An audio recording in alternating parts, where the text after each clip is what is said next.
Mama said I ain't right, got a bad streak a mile long. Oh, my soul is dark as night, what feels right is always wrong.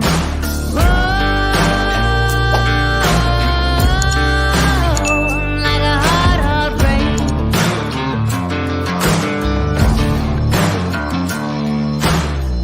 Ain't no hero, honey, no angel face. Oh, I ain't no saint. Oh, I'm cold as fate. I'm sharp as steel. I slice you through. Too numb to feel, too hard to prove. Oh, I ain't no saint. Hello! AB's frozen, so we don't see him, Woo! but we might be able to hear him. Am I better now? No. Sweet. Do I need to leave and come back or something? Or are You we might good? have to. Okay, let me try this. Uno moment. That means they're gonna have just me for a moment. With my unicorn. So as we wait for the return of AB, who is a black screen at the moment. Sweet. They didn't want to see my ugly ass anyway. I wanted to see your ugly ass. Could you see me before we were live? Shortly before I told you you froze.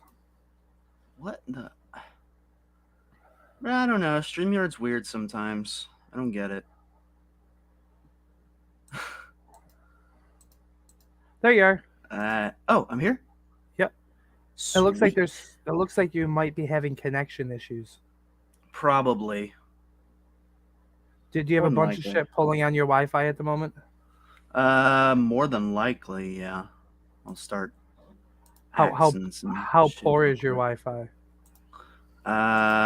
Well, it says right now I've got like full bars. Well, you're officially better looking now than you were. I just closed one of my browsers and I closed down Discord. That might have been what. Another one. Did you have anything else that had access to your camera open? No, I did not. Because sometimes that At least not causes a that I problem know. too. It's okay though. No, we're here now. That's So all that matters. I saw an interesting factoid on Facebook earlier today. Oh, is that right? Yes. Including the people she beat in NXT, the only two people that they claimed on the active Raw roster that Bianca Belair has not defeated were Dana Brooke and Lita. I brought up Trish Stratus, and someone's like, "Well, she's not active." I'm like, "Well, technically, kind of neither is now. Then technically, isn't not Lita either?" And they used her in the opening part. I forgot to switch glasses. I'm like, so, you know, if they're putting Lita as but her, so then, you know, Yeah, I mean, there's a lot of like if I don't know where I was going with that, but yeah, I would argue Trish is kind of at least semi-active right now. It looks like. yeah, she's involved in an actual storyline. Yeah, Liz like she just like she just fucking turned heel. Yeah. Like obviously there's something going on here, so she's even if it's a short run, she's doing another run. So. And I don't. Well, I guess they said Raw roster, and I guess Ronda's on SmackDown. Yeah. But I mean, well, how would you? We're doing the draft again in a few weeks, so They are. hopefully the whole like jumping brands every week thing will actually die out. You know, since we're missing everybody, and I see he is alive and awake, I'm just gonna go ahead and I'm gonna send a link over. I just saw in here Z will join you at some point, so we'll get a mad clown in here. Oh, I sent a link to DJB in case he wants to join. I'm not telling him he has to. That works. But there's a link because the EFAD guys, they are always welcome. Yeah. Anyone can pop in at any point in time if they want to. Like, just let someone know. We'll send you a link. Like, Definitely. Unfortunately, half the time we forget to check you guys out too. And I got to be like, DJB, maybe you should start like reminding me of when you guys are going out here, so I can watch you. Yeah, well, they always stream when I'm asleep Yeah, but you're almost because always they asleep. stream on my work days. Yeah, but you're almost always asleep. Yeah, like I sleep You all day lazy and work all sleeping night. bum whore. I sleep all day. I work all night. So Sure, at that's least the for excuse now. they always use. For now, at least. I can't speak for how long, how much longer that'll be, but you know. Let's see. I think I got the right one. Wait, what the hell is this? Oh yeah, Godzilla vs. Kong. I forgot. Z sent me that code. Let's see. So did you get him that link? Yes, I did. I was kind. All right. But so no, I had a point I was gonna make off of all that a moment ago, and I don't believe your grandmother. I feel it was important because I was going to say it. But I suppose it's not important at the moment. Yeah, at the Joining moment. us, we have one of the best-looking men in Britain, Mr. Daniel James Britton himself, DJB, the EAD representative. Look at him. We all agreed, despite our fuck, marry, kill thing here for EAD people who had been on the show, that you were by far probably the prettiest. Yay! But we all had different connections with you. I think I am the only one. No. I don't think anybody killed you. I think everyone either married you or fucked you. I thought everyone killed me. I thought you said marry. Z said fuck. There was someone that like all but one said kill. I Grant. know Phil was Phil was the one that didn't get killed. Yeah. I think You were like majority. I picked Phil to marry. I picked you to fuck, and I killed Grant. You see, the chances are Phil's going to be unfaithful, or you can't trust fuck, man. That's okay. That's true. Yeah. That's My why we thought don't. process- That's why we don't marry the fuck man. See, my thought just fuck process the fuck is, man. though you may sometimes be the more like, out of the blue, goofy-ish kind of personality from what I've seen. Like the last episode I saw, you were in a fucking Mario hat. Phil has a certain star pull power to him, and I figured as the star, obviously, of shooting the shite, it only made sense that if in this union I married the star power. But like, I was totally banging you, bro. Like, those pretty blue Anytime, eyes, bro. man. Those pretty blue Anytime. eyes. We can't turn them down. And we figured Grant was racist, so we just kill him. No. Did you not see Dank last night? No, I have not. Oh shit! That's why I was telling AB I might have to have DJB start messaging me to remind me of their shows. I got a he told me feeling to do to something. him. I have a feeling, judging by your reactions, something must have gone down. No, right, it's a yes. If you get the chance, watch Dank from last night, but just the part where we introduce Pedogeddon 3. Phil makes an intro each Pedogeddon for it. So Pedogeddon 2 was Stranger Things. Pedogeddon 3 was the A-Team. Okay. And he kind of superimposed our faces on all of the characters.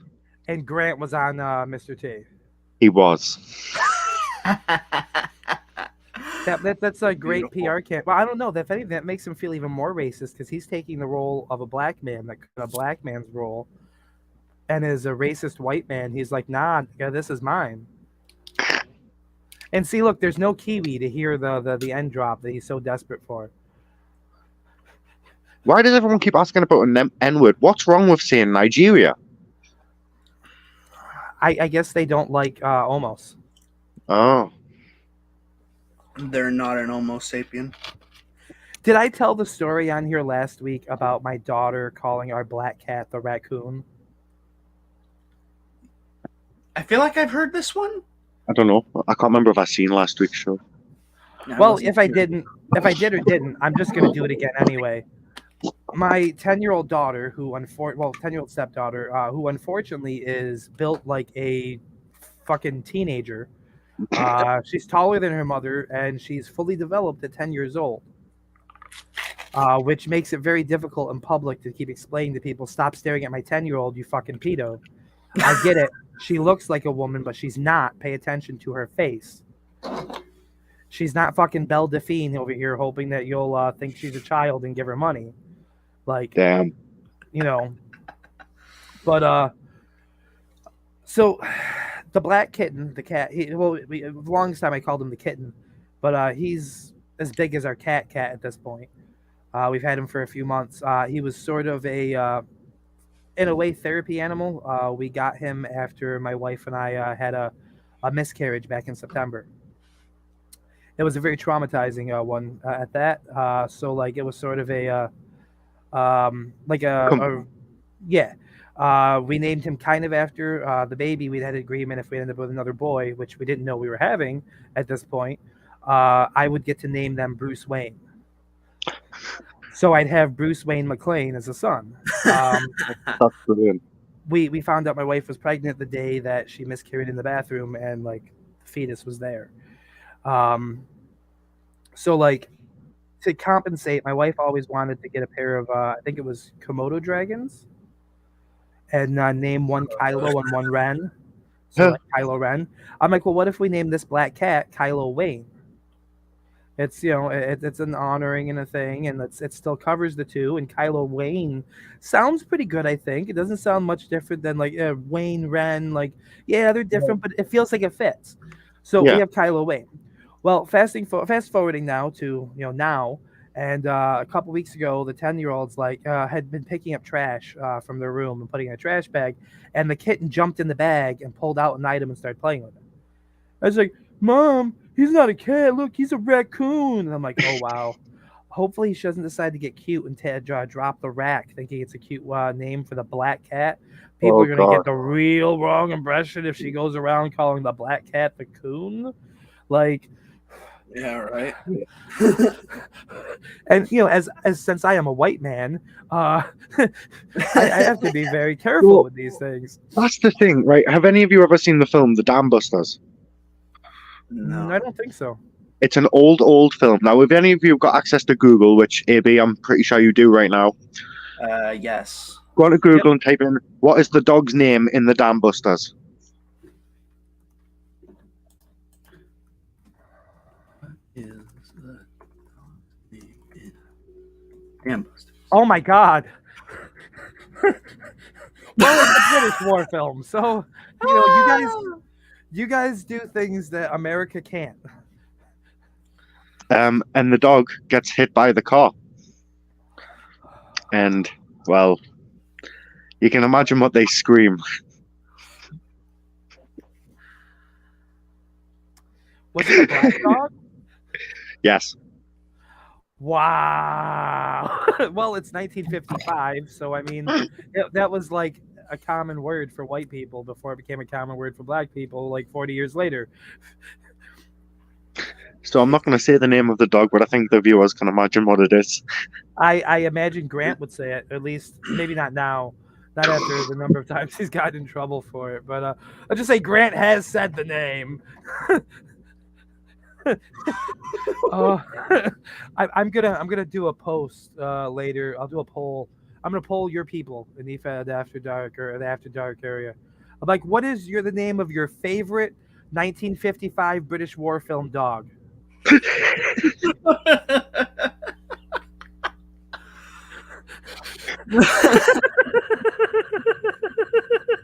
You guys got that Discord set up, right? So like, just in case anyone answers and you guys get in too much trouble, you're ready, right?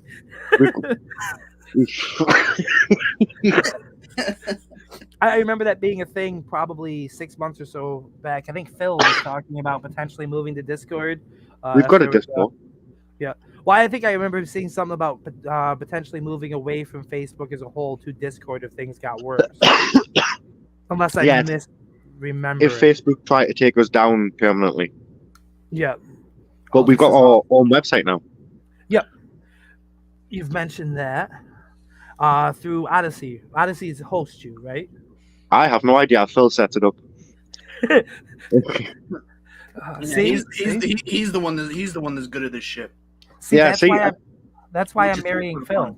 yeah. See, After Dark was just originally it was just me and Lee doing this, talking about promos. 4 weeks later, Phil comes on. He's like, "No, we're doing this now." Okay. Yeah, like Phil came in and just turned it into a whole fucking production. That's where I remember. Okay, I got Phil confused with another guy, Michael Windsor, I think it was. Oh God. Briefly, was that the guy whose name you revealed on there, and he got Right. really pissed off about? Yes. And, Right. and this So is the same guy who was making fun of like so much, like a little I hard just, too. I just want to clarify, since it's been months, that was a work. He knew beforehand that I was going to do it. I knew how he was going to react. It was just a whole thing.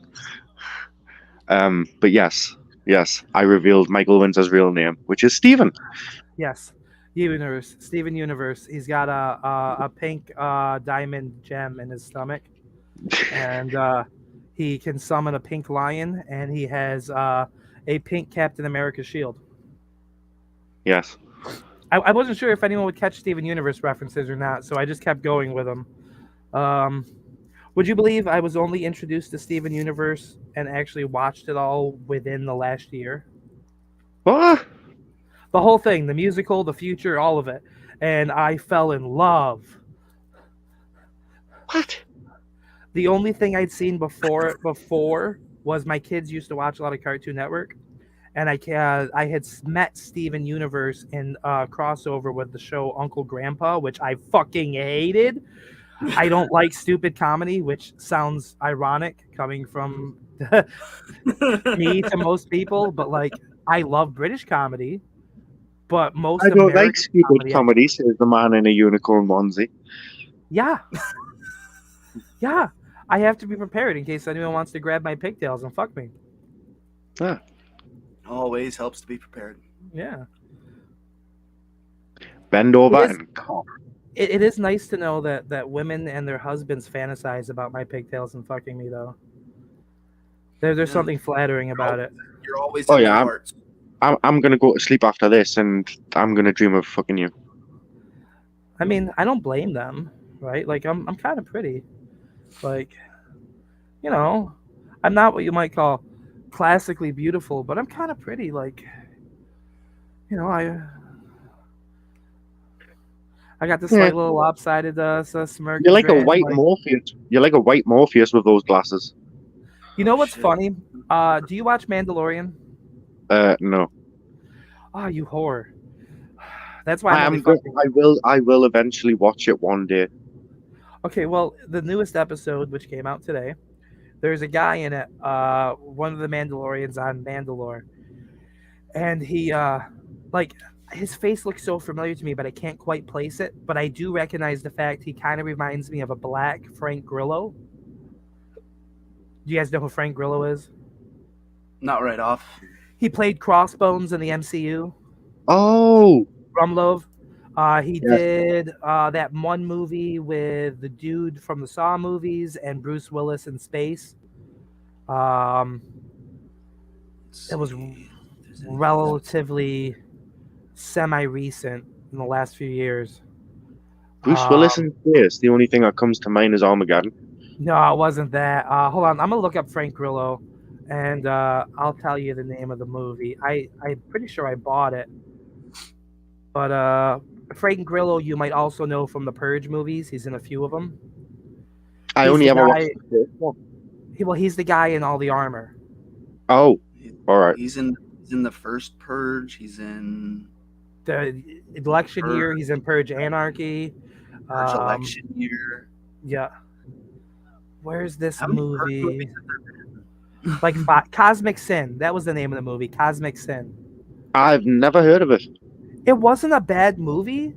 Like I enjoy, but I'm a Bruce Willis fan too.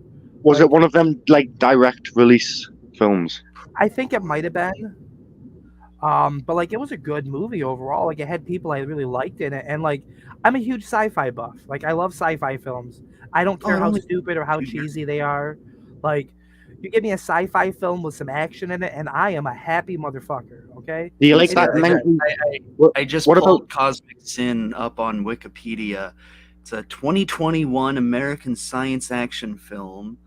Uh, Bruce Willis, Frank Grillo, Brandon Thomas Lee, Corey Large, Perry Reeves, CJ. So Lana's in the movie. Yes. Lana Yes, she fame. is. Cosmic Sin was released in the United States on March 12th, 2021, and was panned by critics, and at the 42nd Golden Raspberry Awards won the award for Worst Performance by Bruce Willis in a 2021 movie. And then it was later revoked because they found out about the disease he was suffering with at the time of making the film, and they felt like assholes. wow? Yeah. That 2021, that was like Bruce Willis's last hurrah. He did a bunch of Yeah. films, and like it was like him trying to say goodbye to Hollywood, knowing he couldn't do it much more. And I loved the movie. Like it was cheesy. It was too So was that sci-fi. his last one? It might have been, if not That his might last. have. I think that If it might have wasn't- actually been his last one. I don't know. Because that's it now. He's done. Oh yeah, he like Yeah, now he's developed full dementia, shit. Yeah. and that breaks That's my me. heart. I've I seen a am not video the ready. other day. I am not ready for a world without Bruce Willis. Let me just say that. I seen a video of him the other day. It was his birthday, and his whole family was singing "Happy Birthday." That was nice. But you can see he looks a bit confused. Mm. In my opinion, it doesn't matter what anybody else says about the films. There are two actors who, whatever the fuck the movie is, I will watch it and I will enjoy it. I might not think it's the best thing ever made, but I'll watch and enjoy their movies. Bruce Willis is one of them. Anyone want to take a long shot guess who number two is? Um, And he's Are made they some ma- pretty shit films, but I love him. is he like a massive name? I mean, everyone knows his name, I'd say. Charlie Sheen. No. McConaughey. No. Oh He fuck! was, What's he called? he was an OG superhero before the Marvel Cinematic Universe started, and it's not Wesley Snipes. Ben Affleck. No. Oh, with it, I may get this. I may get this. If my head bursts into flames, will you know who I'm talking about? Nicolas Cage. Nicolas Cage.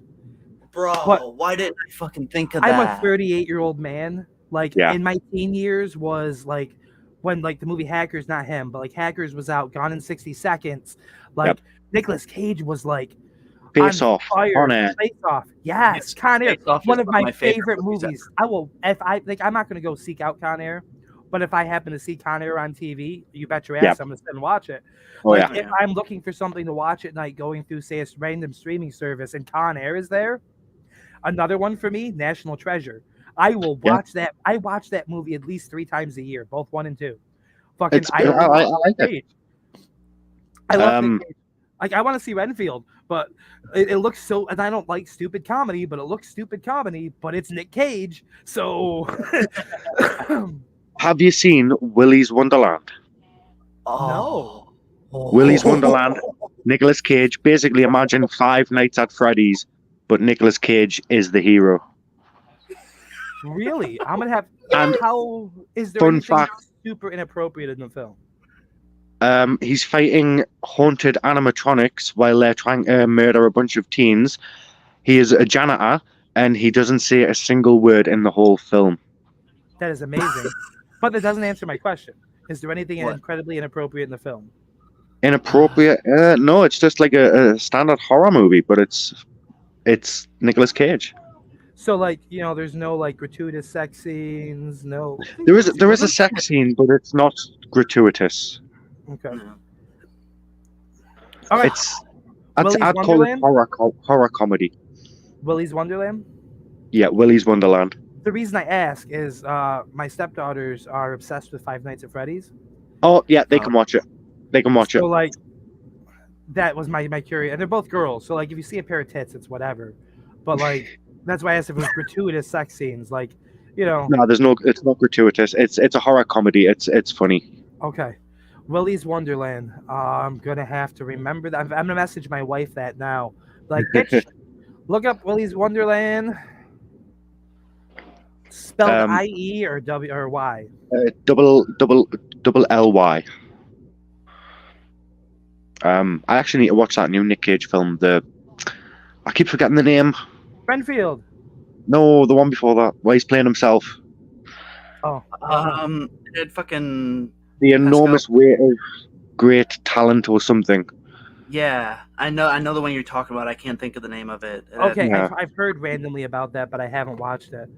But yeah, like I said, he's one of those guys that I love everything he does. Like Yep. to me, he is, pun intended, a national treasure. Um, I mean, Keanu Reeves, he's.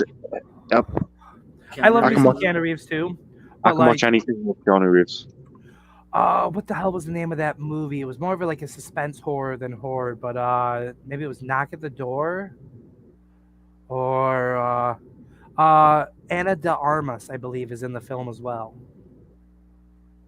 The De Armas chick. But he's like, a married man with kids, and these two young girls show up at his Oh house. yes. I think you're right. I think it might be Knock at the Door. Yeah, that movie was fantastic. Like, it had me on the edge of my seat watching it. My wife, my poor fucking wife, was so anxious that entire film because she loves Keanu Reeves, but some of his actions throughout it, she's like questioning the character and like, is he kind of? I'm like, well, I mean, it's nice to see it. Keanu Reeves in a different. I want to see Keanu Reeves play just a straight up dickhead bad guy in something. oh yeah. I think the closest we've seen to that was the evil robot in Bill and Ted. Yeah, that's probably going to be the closest we get. Another thing on that end, thinking that regard, I had seen an article about Nick Cage today, talking about how he doesn't need to be in the MCU. There's room to go around for everybody, type thing. But someone made a comment like that's like alpha level shit right there from Nick Well, Cage. you know, did So you know I Nick don't need Cage it. was once? Did you know he was once in line to be Superman? Mm-hmm. I've seen Yeah. the production There's- photos before it got There's canceled down too. there's photos and footage of him. Wow. He was so skinny, which is I'm okay with because like Superman, I don't think has to be muscular. Nah, Like his power comes from the sun, not from his muscles. What's the point of Superman having muscles? Like Yeah. he doesn't need them. He doesn't need to be some big jacked out buff dude. Like it's not necessary. Someone like Batman, it makes perfect sense because that dude has to contend with super powered villains and sometimes even heroes. The Yeah. Flash doesn't need to be super muscular, but it makes sense for him because of the way his body metabolizes shit. So like, his body's going to form muscle. Somehow we just jumped all over the place here now to talking about the Like figures Green of Lantern. superheroes. Yeah, Green Lantern does not need does to be it- muscular. No. I still really, really wish we'd gotten Nathan Fillion as Green Lantern in live action. He did the voice in the DC animated universe films, the first two, Justice League and Justice League Throne of Atlantis. Justice League, I think it was Justice League Apocalypse and Justice League Throne of Atlantis. They were the first two. They introduced Darkseid in the first one, and they fight him off, but they know he's going to come back. And then the second one, that's when we meet Aquaman, and we get Arthur Curry's backstory. Those animated films, I think, are some of the best animated films I have ever seen. The cast is fantastic. If I'm not mistaken, Shemar Moore of Criminal Minds fame does the voice for Cyborg. On that same subject, are either of you familiar with the animated series Young Justice by DC? Vaguely. Very, very vaguely. I Are know either of of you it. familiar with The Walking Dead? Yes. You remember King Ezekiel in the series? Yeah. Peyton something, I think's his name. Carrie Payton. Carrie Payton, yeah. He does the voice of Aqualad in Young Justice. And Really? his voice adds a perfect, like, it's just, he sounds regal. It's perfect for a guy that pretended to be a king in Oh, yeah. fucking, but like, Amazing. that man is, oh God, that man is another one of those actors I absolutely love. Just from Oh, yeah. not only his Great. voice acting in The Walking Dead, he has a great presence on screen. I guess to answer your question earlier today, DJB, we're probably going to talk about actors acting, television movies and the That's where we end up. I haven't even finished rolling my joint yet, so like I have no idea where this is gonna go. Like I don't know if I showed this last time. I got this wonderful little cone maker. This thing makes my life so much easier. Nice. It's got the little bottom part here where you put the little like kind of filter, not filter, the I forget what they call it, tips Roach. to make the tips. Yeah, well we call them tips over here. But then again, the New Zealand calls a cone a metal bowl, so that's why I was so amazed today. I looked like you were rolling it cone style. I'm like, damn, I can't do that. Like, I got to use this shit to make it happen. So then I take my nice, wonderful, pretty grinder. Now I'm on weed and like stuff this thing full, and then I cram it like it's a vagina, and I'm trying to see how many balls I can fit in there. The answer, depending on who we're talking about, is 5. You may ask how I have 5 balls, but I probably won't answer.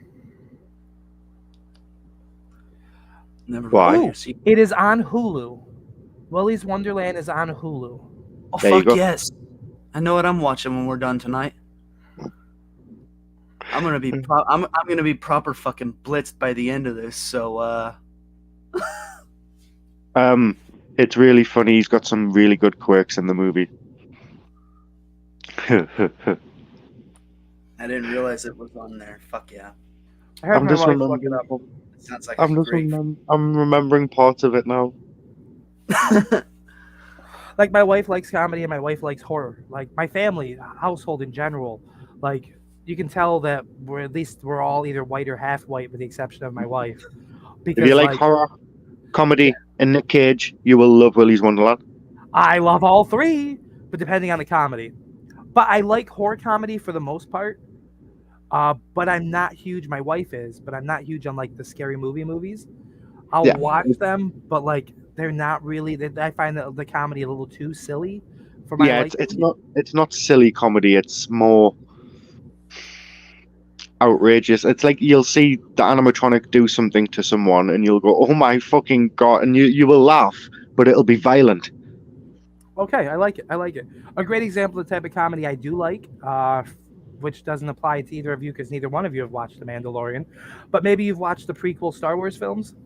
Yes. You remember the battle droids, the Roger Roger, Their- Roger. their type of comedy with like, should we have maybe followed him?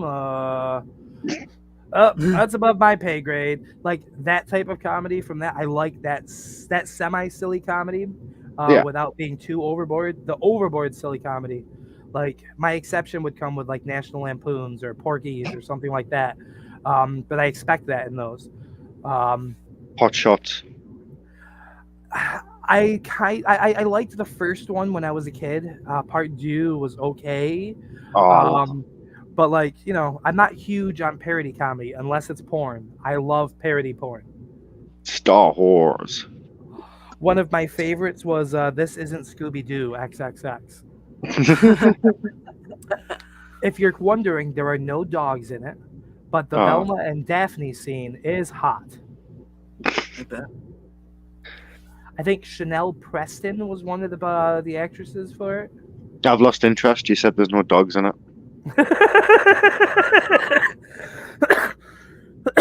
But an example of another type of comedy I love would be like Schindler's List. One of like, What? the best comedies of all time. I literally stole that from one of your co-hosts. I didn't expect that to catch you off guard. Being that's what like Fuckman says every time he's on here is that Schindler's List is one of his Yeah, favorite but comedies. you expected from Phil. See, this is why I'm marrying Phil. They're made for each other, man. I mean, you can't tell me the British guy in a MAGA hat isn't grabbing attention the way a guy in a purple unicorn hoodie is. Match made in hell. It is not hell, and it is not heaven. It is a match made in purgatory because you never know which way we're going to go. Jesus Match Christ, Schindler's made in List. I've actually only ever seen that movie once, and it was in high school. That's like Yeah. saying your favorite That's like saying your favorite documentary movie is United '93. It's just wrong. I don't think I even know that. United '93 is the 4th plane that went down during 9/11. It's the one that the passenger Wait. supposedly tried to fight back on. How does the British guy know this, but the American guy doesn't? I say this on After Dark all the time. I should be American. I think slavery's funny. I mean, I think slavery still exists, even in like your modern countries. Anyone yeah, that's ever been different poor form. and had to get any kind of help, you realize that you're just a slave. Yeah. Like I've been there. Like I've been poor. I am now, but like I've been to the point where like I've had to go get assistance, and Yeah. the first thing they do once they sign you up, while you're still waiting to even get anything, is they put you, if you're not working, they put you in these working classes to build a resume.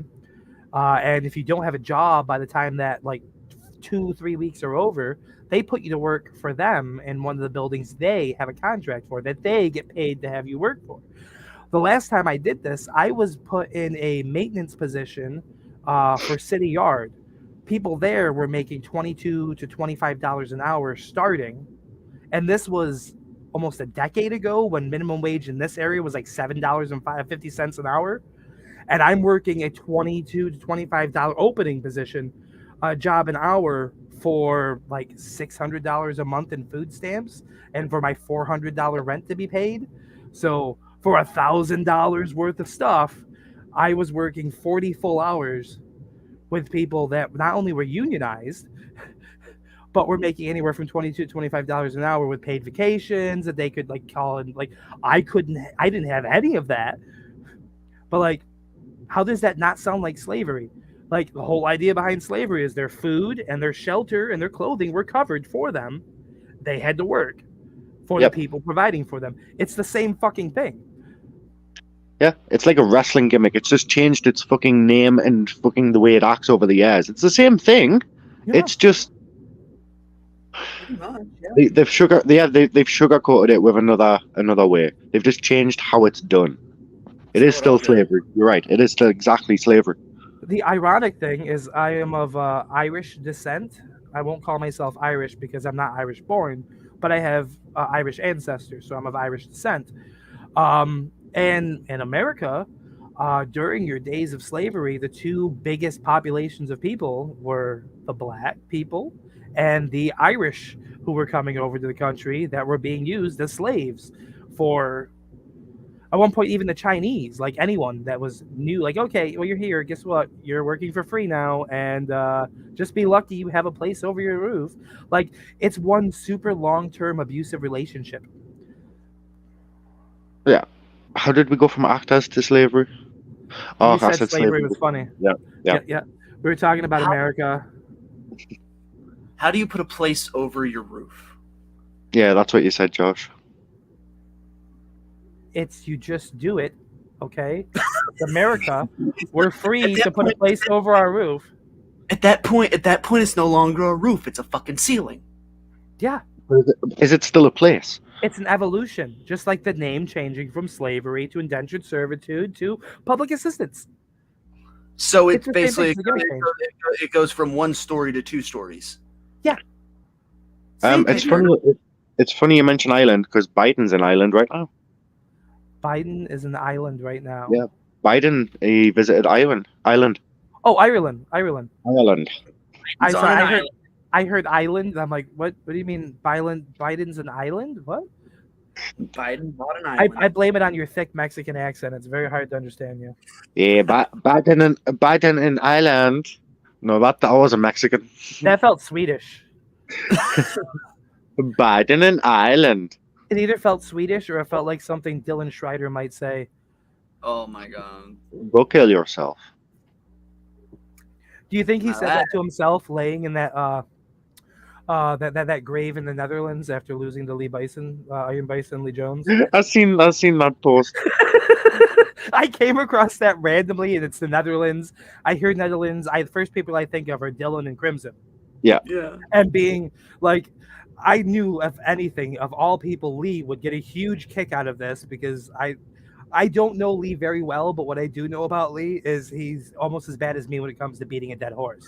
Like, so I'm like, Lee's gonna think this is great. We'll see how Dylan reacts. Hopefully I don't piss him off too much. Dylan knows me, I think, well enough at this point to know that I just like, I will bust balls all day long. And sometimes I will keep the same joke going for longer than it's necessary. But I saw that, and the first thing I thought of was that, and I'm like, "Oh, this has to go there. This has to go there." Ah, One of my favorite things right now. There's this guy me and Lee keep talking about. He's actually facing him in EWN right now. This is this that dude. radio something? Yeah. Yes. Evan Johnson. We have been Oh. talking about. We have been Me and him have been talking about this guy for months. On that subject of EFED, I'm sorry to cut you off, but I'm also not because I'm more important than you, AB. What brought you back to IW? Boredom. Because I see you're there, Nick Maglio's there, Casey Campbell's there. Oh Like, God, Did is the XWE merging with IW? I was just gonna ask, did like the XWE experiment die out? Like I know, and I don't want to say too much because I don't want to throw him under the bus or make him sound bad in any way. But I know like Nick had his doubts before the initial launch. He told me himself, if not for Grant, he probably just wouldn't have done it. Grant helped, get him out of the funk he was in and go to it.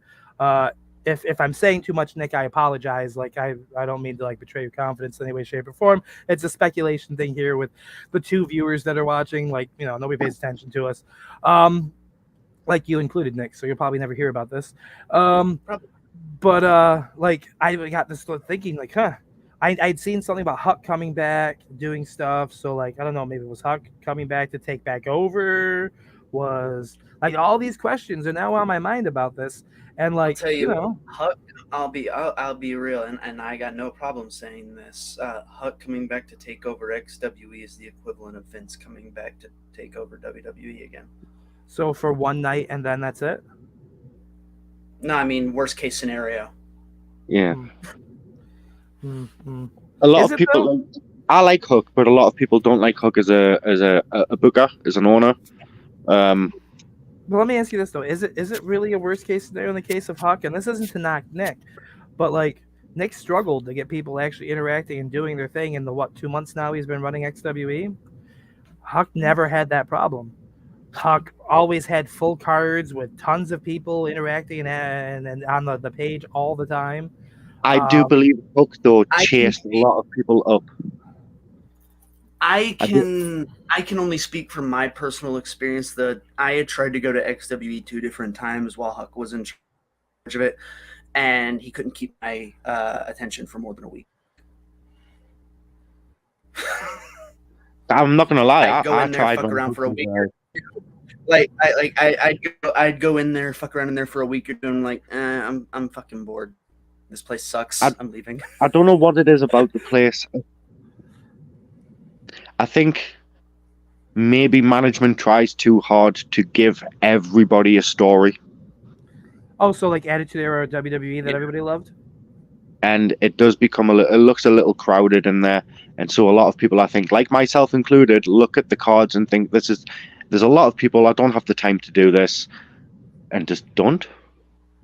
I mean, I've told Nick, as soon as I'm finished with my current storyline in XWE, that's me done there. I'm just going to spectate. I told him I'd compete, and then the last match I was booked in, I didn't show up in. I'm pretty sure I no-showed my last match there too. And he even gave me an extension, like multiple extensions, and I still didn't do it. And I felt horrible because like I had every intention, but then there was one issue after another issue after another issue, and like it just, I made the mistake. I accidentally, and it's my own fault, like full blame. And I told Nick this, it's my own fault. Like I accidentally downloaded too many episodes of Tiger Mask W off Crunchyroll to watch on my phone while I pooped.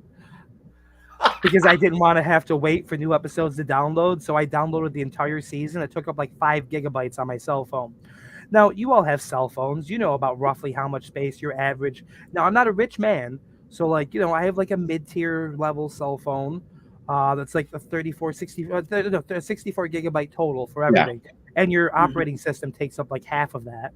So, like, you got about roughly 30 gigs, counting in like Facebook takes up like 4 or 5 gigs, Instagram, all the stuff I had there for the podcast stuff. I downloaded KindMaster again to do this stuff, and That I takes went a to go. shit ton of storage. Yeah, and I I'm went to looking go at it start right now. I'm looking filming. at it right now. Mine takes up 23 gigs with everything I've got on it right now. And I also have all the streaming apps on my phone because I want to be able to Yeah. have options when I sit down to take a poop.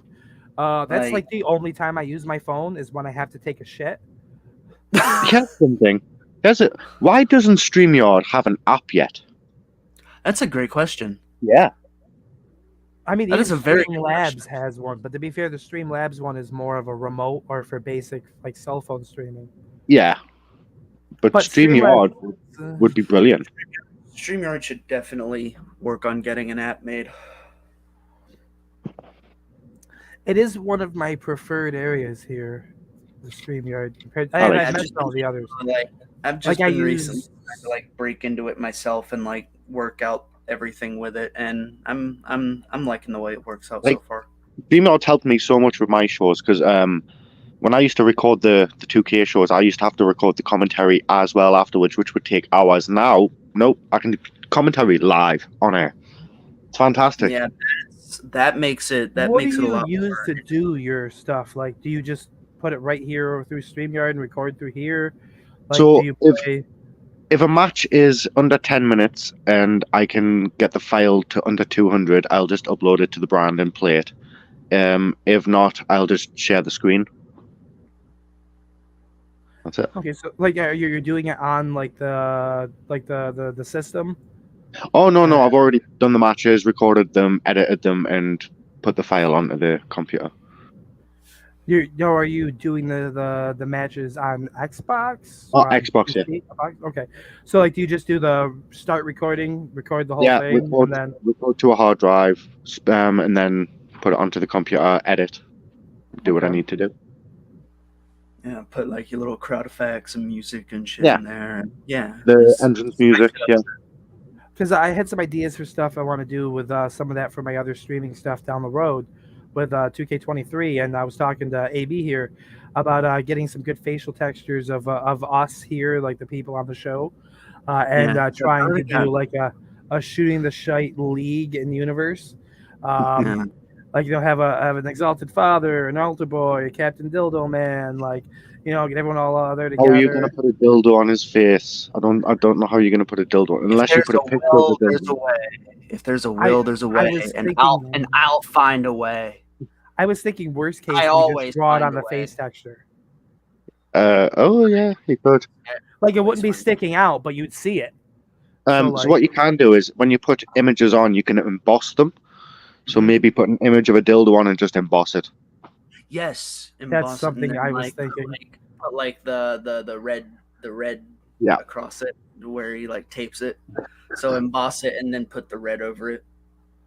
Well, there's So, already like, a Blair character up there. There's already a DJB character up there. He said it wasn't on the Community Creation channel. the updated one isn't yet. I Oh, haven't okay. put that up just yet. I thought there was I still two got- on there. The last I heard, there was two on there. I don't know. I might have taken one down and re-uploaded another, but I've got like a bunch of different versions on my fucking PlayStation, and then I've got like 2 or 3 versions on fucking Steam. That's the only thing that I don't like about the game. If you update a character you've uploaded to Creations, it should automatically update it instead of just uploading it again. Yeah, I feel like it would be great if the updates you made went real time At to the the same Yeah. time, I kind of like it the way it is because if you make an update and you like fuck something up completely, you still have the original. It's like a Yeah. backup. It's like having a backup saved in the cloud, if you will. That's true. So like I can see both cases, but like I would rather have the difficulty of having an extra one than Well, not. you know what 2K's done, I noticed like in recent years with like saving changes, it'll give you an option to where Yeah. you can save certain things. So like, do you want to save these changes to your Rockstar universe save universe. file? Yeah. So you can have the option save these changes to community creations, maybe. Yeah. I'm very upset. I'm very upset about 2K23. AB and I talked about this one day, and as I pitched a bunch of ideas for shit, where the fuck is my chopstick. Um, but one of the ideas was him and I gaming against each other on there if they did cross-platform, which they don't. I know. Yeah. Like you can It's cross-platform download. Why the fuck can't you cross-platform play? That'd be too much fun, and video games are designed to make money, not to be fun.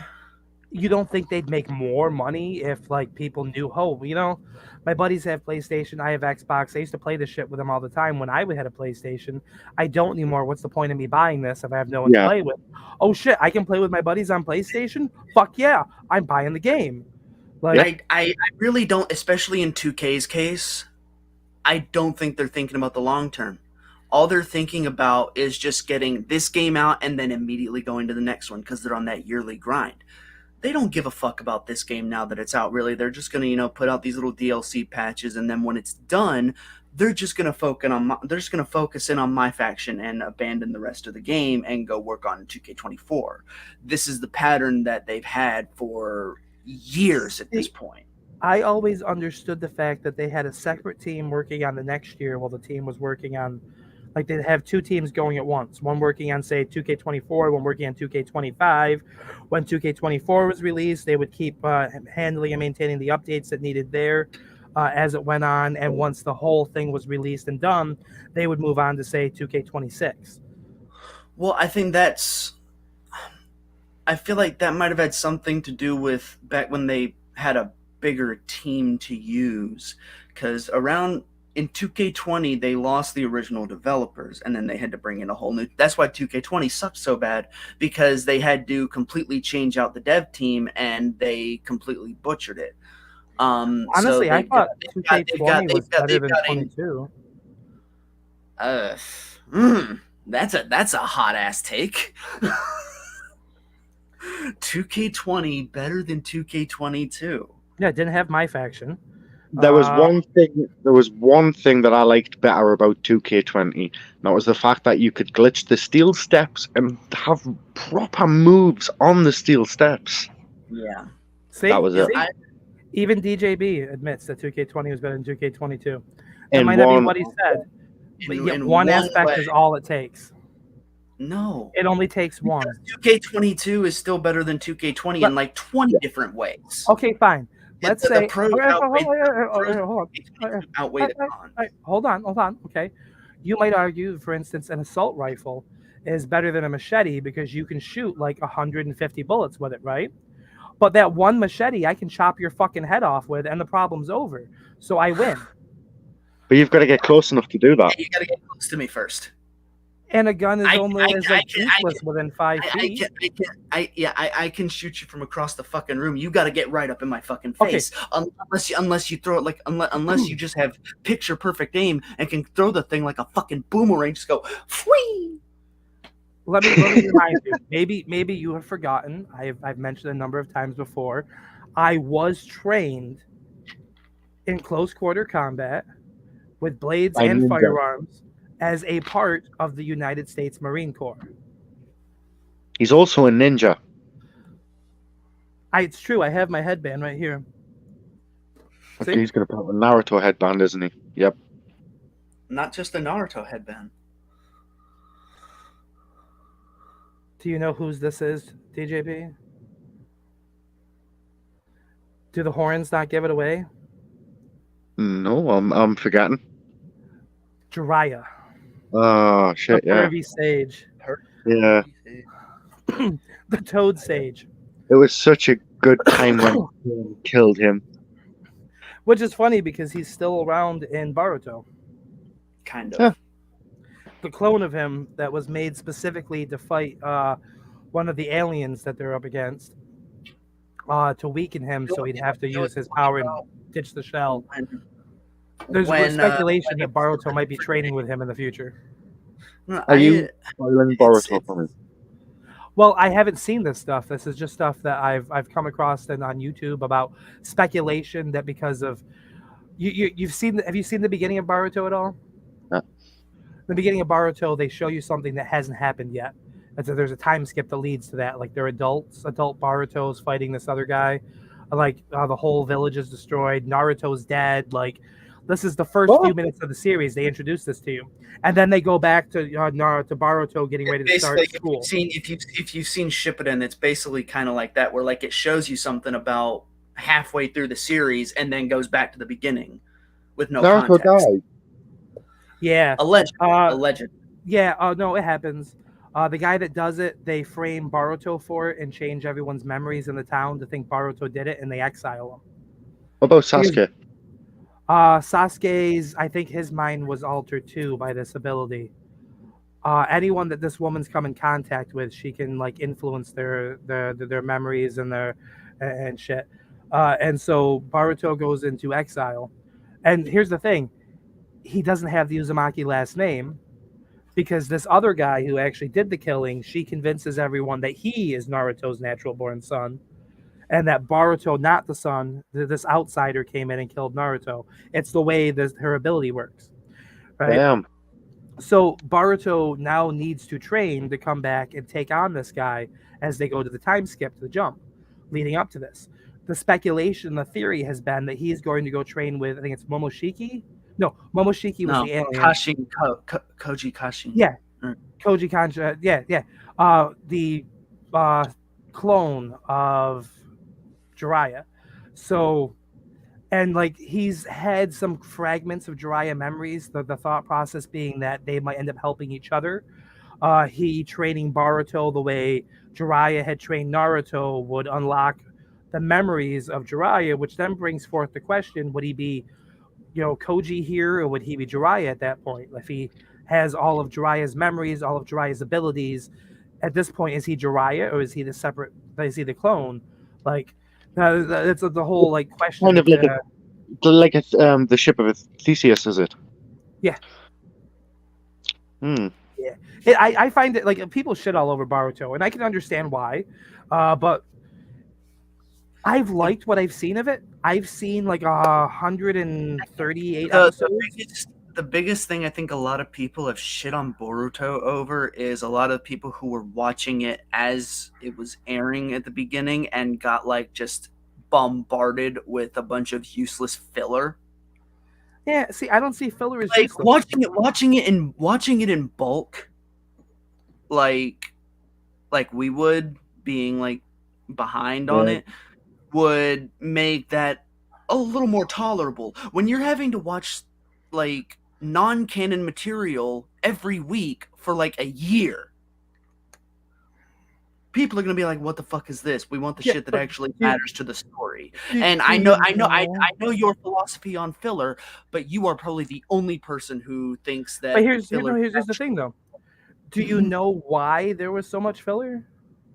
Because of the demand for the anime in Japan. They knew how much time. I mean, I know the Japanese audience, but the Japanese audience still eats it up, regardless of whether it's filler or not.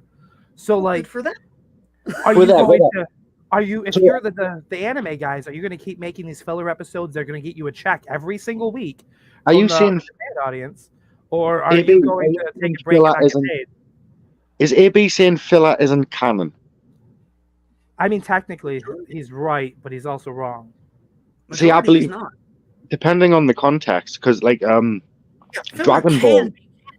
Yeah, because Dragon Ball has a lot of filler, but it's canon. Take something that was filler. Ooh, that's a perfect example that we're going to have to bring the argument to.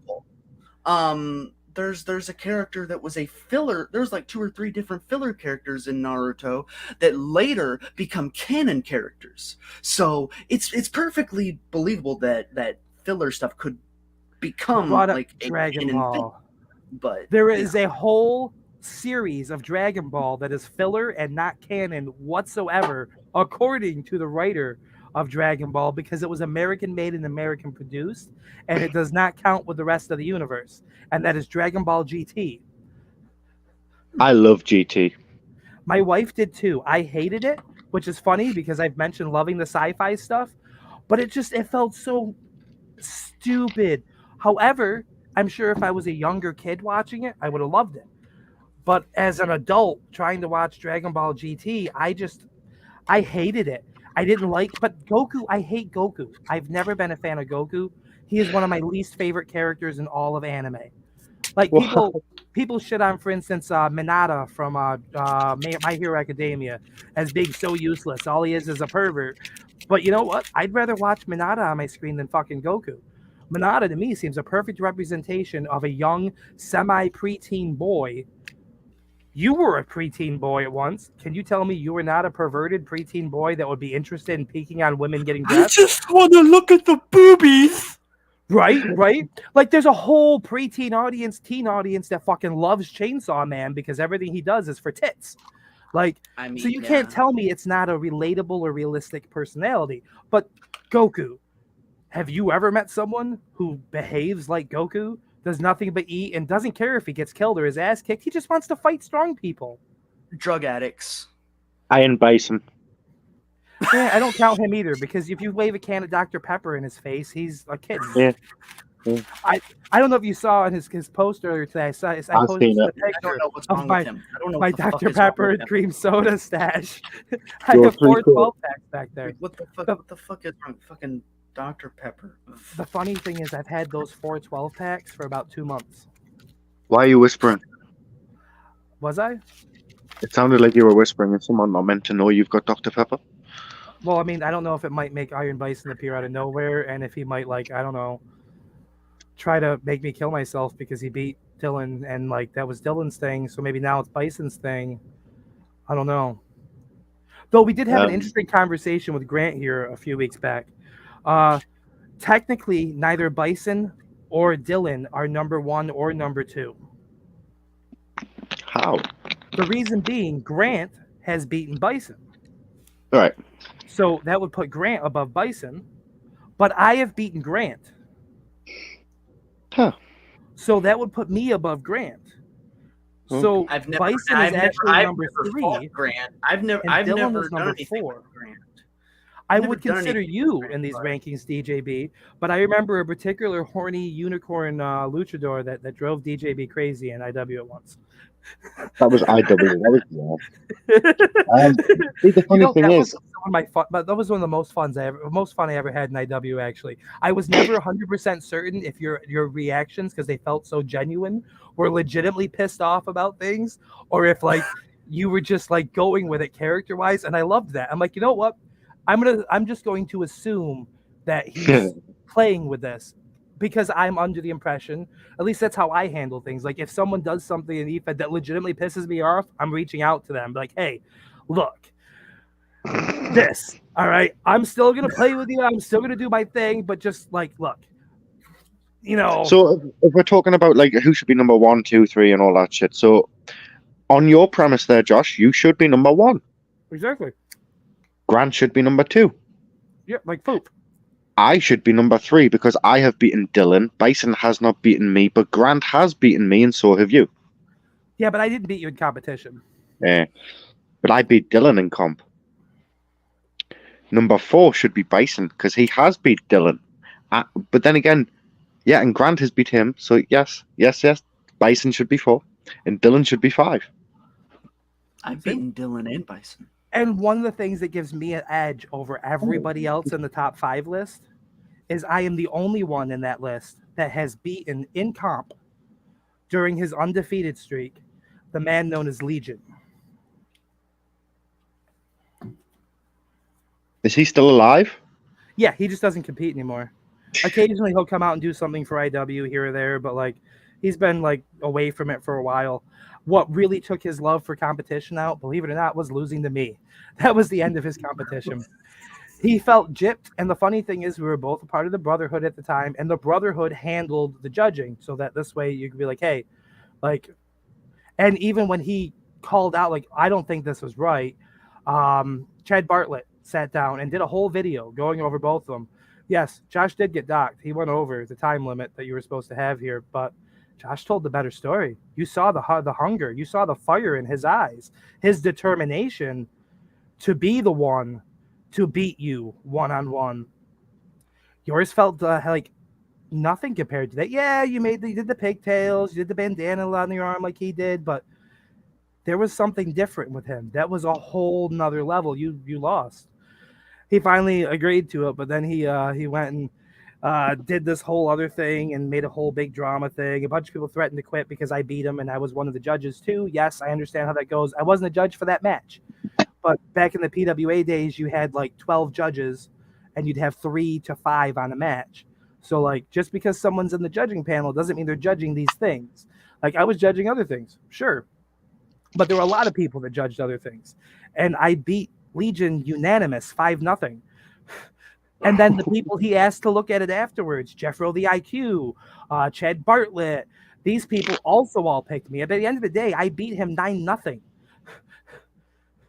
And no one was talking about me as a top promo artist at that time. Like, they talked about my pigtails and the whole, like, completely out there, like, characteristic. Like, you know, this is still people, you still see it today.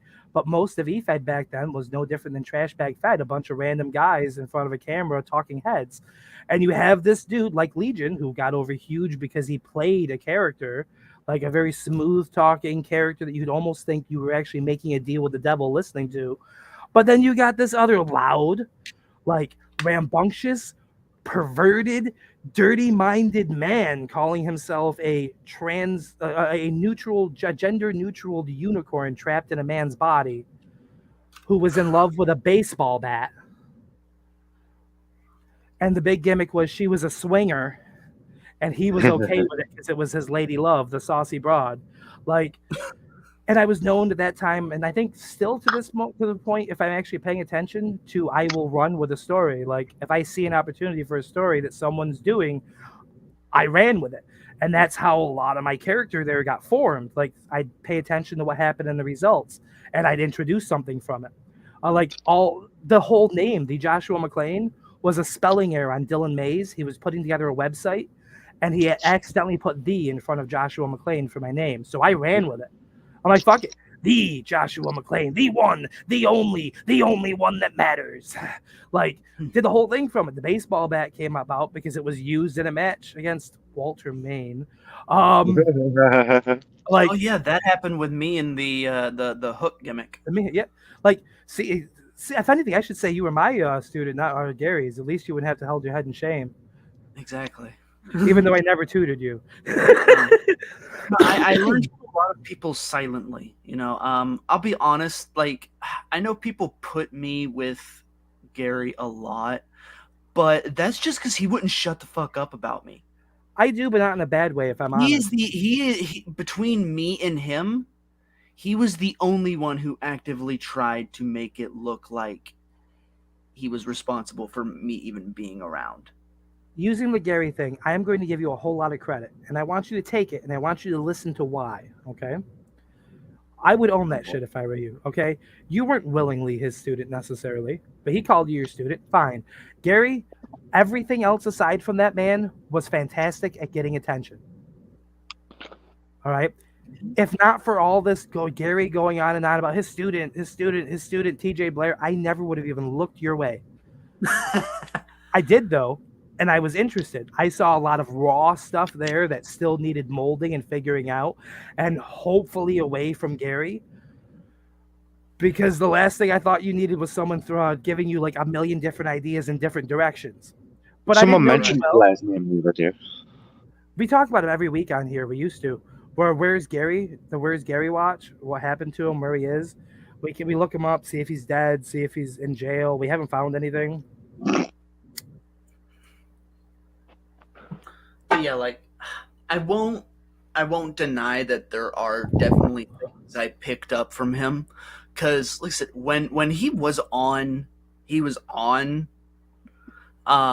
just so happened that most of the time, yeah, like when he wasn't like all fucked up, he was pretty fucking rabid. 1 second, I'm trying to get the poop on my head. Yeah.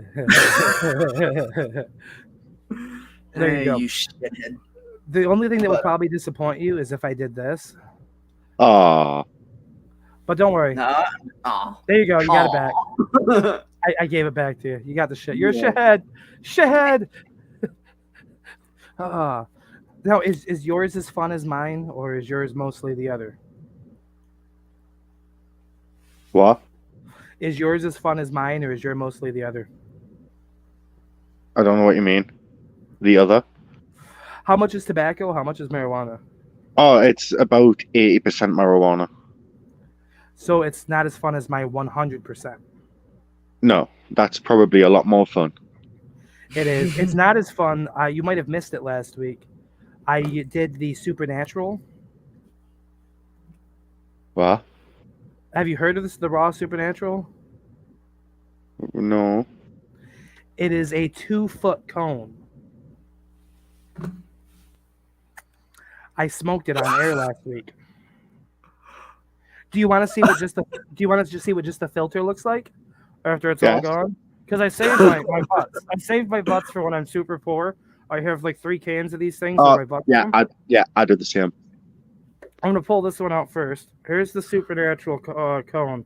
There's maybe a half a centimeter of weed left in it. This is the base of it.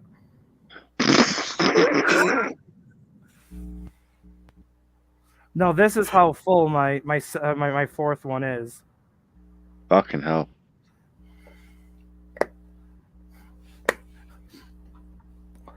I have to start a 5th one. I use the red and the white containers instead of my black ones, so I don't confuse it with my good stuff. What I like to do is when I grind up extra, I stick it in this jar, right? And then like I'll start half filling it with my extra grind stuff that I don't put in my joints whenever I grind instead of leaving it out. And then like I'll break down a bunch of my butts, and I'll break down the stuff that's partially charred, and I'll mix that in with the ground stuff. This way, when I do have to use that, I'm not smoking all like second generation stuff. I don't see it any different than the folks that would scrape out their bowls and smoke resin. The difference is that there's actually weed in it, so it's not as nasty. Yeah, and at least you're not fucking doing what the crackheads do and picking butts off the street. Exactly, like I'm picking them out of a container. It's your container. They're your butts. So Exactly. I love to pick my butts. I bet you do. Sometimes you have to, especially when the thong starts riding up. Yeah. I know you might say why thong, but like the thong really fits the schlong better than like a G-string. That extra little bit of like material really helps support the boys down below.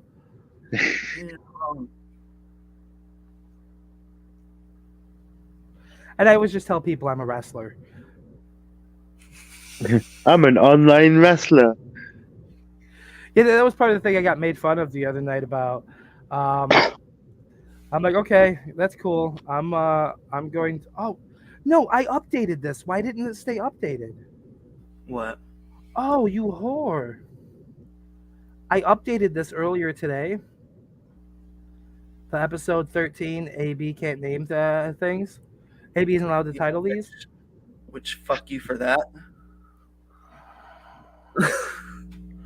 He wanted to call it insert title here. Dude, am I the only one who doesn't catch the fucking reference? I mean, I'm assuming you caught the reference because you said it, so I don't know why you wouldn't catch the reference. Think back. I think it was fucking episode 4 when Fuck, Phil man, came insert number here. Yeah. Insert, but he didn't say insert title. Reference. It's a reference. But it's not a good one. Yes, it fucking is. No, let's compare insert title here here to this so that I can prove how incredibly right I am. Ladies and gentlemen, you are watching Shooting the Shite. Season insert number here. Episode insert number here. There is no reference to a title there. Yeah, I put it in reference to that. It doesn't have to be word for word to be a reference. I mean, insert here can be anything. It could be what your the tattoo you get above your ass before you go into prison. It could be like it could be a reference to the old default way to create WordPress pages if you were illiterate to HTML, where they would literally have insert title here, insert subject here, insert paragraph here, where like you would then copy out the area and put in what you wanted. Like, You know what else it could be? It could be a reference to Phil Marshall's fucking joke. but it wasn't. Motherfucker. Do you know how I know it wasn't a reference to Phil Marshall's joke? Because I didn't get it. Because I didn't get it.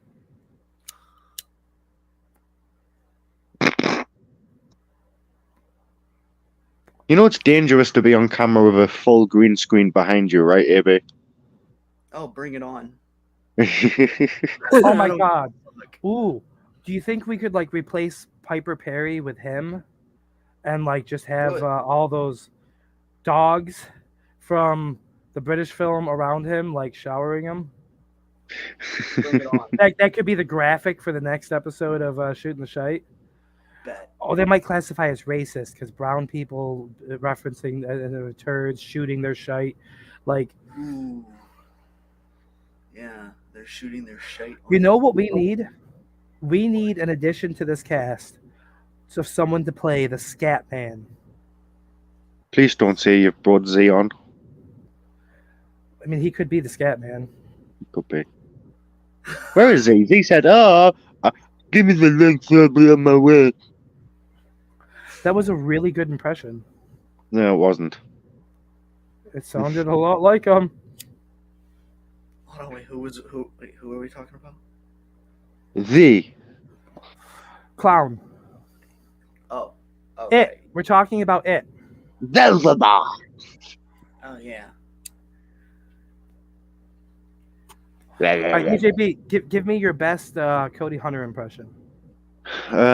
Okay, who the fuck's Cody Hunter? No. I would have to actually see a video of him first so I could. Just sound as lispy as possible. And you can't pronounce R's. Lispy as possible, but I can't pronounce R. That sounds more like so much. This is so much. I'm an eater asshole. You forgot the okay beforehand. Do you know how that voice clip came to be? No. Robert Miller and them told him if he sent them this in a voice clip, he could join ATM. Oh God. And then they didn't let him join ATM, and instead they sent it around to everybody to make fun of him. Which is why I brought back an old character I did back in the CPW days. And one of the reasons, that and also some stuff that happened between him and Patrick Reynolds. Yeah. I have never officially formally admitted this on live anywhere to anyone before. But there was a character who got a lot of heat. Even like Justin Klein was baffled by this guy in CPW. And that was me. His name was Mr. X. Oh. Okay. I might need some more information. I'm sorry. Citizen X. Citizen X. Mr. X was the character from Tiger Mask W. So, Citizen. Sinister X. Citizen. Citizen X, alright. Still, though. You can do a little more than that. Ask an old timer about Citizen X. I am. Yeah, I am an old timer. Let's just say he was a kind of a Nazi. And he was really heavy pushing the envelope. Imagine American History X meets Citizen Kane, but in an individual. Oh, lovely. Oh my God. The profile picture I used was this white guy with glasses that looked like he looked kind of like Joshua Stevenson, but nerdier, which I know sounds impossible. But yeah. I am ascending to a whole different level. My brain fucking called that like fucking 10 seconds before you fucking said it. American History X and Citizen Kane. I'm like, wait a minute. And then you said, I'm like, I hid behind a number of fake accounts back in the day. And then I brought him back briefly during some stuff where Robert Miller had said something about one of Patrick Reynolds' kids. So I took a picture of Robert's whole family and I made a very inappropriate meme out of it under the Citizen X account, under the Citizen X name, and people were like, "Wait, that fucker's back." Um,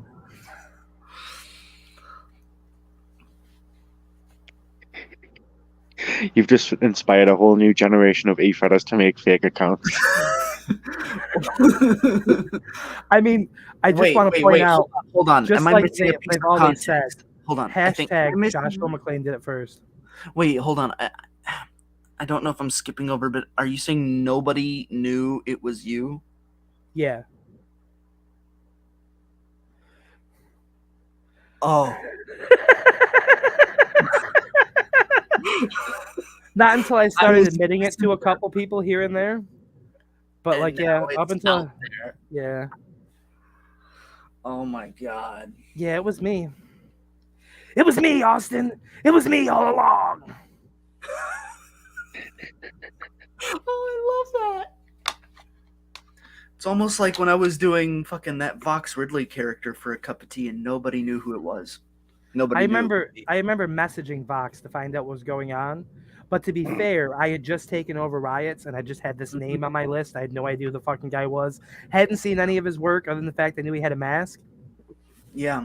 Yeah, I had done this character and it was basically I think I have the mask around here somewhere still. I don't know where it's at right now. But it was Chocolate had this, milkshakes are good. I had this Slipknot mask, Corey Taylor's mask from the Volume 5 album that had like the removable face on it. All right. So I started using it and I had this this jacket that like had this really big hood that would like completely obscure every facial detail anyway.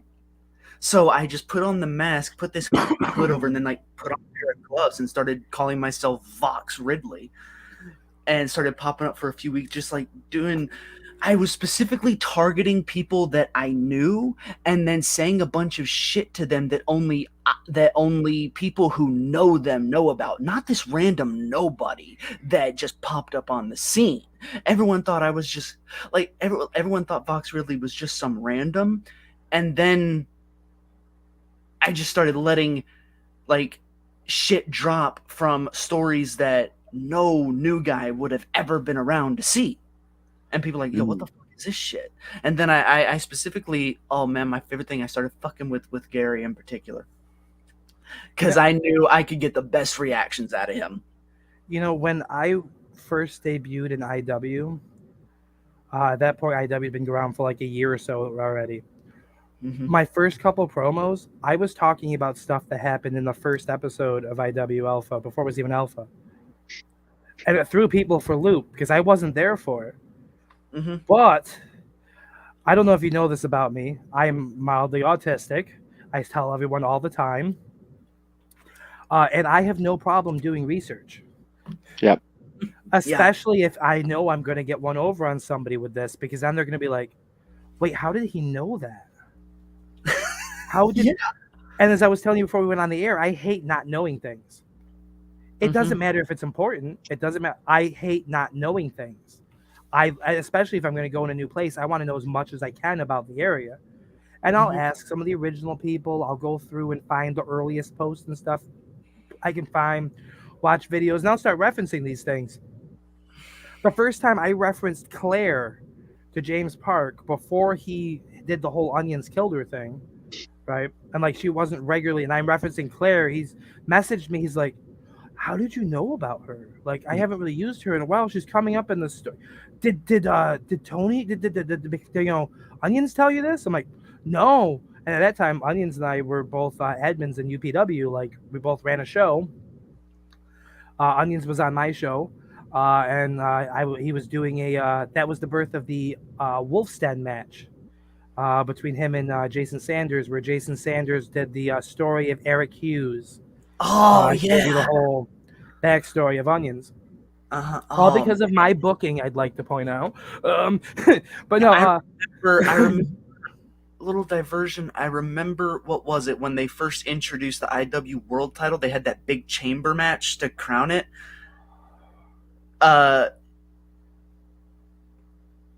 Jason and Onions were both in that match, and I remember them calling back to that, and I remember Jason calling back, and I'm like, yo, what is this shit? I was fucking hooked at that time, man.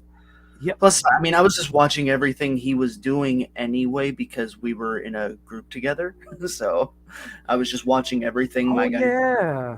I forgot you guys were in the Rapture. It was me, Ethan Carnage, and then Daniel Saint and Sebastian Saint. Yep. Yep, it was the four of us, and then it kind of fizzled out after 3 months. And no shade, but not because of me or Jason. Because of Sebastian Saint. I have no idea what's going on in IW. The reason I say that is I know Sebastian Saint was notorious for like never getting stuff in unless Nick was on his ass. Yeah. Well, him and Daniel both kind of fell off the face of the earth. Daniel has it for a different reason. Daniel is too much of a perfectionist. He would rather no show than post something he's not happy with. Right. It's still a bit of a pain in the ass. Yeah. But it's different than just being like, I'm not doing it. I remember at the time we had the alpha tag titles, and we were kind of doing it, I guess, Freebird rule style, where like it would, like we would kind of just trade the titles with each other. AB, you might be forgetting something. What? Who was booking IW Alpha at that time? Oh, that was you, wasn't it? Yeah. Oh, wow. Yeah, that's right. I know everything about your story, including the stuff that didn't end up making it to the light of day. Yeah, but like there was a solo project for you down the road, but the whole angle fell apart because of other people showing up. So like we hoped to do something else with you, but then you ended up, I think, going to Omega. No, what happened? No, actually what happened is I remember this stuff vividly because it was basically what kind of changed my fucking trajectory. And I think Ness came in right after that too. Do what? I think Ness came in right after that too. That was when I was I needed a break. Yeah, Ness had got replaced. Ness had come in, and he was the one that kind of told me the plan to Rapture was splitting up, and I guess the plan was I was gonna go solo. So it was like me and the Saints versus ATM for the tag titles. The Saints no-showed, so they basically wrote it into where I beat the fuck out of both of them and left. And then they didn't write that. I wrote that. Another angle that happened on this same card. I mentioned before it was WrestleCade, I think. But another thing that happened was the reformation of Filth. TJ Vegas at the time, Nick White, Alicia, and Jack Arson was supposed to be a member. And then 2 weeks later, he had a full-blown fucking meltdown again and got kicked out. And then Nick messaged me and offered the spot that Gary had to me because I guess, the connection. You're welcome, by the way. I did. I don't know if that specifically I was involved in that part, but I do know I remember recommending to somebody in the event that something went down with Arson. I think it was actually David I had talked to. I'm like, I don't think Arson's a good idea. Maybe you should take Blair since this is going on. Oh yeah, I remember what happened because they had already done the WrestleCade card. It was done, and then Gary went and did a fucking shoot on this guy and spoiled the match.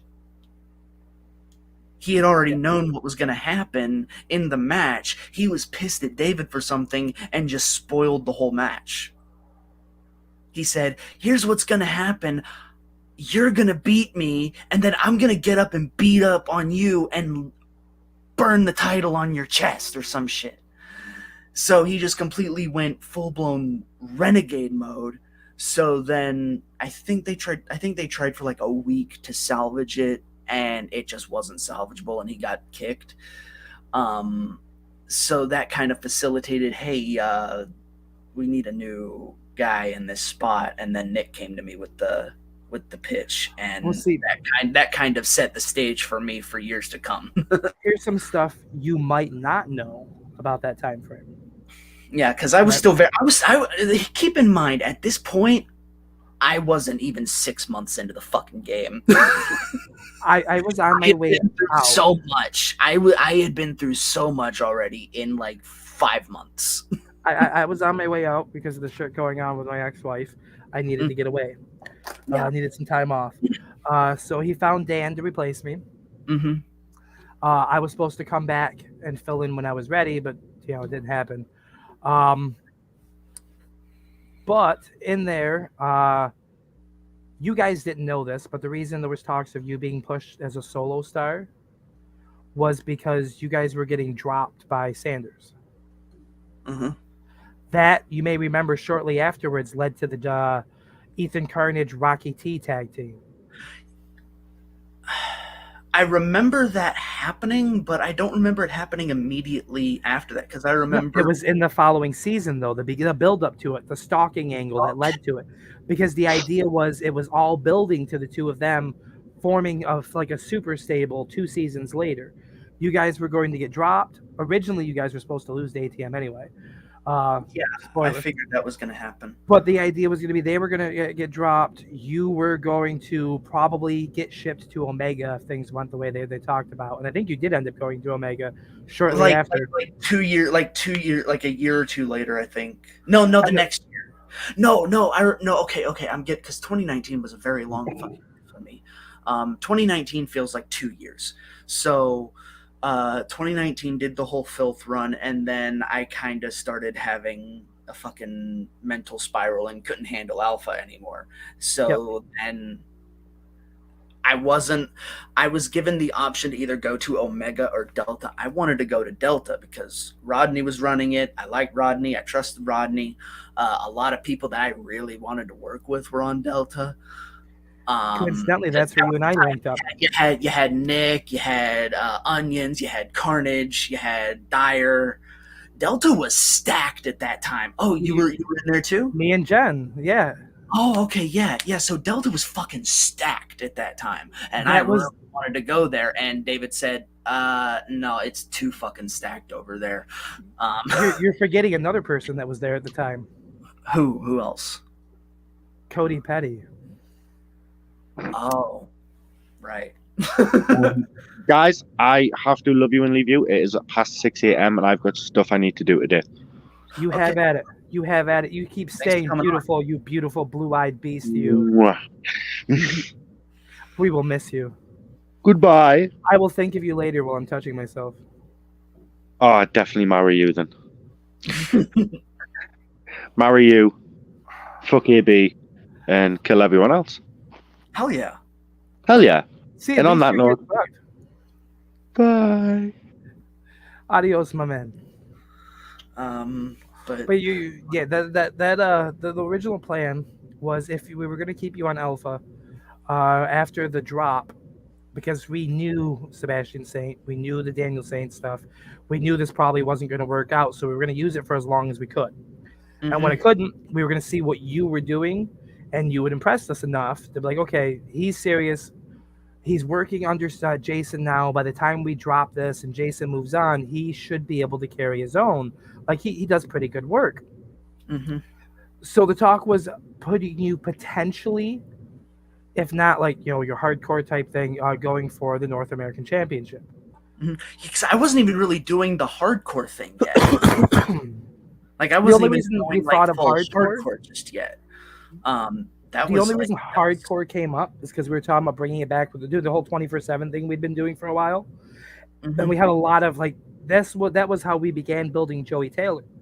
Yeah, I remember that. He was hardcore champion at that time. Mm-hmm. I remember. There was a big match between him and Casey Moran at one of my first pay-per-views I did, which everyone hated the name for it. but I did it anyway. Friendship stinks. That show holds a very special place in my heart. And I created the music for it. I've Mhm. had the reds, the blues, and the pinks. But one thing's for sure. Friendship stinks. Yeah. Holds a very special place in my heart because that I genuinely believe on that card was my genuine breakout match. Well, the main theme do of you that remember? whole show. Do you remember what that match was? Was that no? That wasn't the Joey Taylor match. No. I'm trying to remember the whole card because I came up with the name for the card because one of the main events was Justin Klein versus Mikey P. Like it was all people who had been allies for the most part. The big stories, people who had been allies fighting each other. Yeah. So I'm like, friendship stinks. You know, they turn on each other. I'm trying to remember. Yeah, because I'll tell you this: my match was one of the cases where it wasn't a ally broken up. It Was it a just gimmick match? No, it was a normal match with Zach. How Moss. early in the show was? Okay, yeah.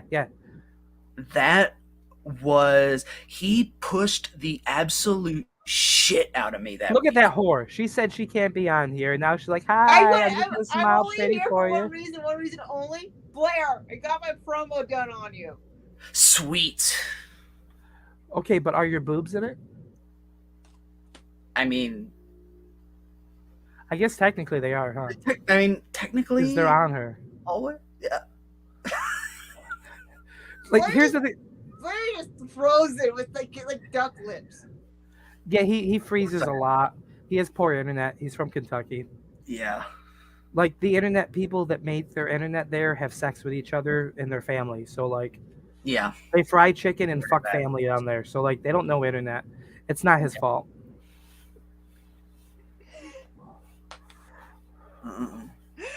I was like I was getting ready to try to finish some promos. I was like, screw it, I'm popping in. Like I got Blair's done, and I tried to get at the XWE promo done. Like I never done a 5-man promo before, so I'm like, Well, that'll be fun. my brain. Did you just say you've never done a 5-man porno before? promo? Oh, I heard porno. So you have don't done a think so, yeah. 5-man porno before. Oh! Brooke, is there a I'm video sorry, of it? What? Is there a video of it? Of what? The 5-man porno. I got some of the outtakes they post that I try to work on. You have outtakes from the 5-man porno? No, of the promo I try to make. Oh, well, we started talking about the porno that you admitted existing because AB asked you if you, and so like, you know. I should have just focused on editing my promo. Brooke, you know, I don't know what it is. The last 2 weeks I've seen you on here, you look different than you had before. I don't know. There's something different about you. I've been using my ring light. Maybe that's what it is. Maybe it's the lighting and the change. Like your face looks different. Like I don't want the wording. I've been using my I've been back on my face cleaning stuff. So like I don't want the wording here to come across bad, weird, offensive, too creepy, anything of that nature. Like half the time when I say shit, I know how it sounds, but I don't mean any of it in any way that's in anything other than like having a laugh.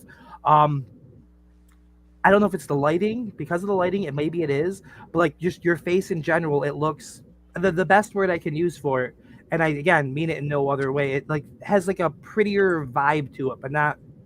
I don't know. I can't word it right without sounding like I'm trying to hit on you. But if you want to show us your boobs, that's it. But no, like you, and it's not saying you weren't before, but like I don't, your face just looks more. I guess I don't know. You look different. Smooth. my face is more clear because I've been using proactive. I've been using that again. Maybe, but like I don't know. Like you have a. Are you pregnant? Oh my God, Blake. No. Okay, and the reason I ask this is because even when you smile there, the best way I can describe it would probably be like, you know, when they describe a woman being pregnant having a particular glow to them, right? That's the best way I can describe it. You glow like you're pregnant. I think Wait, did I just accidentally call her fat?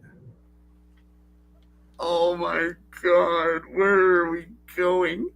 Then again, I told the 10-year-old today when she was sweeping, like her shirt rolled up over her belly, right? And then she's 10. The 10-year-old kids generally have like a certain amount of pudge to them. She has 10-year-old like kid pudge, but unfortunately, the rest of her body's developed like a grown woman. Um, so I'm looking, I'm like, Darcy, you almost look like you have a pregnant belly. And of course, I got yelled at by everybody. Like, oh, you're gonna make no, I'm not making fun of her. Like, it's not to make fun of her stomach or tell her she's fat. Like, 10-year-old kids have pudge to them. It's a part of the body. Like, it's supposed to be there, right? Unfortunately, because of how developed she is, it looks like it's a pregnant woman's like belly. She had just eaten before this too, so like but like I'm looking at her, I'm like, huh, your stomach looks like a pregnant belly, and I got yelled at so much. Damn, bro. I had to sit there and defend myself. I'm like, look, it's not my fault. Everyone in this house is fat, myself included. Okay, I can't. No, I didn't say that. That would probably have gotten. No, I don't think anyone would have said anything. Funny story. If my wife wants me to go away for whatever reason, probably because she's going to turn on Markiplier and do unmentionable things while watching him do things, she'll be like, I'm so fat, and she knows I'll walk away. I will walk away because there's no engaging in that conversation in any way, shape, or form that makes me win or like makes me come out better. And like she'll always drop it when I'm doing something in the other room. Like the other day I was watching Bleach and I came out, I went to the bathroom, I talked to her for a bit, and like she ends one conversation we had with, I'm so fat. I turned and I walked away. And as soon as I did, she's like, yep, you're like, I'm out of here. She's like, so you're saying, I'm like, I think you've been doing that already. You're just like, you know that if you drop this, I'm gonna walk away. No, these are stories inside my marriage. I'm gonna share another one with you today. All right, my wife's doing dishes, like she should, as the woman of the household. There's a reason they have smaller feet than us. AB, it's so they can stand closer to the sink and the stove. All right. My size 15 boots don't fit very close against the stove, but my wife's like size 3 feet, they fit perfectly, okay? She can stand right over there. I mean, maybe the titties are hanging over it, but like that's okay. I tell her she's got hot tits all the time. If she's over the stove, duh, she knows I'm telling the truth. But we're sitting there, she's doing dishes, and she's like, hey, do you want me to start a pot of coffee? I'm like, sure, okay. She goes, I don't like that answer. And I looked at her. I'm like, fine, whore. Fucking make my cup of coffee. Start my fucking coffee. Is my coffee not fucking ready? Yeah, I want my fucking. I'm yelling at her. I'm getting loud like it's an actual argument, right? The 10-year-old Darcy in the other room peeks out. She goes, I didn't hear anything, and walked away as I'm like insulting her mom.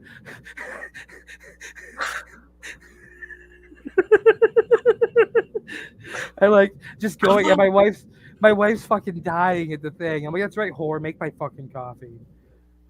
Yes, I want fucking coffee. It's not fucking ready. Yeah, what the fuck? You said my fucking coffee. I want some stupid fucking coffee, and don't make me stupid coffee. My coffee better be fucking smart. Not like everything else in this house. Fucking stupid ass. Ask me, do I want coffee? Of course I fucking. Funny story. She made the coffee pot, turned it on. I still haven't had a cup. So let's ask Reddit. Am I the asshole? And I think it's a unanimous yes, right? I'm the asshole here. Brooke's like, I don't know, but that was hot. Why do you think I'm laying down? No, my back is killing me. You keep telling stories like that, you might get a titty. Arthur's titty. How you doing? Oh, have you guys seen that? The Enzo Amore story coming out of WrestleMania with MLW, was it? Yeah, he's like, did he get fired? They're saying like he fired him, but he's like, no, I was never actually under contract. Everything I've seen, no one has denounced the fact that he was not actually under contract. He had a handshake agreement to do some shows there. They advertised him for a title match. He claims he didn't want any title matches. He wasn't there for title matches. He didn't want anything that was going to hold him down. Now, if that, the handshake deal thing being true, the rest of that being true leads me to believe, okay, this sounds about right. Like if you're working a handshake deal with a company, because you don't want to sign anything because you don't know what you might decide you want to do down the road, yeah, you're not going to accept a title match. You're not Yeah, going to look to exactly. go become their champion, to commit to dates with them. So like they say he backed out of the match. He's like, I never agreed to this match. They just put me in the promotions, didn't even ask me. Like, I have the text message, bro, and he's like turning the stuff around on his phone, talking about it during the live video on Twitter. Mm. I'm inclined to believe this dude. I think the biggest issue with this dude is he rubs people the wrong way Yeah. because he's the realest guy in the room. He was a sweetheart at Pensacon. He was. He's the realest guy in the room, so he rubs That's some kind of people the thing. the wrong It's way. like, you know, a lot of people. I think $10 or $20 for the autograph and photo. I think. I mean, I'd give him $50. Like, I paid like definitely 25 for Daniels and Kazarian. I would have if I didn't end up getting him free, but I got those guys autographed for free when they had the TNA house shows. When they were still doing that. Oh yeah, I remember I got one from the Machine Guns at a TNA show once. I got Hacksaw some Jim Machine Duggan Guns was too. charging $50 for a photo. Like, That's ridiculous. I'd give Enzo $50. He's more relevant, and I think the guy's cool. Hold on, I'll be right back. I gotta go get something. Let's see. In my autograph collection, I got so many from all the indies. I got Bullet Bob Armstrong's autograph. I got Hockey Tonk Man's autograph. I got Boogie Man's autograph. I grabbed autographs people asked were seemed curious that I would choose to pick, right? Like I got Sika, Roman's dad's autograph, and I got Rosie's autograph before he passed. That's kind of scary. my autograph collection was a series of young talent doing the indie scene in my area about 15 years ago. Guys that I don't know if maybe you've heard of them, but people like Tommaso Ciampa, Brody Lee, Kevin Steen, Dalton Castle, Sammy Callahan before the WWE contract, like early on in his shit. Yeah, Jessica Havoc. I was seeing Callahan when he was doing the Crow gimmick. When he was Solomon Crow. I feel like that would have been a little bit. I feel like it could have been better, but I feel like if they would have actually committed to the whole hacker gimmick, but they didn't. He was just a guy. Yeah, they came with the hack. They tested the hacker gimmick, they teased the hacker gimmick, and then he showed up and was just a guy. But he wasn't the good guy. He wasn't the bad guy. He was just the guy. No, he was just a guy. A guy. And you know, a lot of what he's doing right now is Impact right now with Tony Jr. right now. Yeah, and I think, you know, Impact still exists. Oh yeah. Like actually I hear right now it is actually one of the better wrestling shows going on right now. It just doesn't nobody watches it anymore though. The funny thing, they bought their own TV company, and because the owner who owns Impact now owns their own TV network, so they can no longer get canceled. So that's kind of ironically funny. Yeah. Do they still stream on Twitch? I don't know. Because I know there was a period of time where they just streamed their shows for free on Twitch at one point. Quick indie question off topic, but semi on. Has anyone seen yet? I haven't. I know it happened WrestleMania weekend. ROH Supercard of Honor. I know the Dante Martin broken angle. Oh God! From what I understand, the video is Sid Vicious level. Yes, but I haven't seen it yet. My friend Adam told me he watched the whole thing and he saw the whole face reaction of the crowd. If anyone comes across that, I would love to see it. I'll find it. I think I found a couple any page groups of it. I had to find what page group someone posted it. I need to go look at my page groups. Also on the wrestling topic, coming out of WrestleMania tying in as well, has anyone seen the information on Vince McMahon's new deal with Endeavor? No, I haven't. He has 2 years. Find the Dante Martin spot though. Okay, so here's the semantics on that contract. 2-year contract. It begins with the time frame when he forced himself back in January. That's where the contract starts from. Okay. 2-year 2-year contract, but he does answer to people. He is the executive chairman for WWE, Okay. but he still has a boss in Endeavor. Um, the 2-year contract comes complete with a basically a behavior clause type thing that says same typical processes if he is found doing the shit he was doing before. I still surprised they still gave him a job, even though the whole conflict. He can be fired immediately. I still think he should be fired because of the whole conflict, but hey. He was the look. I understand the whole business aspect of it. He was the guy they couldn't actually fire because he had controlling interest of the company. Now he does not have controlling interest of a company, but because of the negotiations and the sale, he has cushioned himself in a decent job. This decent job is a 2-year deal. And he has all the same contract clauses as everybody else now, and he can be fired for violation of these things, and in sense lose quite a bit of money. So he has to behave himself. Let's see how long that lasts. But it's 2 years, 2 years guaranteed. I have not seen anything come out about information as far as what that may or may not mean for Triple H and his position in the company. They noted that on Raw, they still announced him as the chief content officer. But on SmackDown, they referred to him just as Hall of Famer Triple H the night he announced the draft. However, it has also been reported and substantiated Vince McMahon was back and working creative Monday Night Raw, but has not been back involved in creative or working the shows since. Well, yeah, he was on that Raw after Mania. He wasn't on this past one though. Nope, and he wasn't. As far as I know, as far as everything I've seen referenced, he wasn't doing SmackDown either. Yeah. So far, I haven't seen anything he did on NXT. So far, that's still Sean's department. Yeah, he never touched. What I heard, NXT fucking is getting good lately again. Here's something I don't get on the NXT front. Okay, that Stand and Deliver.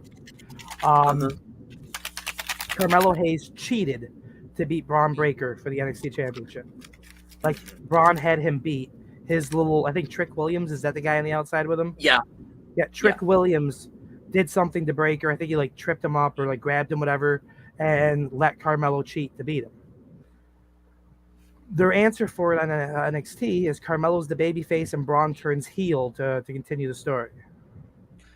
I think, despite the way he won, the fans kind of double turned them.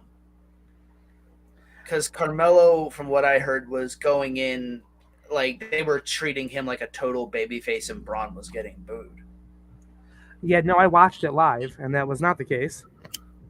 Really? Braun was not getting booed. Carmelo wasn't really getting booed or cheered.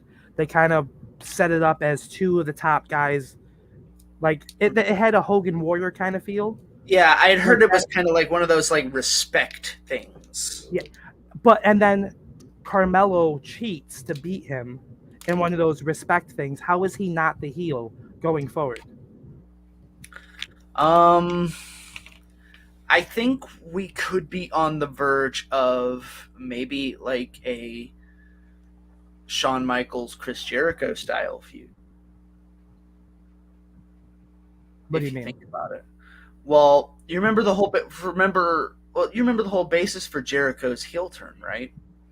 No. Against Shawn. It was, and it's crazy that I know this because I wasn't even watching WWE at this time, but you know I've gone back and checked this feud out in particular because I heard it was one of the best things of that time period. It was Shawn Michaels had retired Ric Flair. Yep. Right? Retired Ric Flair. Yeah. And then Batista took issue with that and started coming after Shawn. Oh, that's where Shawn got his messed up eye. Yeah. But I think in the match with Batista and Shawn, I think like Shawn did something kind of heelish or like cheeky to win, and then kind of did that wink and the nod when he thought no one was looking, and Jericho was calling him out for it. But Jericho, being the one calling out the bad shit, is the one labeled the bad guy. the one who cheated is still looked at as the fucking hero. Maybe maybe it's gonna go somewhere like that. Tying on this, I also came across, since you said cheating hero made me think Eddie Guerrero, obviously. I mean, when I got the Eddie Guerrero belt back there. Exactly. But, which led me to this. I'm going to bring us back to WrestleMania real quick. Okay. You may recall me talking about my displeasure with the Dominic Ray match, how I really thought that Dominic should have won. Oh wait, I think I missed this. Oh yeah, you weren't on last week. Yeah, I wasn't on. I overslept like a motherfucker. I was very displeased with that. Like, I thought Dominic should have won. I thought they could have done it in a way that worked. Dominic obviously cheats to beat him, right? LWO and everyone still comes out and gets involved. You know, Damian Priest, whoever gets involved, but then Dominic does hit him with the chain and beats him. No Bad Bunny involvement. All right. Yeah, Ray, we know Ray's been cheated. Dominic shouldn't have won. Like, he needs to shut Dominic up, but having that one match with his son, knowing he can't do it again, like, that was hard enough. Like, trying to get the ring with my son in front of all these people, like, being reminded of these. I am a man, you know, but it's still, I can't just go in there and beat my son the way you need to beat someone inside the wrestling ring. I can't do that to my flesh and blood. I can't. I had problems when I wrestled some of my best friends, like Eddie Guerrero, and I'm like, I did this because, you know, they were my friends, and it was the business, but this is my son, and I can't put myself where I need to be to beat my son. I can't do that. Santos Escobar, Ray, it's okay. I got this. Let me make this right. Let me fix this. No father should have to do this. Like, you did it once. I saw how hard that was. If you know, no father should have to do this more than once. Let me fix this. Let me take care of this. Let me do this for you. You know, one son to another son, you know, El Hijo del Phantasm, you know, Rey Mysterio, like, they're both had the Mexican upbringing from the Mexican lucha libre. You know, one to another. Let me do this for you. Which then gets us to El Hijo del Phantasm, and which is what Santos Escobar was briefly in Mexico. He was also King Cuerno in Lucha Underground. He is the son of Phantasm, from a Mexican wrestler, against El Hijo del Mysterio, literally the son of Rey Mysterio. Rey Mysterio at WrestleMania talked about in the press conference how he wanted to really represent Lucha Libre, Mexican Lucha Libre, you know, Mexico's Lucha Libre style of wrestling to the whole world. And the reason he's with WWE is because he feels this company is the one that's best suited for his goal. Like, they're seen in more markets, they're seen by more people. This is the biggest stage for him to be able to share his heritage, his style of wrestling. Again, the sons of are really big things in Mexico. Well, I have to give them credit for me being wrong. Okay. Obviously, we're probably going to get a Bad Bunny tag, either tag team or 6-tag match. I would be okay with a 6-tag. Santos, Ray, you know, and Bad Bunny versus Priest, Baylor, and Mysterio. Fantastic match. 5 of the 6 people have some sort of Hispanic heritage. Again, working to that Lucha Libre crowd. And trios matches are big in Mexico. And they're going to be in Puerto Rico. Yeah, and they're going to be in Puerto Rico. Well, here's the thing. Priest is also Puerto Rican. Yes, that's what I said. 5 of the 6 people are Hispanic. Yeah, so it's like 5 of the 6 are Hispanic, and one of them is from 2 of them. Bad Bunny's also Puerto Rican. Oh, yeah, I forgot. Bad Bunny's Puerto Rican. Yeah, that's right. I forget about Bad Bunny all the time. And, you know, so you have this build. It can continue the Dominic Ray story. I seen on an interview that Ray talked about what his ideal match to end this feud with Dominic would be a as they call it, lucha de apuesta, match with stipulation, match with what's the actual word, wager, so something of that nature, a wager. So in this match, you know, you have, and again, it's a very Mexican Lucha Libre thing. Obviously, I want to see Dominic beat him here. This is how Ray retires. He loses the mask to Dominic. He said straight up a long time ago he wanted Dominic to be the one to wear. He wanted Dominic to wear the mask when he retired. If he loses the mask and Dominic literally earns the mask, even if it turns into a semi-double turn, even if he stays a heel, like he can don that mask. He can still don that mask. And they make a whole heel thing of him donning the mask because now he's Rey Mysterio. He did it. You know, I He's actually heard this was actually interesting. Have you seen Sheamus's YouTube channel? no. It's a very interesting one. He gets people on and he does their workouts, and it's kind of like a workout tutorial and like little fun interview. And he did one with Dom, and they were like talking about like, you know, what would he have technically been? Because like he said, technically because Rey is Spanish for king, I could be Prince Mysterio, and I'm like, ooh. Prince Mysterio. That actually sounds perfect. I thought, watching Which one of my would lead favorite into entrances, an Dom's eventual fight entrance. between him and Baylor, Prince versus Prince. Yeah. Yeah, exactly. that works out too. But I remember thinking very specifically, watching night one, watching Dominic walk out and he had the mask on, just like doing that cocky. Did you notice and that wasn't his father's WWE mask? It wasn't? It had the question mark. It was the old that was WCW. That was the Rey Mysterio, MIS. He was using the one that Rey lost the right to wear because he lost it in WCW. Oh, I did not know that. I did not know that piece was of the information. Same mask. I thought it was part from the same mask that he wore. That is so sick. But like I saw the one that he lost. Watching him with that No, mask. but it is the Rey Mysterio design, not the WWE version. That is the version that he was passed on to from the original Rey Mysterio, MIST. It's designed like that, not his WWE version, which they don't focus often on the question mark as much, or the crown, because the crown was there too. That was part of the original design. They don't focus as much on the crown because of the issue where they don't want to offend the Mexican Lucha Libre fans, because that is a mask Rey isn't allowed to wear anymore. Yeah. But like, Dominic would be eligible. Because do you think that today fans will understand that? Because like that was such a long time ago. The Lucha Libre fans will. It's a story that I think you could translate pretty well to, when to my the wife my wife is Mexican born. She grew up on Lucha Libre. When I pointed out that was the WCW mask that Rey lost the right to, the WWE mask design, Mike, you see that? It's the crown. Rey doesn't, that was his old, she's like, Rey can't wear that anymore. Oh, as a Mexican who grew up in the culture with how this works, like that's an added extra insult to his father, because technically Dominic can wear that mask because he is the son of Rey Mysterio Jr. He can wear that mask. Oh, that is so good. But like, you can't tell me WWE wouldn't do that. Long-term booking in a way, like long-term story in a way. If like people do someone send this to Hunter. Someone send this to Hunter. Maybe we get Prince Mysterio. Maybe we do really get Prince Mysterio. I don't know if the Spanish word. I'm gonna look it up right now. I don't know if my wife's like, are you awake? Oh, there she's awake.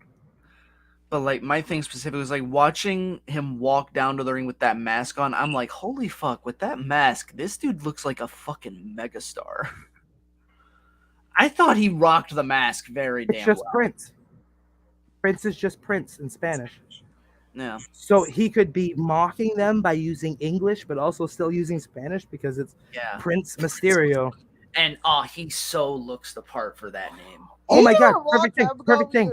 Never thought winning that the mask. Dom would be this popular, but like he probably in a way tried to break his own All right, father's check shadow, this out. but in a way embrace his family's legacy in the same way. Mm-hmm. He wins the mask at SummerSlam, right? Okay. And he comes out. They announce him as Rey Mysterio 3, right? Because that's how the way it would work. And he comes out and he says, "No, I'm not a Rey Mysterio. I'm not the third Rey Mysterio. I'm the first Prince Mysterio. Now all that Mexican fan following he just won, now they're hating him. It's an instant like, oh my god, it looks like you got the face turn out of him from what you saw. He hasn't spoken since. We just know this, and there's this moment, and he's like, no, yeah, I appreciated what my father did. Finally moved out of my way, but I am. And then you can lead to a eventual WrestleMania match now, a year later.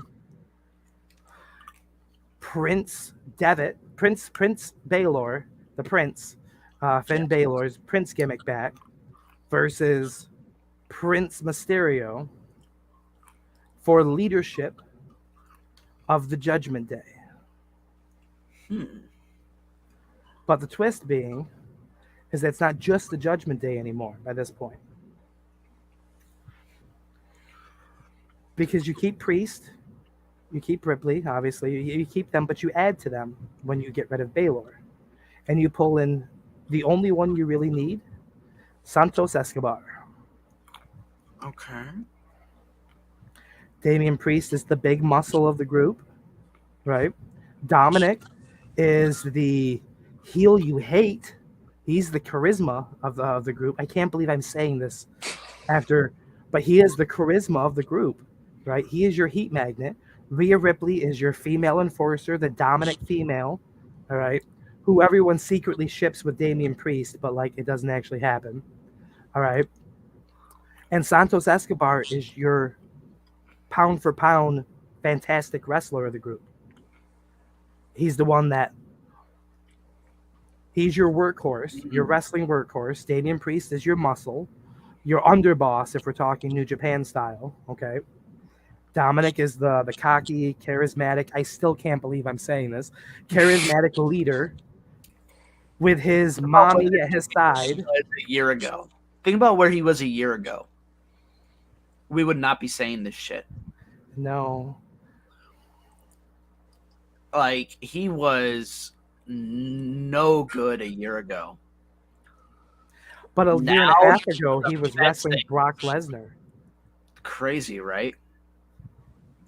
It's like he has quickly become one of the best parts of any of the shows he is on.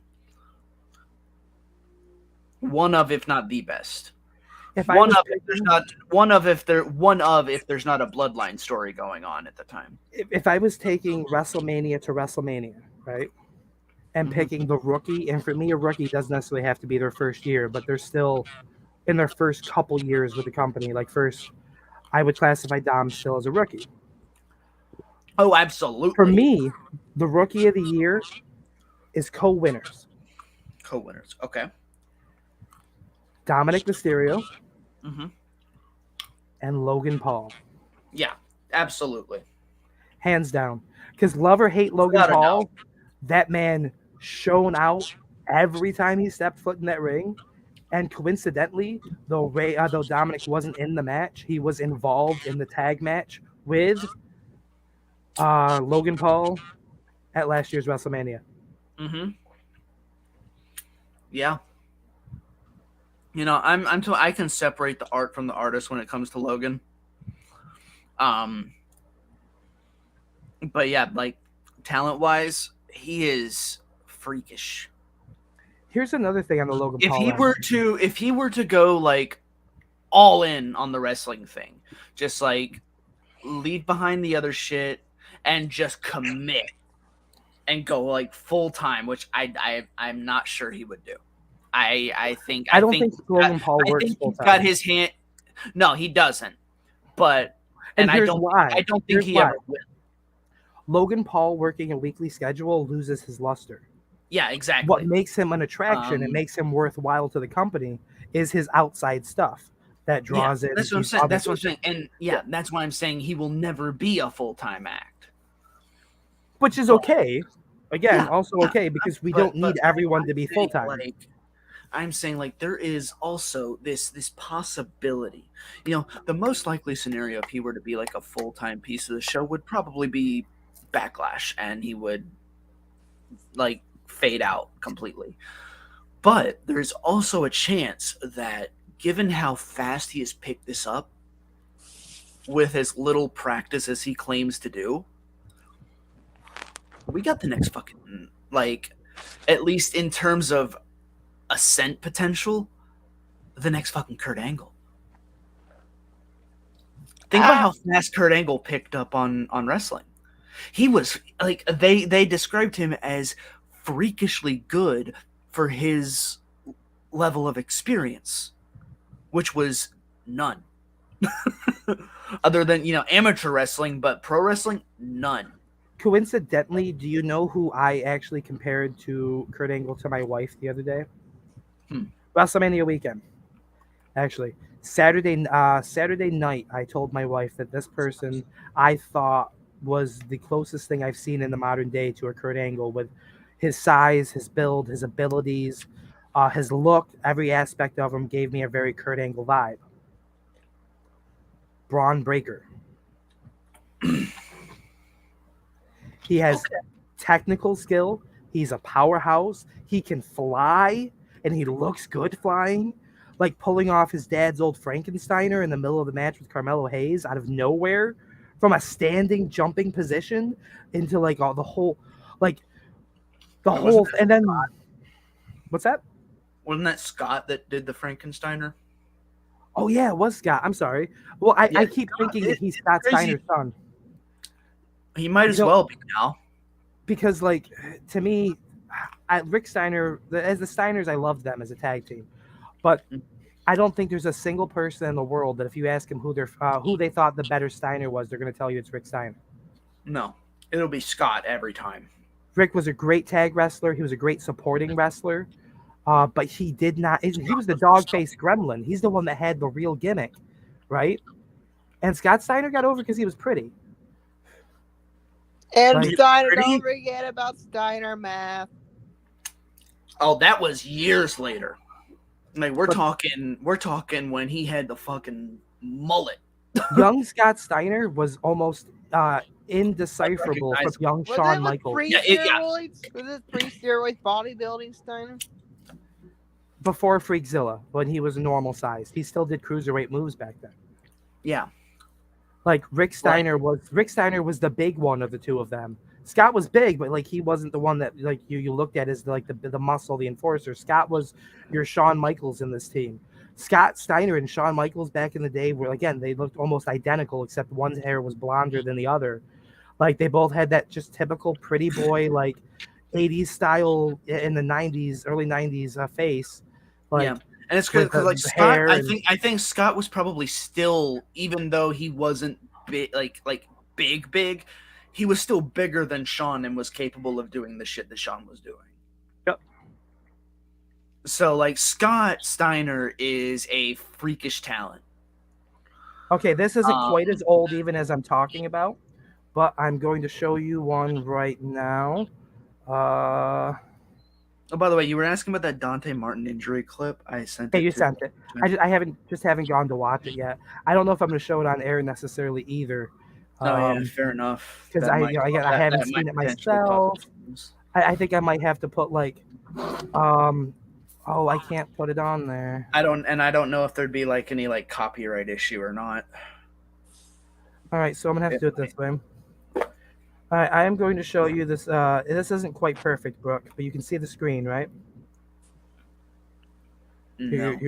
Brooke, we can't. I know we can't see your screen, Brooke, but you can see our screens, right? I see all of yours. Yes. Okay, just making sure. I wanted to make sure like you weren't like off or anything. Here, this is even older than what I'm talking about, but this is Scott Steiner back then. Completely unrecognizable. And this is even him bigger than what I'm talking about. Like young Scott Steiner, like doesn't even look remotely the same. He has more of a Terry Taylor vibe than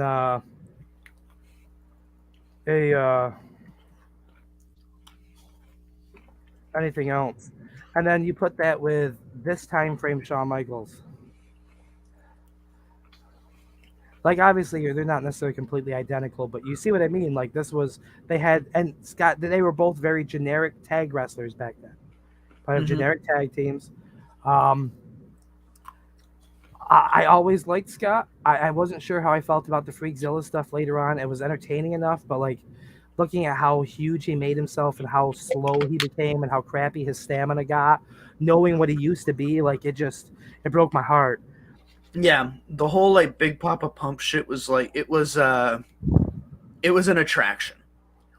The Scott Steiner that could actually work was long gone when that started. Which is a great segue for me and something I want to talk about. That maybe I think it's a section I might start doing regularly, whether it's on here or something separate throughout the week. And that's the shit people complain about wrestling. I'm going to tell you why they're wrong. I'm going to start with the big one. Well, we just covered Logan Paul, but Roman Reigns. All right, people bitch about Roman Reigns as the champion, still holding the title, like he's hardly ever there. And I'm gonna tell you why all these things are great. All right, do we remember John Cena on top? How people got Yeah. so tired of seeing John Cena all the time, main event. He's always the main event. He's always the main event. They're never, oh, look, it's another pay per view. We got John Cena winning again, but where's the U.S. title? Where's the Intercontinental title? Why are these not on the shows?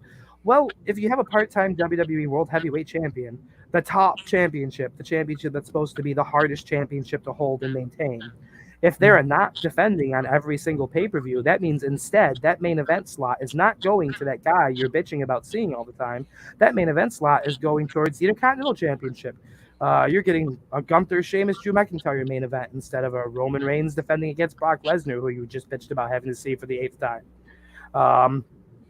You're getting the elevation of the U.S. title. You're getting the elevation of the Intercontinental title. These are the singles titles on these shows. These are the titles for the people who work the full-time schedule. Your main championship, I think, should be mainly contended by people who are not full-time. You're I like think- absolute like best of the best of the best. I think you have some full-timers competing for it, and you have the occasional full-timer holding the belt for a while so that you build this sort of, thing with it, a reason. A lineage. But you keep it more towards your part-time people, your people who are not there every single week. They are your draw. They are your attraction. If I go back to when I grew up watching wrestling in the 80s, 90s, I turned on regular weekly television and I wasn't watching Roman Reigns fight Cody Rhodes, whether it was a tag match, a singles match. No, I was watching Bret Hart defend the WWE Championship, maybe. Well, for a while he did it every week when he was champion against Bastion Booger. Somebody that's clearly not going to win for the championship. It's essentially a jobber. Maybe occasionally your mid card, upper mid card, he might defend against Kurt Hennig, Mr. Perfect. He might defend against, if it was this day and age, it would be Roman Reigns every week defending against Chad Gable, Cedric Alexander, Shelton Benjamin, Rick Boogs, Baron Corbin, Elias. Dolph Ziggler, Elias. Now, do we want that? No. Do we want to see that every week? No, but you know what? That would be great if, say, Cody Rhodes wins the championship and decides it's his first title win. He's working his full-time schedule. He wants to bring prestige. He wants people who didn't have their chance just like him. And he starts every week defending the championship against someone who's never challenged for the WWE Championship. That's like the only stipulations. Open invitation, anyone who's never challenged for. And you get some surprise things here and there. One week, Rhea Ripley answers. And Rhea Ripley takes him almost to his limit because he's hesitant to be that vicious against a woman. But like eventually, maybe Rhea ends up getting herself disqualified, like because of outside interference from the Judgment Day. But like, you're protecting him still, that babyface-ish. Like he's not hitting her because she's a woman, but he's hesitant to be as potentially vicious as he needs to put her away because of that certain sense of, well, do I treat her like anybody else? Do I hold back? Like, how do I do this? For I say with Rhea, they try to build her up, like, in a way, if they continue how they do it, make her basically the new version of China. But I doubt they're going to completely. I don't think it would be just her. I think Bianca Belair is another one of those built the same way, but Yeah. different. We talked about this earlier. Statistic came out that as far as completely full-time active roster members, which they excluded Trish Stratus from, but they didn't exclude Lita from. So taking both of them out of the equation because they both fall into category 2. The only person, including people on NXT, on the Raw who had been on NXT at the same time frame that Bianca Belair has not defeated on the Raw roster is Dana Brooke.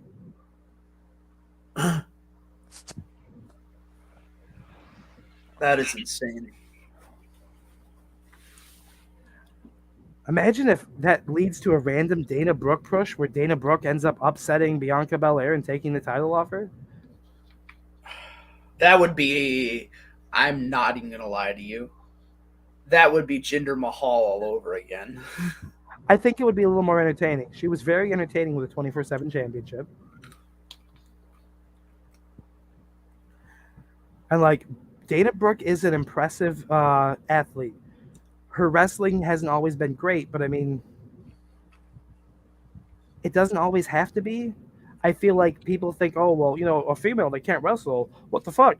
I mean, people will tune into Hulk Hogan if he got in the ring right now because he's Hulk Hogan. It doesn't matter he can't wrestle. Like, People bought tickets to watch Ric Flair almost die in the ring last year. I'm not saying Dana Brooke is Hulk Hogan or Ric Flair, but what I'm saying is you don't necessarily have to be a fantastic wrestler in the ring. You can be a fucking train wreck. People will just come and pay to see the train wreck. But even in this, like, she could hold the title briefly. Maybe a babyface surprise win. She can't believe she pulled it off. Bianca Belair, like, looks surprised too, and she goes to take the belt to hand it to her. It feels like this feel-good moment. Like, she raises her hand in the air. Well, then she takes the belt to go to give it to her. Then she smashes it in Dana Brooke's face and beats the living piss out of her. Bianca Belair heel turn. She needs something to be interesting. And then she wins the belt right back off her at either the next pay-per-view, because Dana Brooke needs time to recover after this vicious assault. What should have been a great moment for her. She won the women's championship. She's out. She can't compete right now, but she'll be available. She should be available by this. Bianca Belair, you'll have your rematch. In the weeks leading, she has matches with other like top level talents, faces, and she just destroys them. Doesn't even win the matches. She just destroys them, ends up getting DQ'd. She just keeps beating the shit out of them, beating the piss out of them. Like, she just leaves Asuka motionless. She just leaves fucking Bayley unconscious. Becky Lynch gets her ass kicked, and left laying. I mean, she already has to deal with Trish Stratus, and now you can tie that in there with them, Trish Stratus getting involved, Bianca losing the match, not fucking caring anyway, and just making a statement by beating the fucking shit out of Becky Lynch. You just feed her these people who they win the match because she's not trying to win the match. She's angry and she's taking out her frustration. Monster heel Bianca Belair. She goes into the pay-per-view. You get this feeling, okay, it's the babyface underdog. Okay, there's no way that, this is good. And then boom, she just steamrolls Dana Brooke in 5 seconds. If you could finally use that hair as a whip, finally, technically, you could use that hair as a weapon anytime she wants. She grabs it and she starts choking people out with it, wraps it around their throat like a rope. She's lifting people up by her hair with her own strength, strangling them as they're kicking. Yo, okay. I'm not gonna lie to you right now. I'm gonna be painfully honest. You love it. I am right. I am keeping mind of these. I am stealing these ideas, and doing them on a universe series. I'm planning. I'm taking these notes down, bro. I just want you to know. I will book for you. I'll book for you all day. I have a brilliant idea for a tag team in one of my universe modes. In this universe, WWE doesn't exist, right? There's other companies. They're working for different companies. I want to put together a new version of the Nightmare Factory. Okay. A Cody Rhodes-led stable with a reformed American Alpha, but instead of Jason Jordan, it's Shelton Benjamin. So a reformed American Alpha 2.0. Well, 3.0 because for a brief while it was Jason Jordan doing it without Chad Gable, and then Chad Gable without Jason Jordan, and Well, no, I know Jason Jordan and Ty Dillinger were a tag team for a while, but they were just Jason Jordan and Ty Dillinger. Then they broke up, and Jason Jordan was trying to do. He was insistent on career. trying to do a solo career, and then Gable kept coming up to him and like. But when they came to the main And roster, they tried to when they put came to Jason the- Jordan with Shelton Benjamin briefly before Did Chad they? Gable ended up with Shelton Benjamin. Yeah. Did they? That was before I thought the Jason reason Jordan they went broke solo. American Alpha up was because they wanted to make Jason Jordan Kurt Angle's son. And one of the first things they did was team him with Shelton Benjamin. Well, Shelton Benjamin was, I think, injured at the time. But ended up going to Chad Gable afterwards. The reason being because Shelton Benjamin. I remember this because it was like months before they started playing Shelton Benjamin vignettes, and then he got injured in a fucking like training session, and like had to like go out. It was either in a training session or one of his last indie dates before coming back. I don't know, but he ended up not being able to come back when they were promoting him. And he was gone for fucking ever. And then one day he just all of a sudden appears on SmackDown because Daniel Bryan was GM at the time, I think. Daniel Bryan and Shane McMahon were the authorities on SmackDown at the time, I believe. Chad Gable's like, Jason's gone to go deal with his daddy issues. Now I don't have a partner. And then he's like, well, we have a partner for you. In walks fucking Shelton Benjamin. And then Maybe it's it was like something that was referenced and then never happened. I specifically remember a thing with Kurt Angle talking to Jason about Shelton Benjamin because probably of their time. He was the Shelton was under his tutelage, if you will, at one point with Team Angle. But like this concept is American Nightmare, Nightmare Factory, American Alpha. Like it's Cody Rhodes led, but sometimes it's Cody and Shelton teaming. Sometimes it's Shelton and Chad teaming.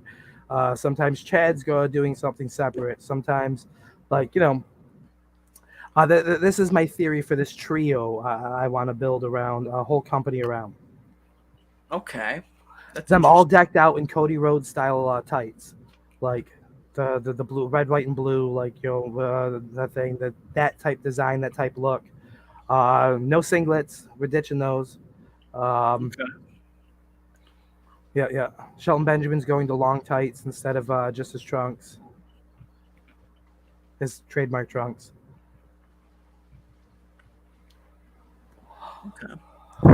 Another potential I thought about adding with them was Braun Breaker because of the mat wrestling background. All of them having mat wrestling background,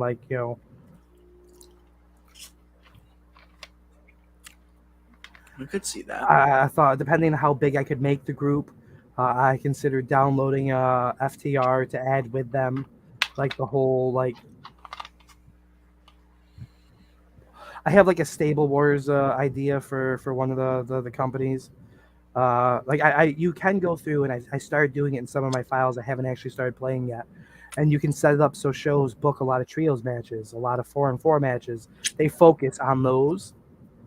And that's how I'm shaping a company around, like a Stable War style company, with like a monthly War Games, like each of their pay-per-views. Well, not monthly. Some of them are every 6 weeks roughly, but they have a War Games, which is stable versus stable.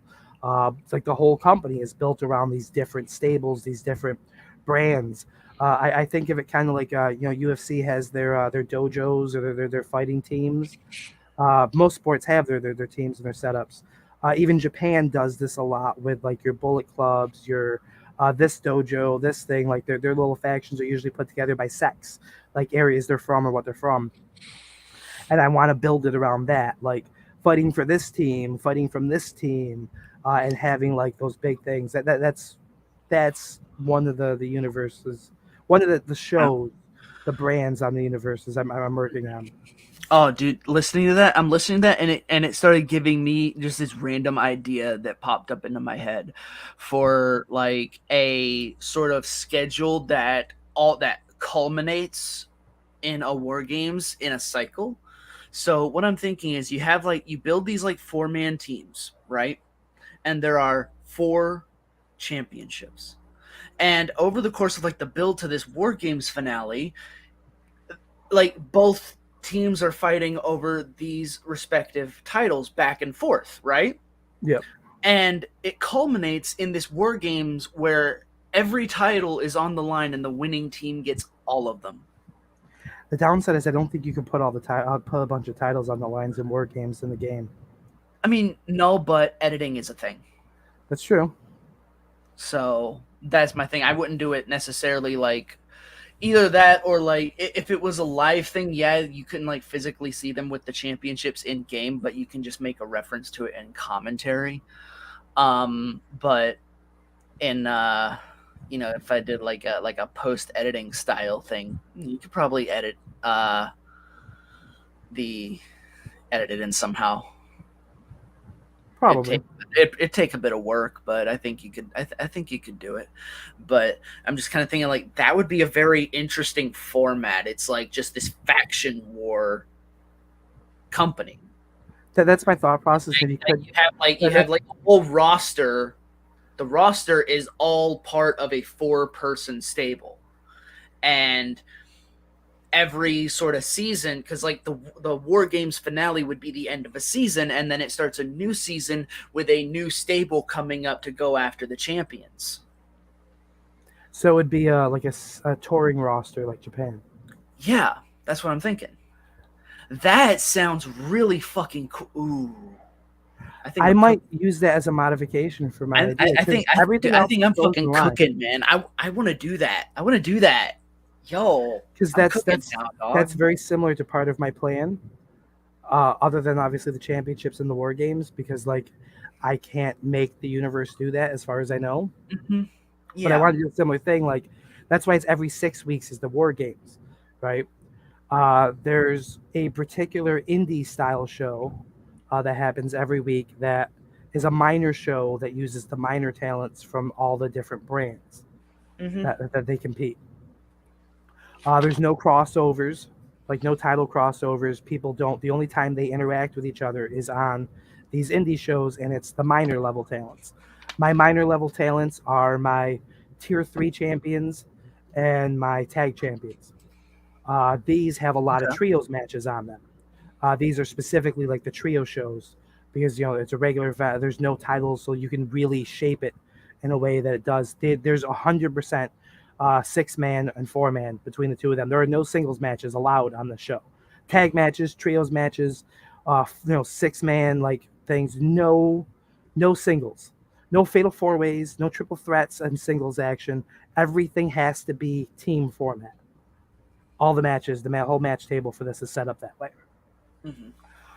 And the idea here is, it's stable. The one company is mainly all stable, so of course they're perfect for this minor show, and it's a great way for me to get these people over in the game through the power rankings by competing in these minors when they're not doing the major stuff. The major stuff, the major titles, are going to be, decided by who's going and where, doing what. For instance, War Games pay-per-view, the main event might be, say, this Nightmare Academy taking on the Bloodline, for instance, all right? Now, the Bloodline isn't in this company because it didn't feel the vibe of what I was going for, as dumb as it may sound. But like that might be the main event. But prior to this is the World Championship on the show held by Kevin Owens, defending against Damian Priest, for instance, just randomly a name. Now, that might not be the main event. The War Games is between two of the big stables. Now, say Roman Reigns and Cody Rhodes might be two people who are in contention for the World Championship, maybe next in line. The winner of this, the winning leader here, is definitely going for that championship for the next thing. there might be the tag champions or might be involved in this. The people they're feuding with might be part of this War Games, or maybe like the mid card title. But like it would be not necessarily the titles wouldn't necessarily be caught up in the War Games per se. The War Games would be built more around which stable is proving themselves the most dominant. The leader, obviously, being the one that kind of reaps the overall benefits. But like, but yeah, I might modify this some and do myself a touring roster idea with this, where people cycle out and in, so that it's always fresh. Yeah. Like maybe Like, do a 12-week cycle Uh-huh. or 8-week Like- cycle. Like, I don't know. I'm gonna have to work out the specifics of it because I'm not gonna lie. I just wrote this down because I want to remember it because I want to play with this idea more and see if I can flesh it out. And this might do something. Now I do have some super shows that I do monthly between the different rosters. Like every month there might be a different one that has them on there because unlike previous years, you can put a whole lot of brands on one pay-per-view, one PLE. Okay. Like, so, like for instance, I have 4 brands. Say right, one of the brands has their solo, like the War Games pay-per-views this month. So earlier in the month, the big thing is a super show. It's not a branded show; it's a super show where, uh, in this case, LAW, Pro Wrestling Japan, and Club UK Underground have a combined super show where like their stuff's going on. Whereas like I don't even know what name I'm giving it here, but we'll say this company, the not WWE style company, is doing like their big solo show. But like maybe next month they don't have a show. Maybe someone else has a solo. Maybe they're all on a super show. Maybe a couple times a month there's a super show with all the different companies. Like it's all like spaced down and out. Where there's very rarely a month where say 2 companies have a solo show of their own. But like, yeah, I don't know if that makes sense. Yeah. Oh fuck.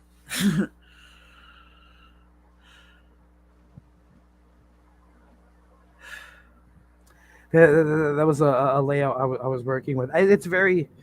I'm not even remotely close to finishing it or finalizing what I want to do with it. Like I've gone through and edited all the allies and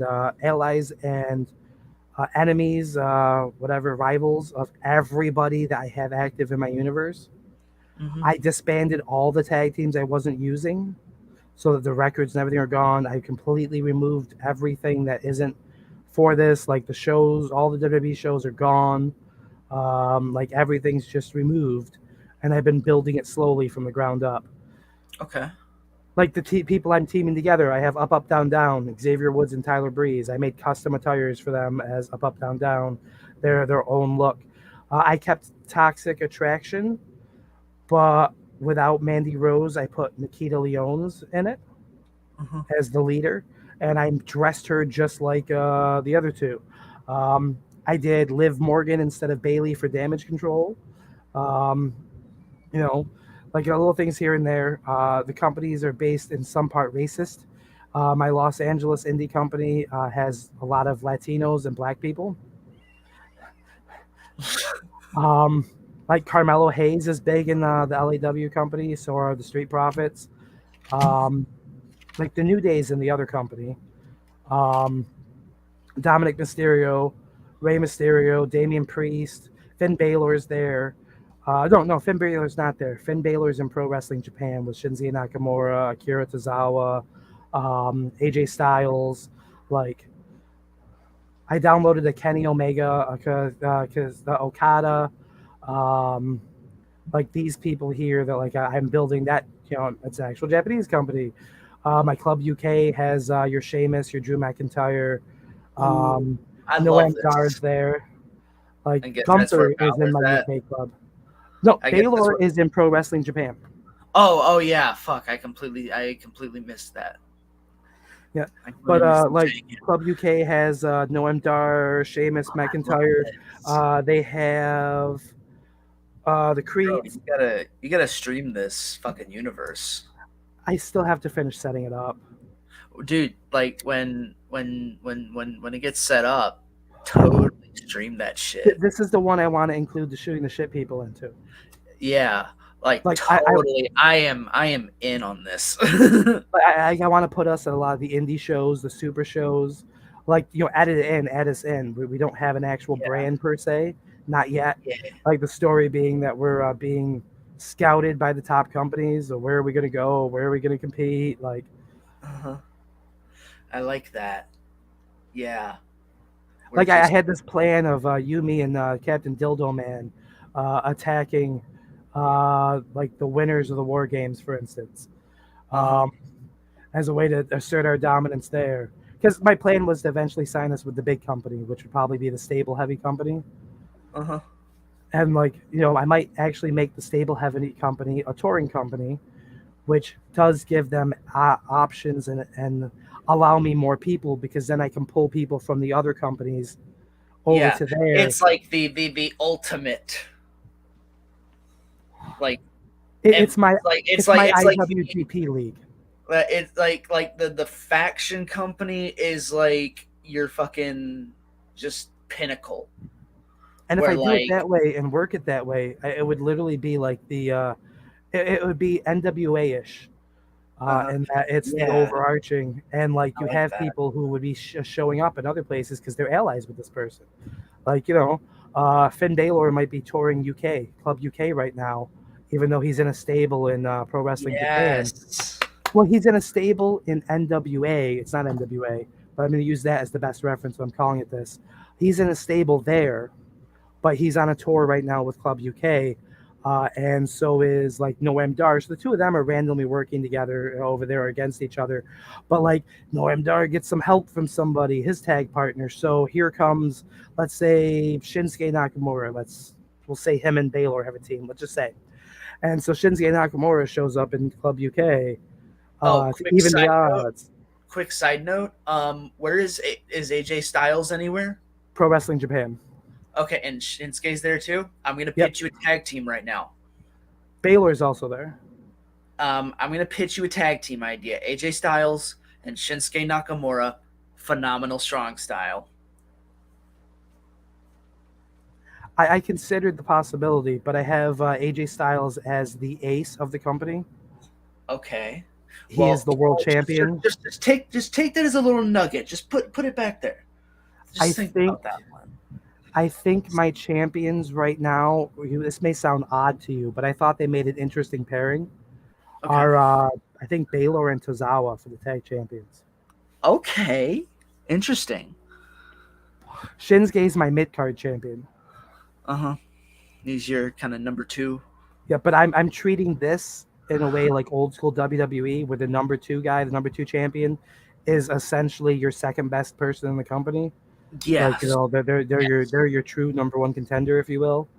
Yeah. But yeah, like if I could implement the rules, I would even have it so that like the only way to challenge, well, I can, because I can edit who's available in the rankings. The only way to challenge for the world championship is if you have held a championship in the past in the company. Okay. Or for the first, or been a champion in a been the world champion in a company. Only way you can challenge, unless you've held a Pro Wrestling Japan like mid card title, like the Intercontinental say.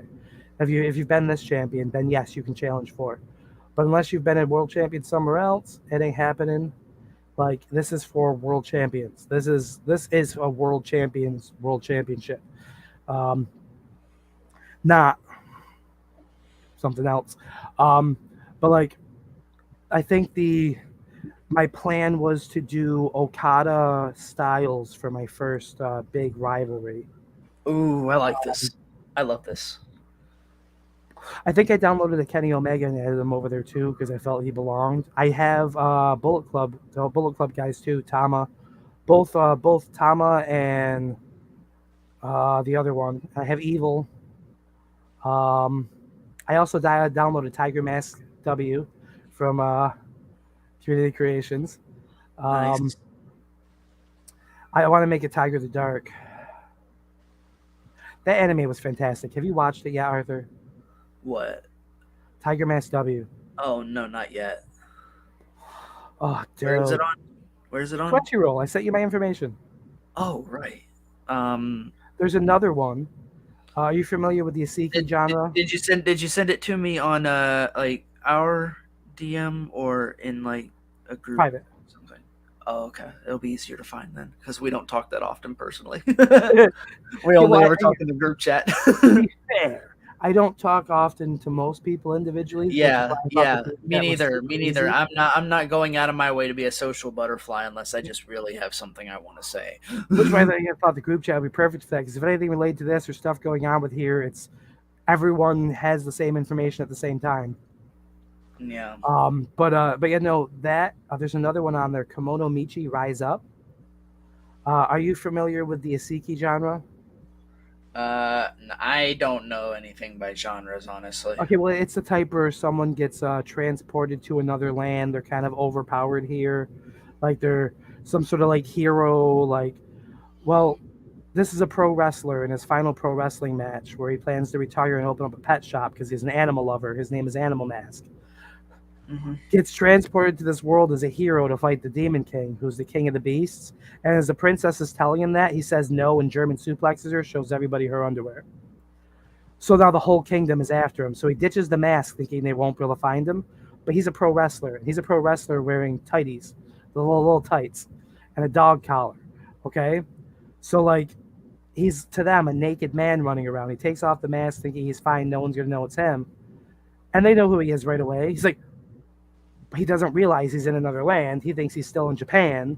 Like, so like the whole thing, he ends up doing everything to not do what they asked him to do because they want him to fight the beast, and the beasts are just big furry cuddly animals to him. Like he goes to fight a hippogriff, a full-on sized hippogriff. But not hippogriff, griffin. Giant ass griffin. He's just hugging the goddamn thing. One of his first encounters is by a wolf man, a demi-human, and the guy's gonna kick his ass, and he tackles him to the ground in this giant bear hug and starts scratching him under his chin. And he gets the wolf man gets all embarrassed and he becomes traumatized about it for the whole rest of the series. It's hilarious, and it's wrestling related. He's always wrestling everybody and everything because he's a pro wrestler that loves the animals. He fucking wrestler wrestles. that loves the animals. He walks into an orc encampment that he's supposed to get rid of. He walks in and he cuts a promo on them. Oh my god. Challenges their chief, rips off his shirt, and then fights him in a wrestling match, beats the orc. So the orcs make him the new king, and he's like, nah, I don't want this. He can run things, but like he's now the king of the orcs. Yeah. Like they actually form a wrestling company in this fantasy world that does wrestling shows, and he starts booking the matches and like teaching everyone how to wrestle. So like you have adventurers wrestling, you have demi-humans wrestling, kobolds, orcs, like this whole thing. And then it eventually leads to the Demon King, who turns out was his rival that he didn't think of as his rival in the real world, who hates him because he was never able to beat him no matter how many times they wrestled. He becomes this Demon King, and he doesn't even want that responsibility. He just wants to fight Animal Mask. And like the whole thing culminates in a match between the two of them. It's fantastic. Like it's like they have this whole big stone built arena around the arena castle like built with like seating for VIPs. They have vendors. It looks like an actual fucking wrestling arena at this point, designed in a fantasy realm, like a medieval fantasy realm. It's awesome. Like I love it. You should watch it. It's hilarious. There's only like 12 episodes. Really? Okay. Like I finished it in no time. Not bad. Tiger Mask is like 35, 36 episodes. Oh, okay. Like you could watch both of them in a day. Yeah, no kidding. They're like 20-minute episodes a piece. If you skip the intros and skip right to the next episode after you finish, it's like maybe 18 minutes an episode. Maybe I'll just do a fucking binge one of these days. One of these nights where I got nothing going on at work, I'll just go on a fucking binge or something. After you've binged these, I need your thoughts. Okay, no problem. It's just like I expect to hear your thoughts on Bleach. I'm slowly getting through it. I just discovered they have the full English dub of the second season of Tokyo Revengers on Hulu, and I finished the first season just before I lost my job at Walmart. So, like, I really want to watch that first. Yeah. But I was watching Bleach the other day before I realized it, and I also found out the time I was reincarnated as a slime. The movie is available online now. It came out at the end of last year. Read something. That series is fun too. It's another one of the Isekai genre, along with Rising of Shield Hero, Overlord.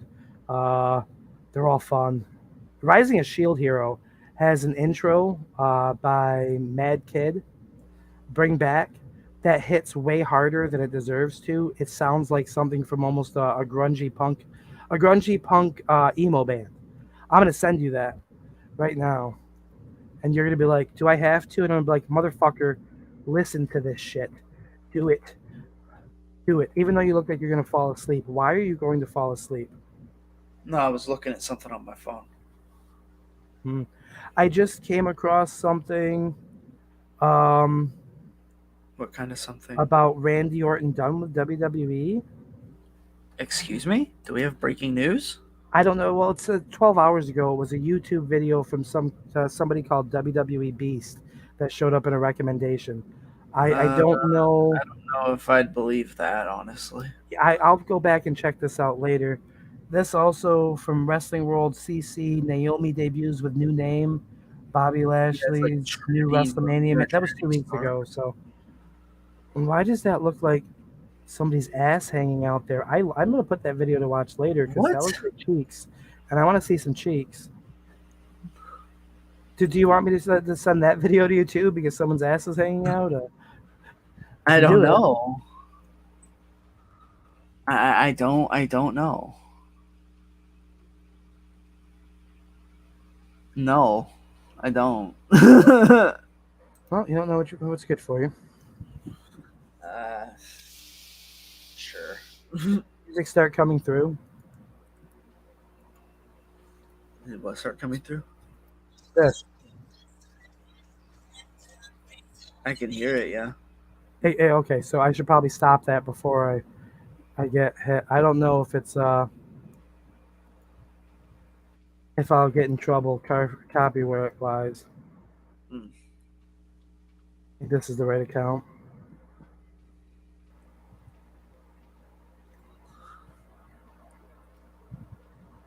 There you go. There's the YouTube video for it. It's not really a video per se. It's just the music with the video background. By the way, I looked through our messages. I don't have your Crunchyroll. It's a screenshot picture. It's just above. It's like 3 messages above before you told me about XWE. Oh, okay. I thought it was like in a message. I didn't realize it was a screenshot. Okay. Yeah, because it had the information. It has my username, my password. I did it that way specifically because I also use that for my son. This way you can see the whole thing, and even if you're like, "What the fuck was this for?" Like the image is right there. You could save it to your phone if you had to. Like I do. Yeah, like, I just did. My thing is, I kind of like scrolled past because I'm a little blurry right now. Yeah, I noticed. You look like you're gonna fall asleep. I think Brooke did fall asleep. Brooke, are you awake? No. Oh, Brooke fell asleep. We bored her. Yeah. Well, bye. Shouldn't even say that. I'm just gonna be like, "There you go." And then there were 2. That's the way it's been most of tonight. I knew Mike mentioned that he hadn't been feeling well since last week. I think he said something the other night that he might not be in. Yeah. And you're leaving us next week. Yeah, dude, I want to go see the mini wrestlers. Again, you know what? I spent today looking, and I cannot find naked midget wrestlers. on the internet. Oh my gosh. I can't, like, there's plenty of wrestling porn out there. Ultimate Surrender, Evolved Fights, like all this stuff, right? But I can't find anything that's female midgets wrestling each other naked.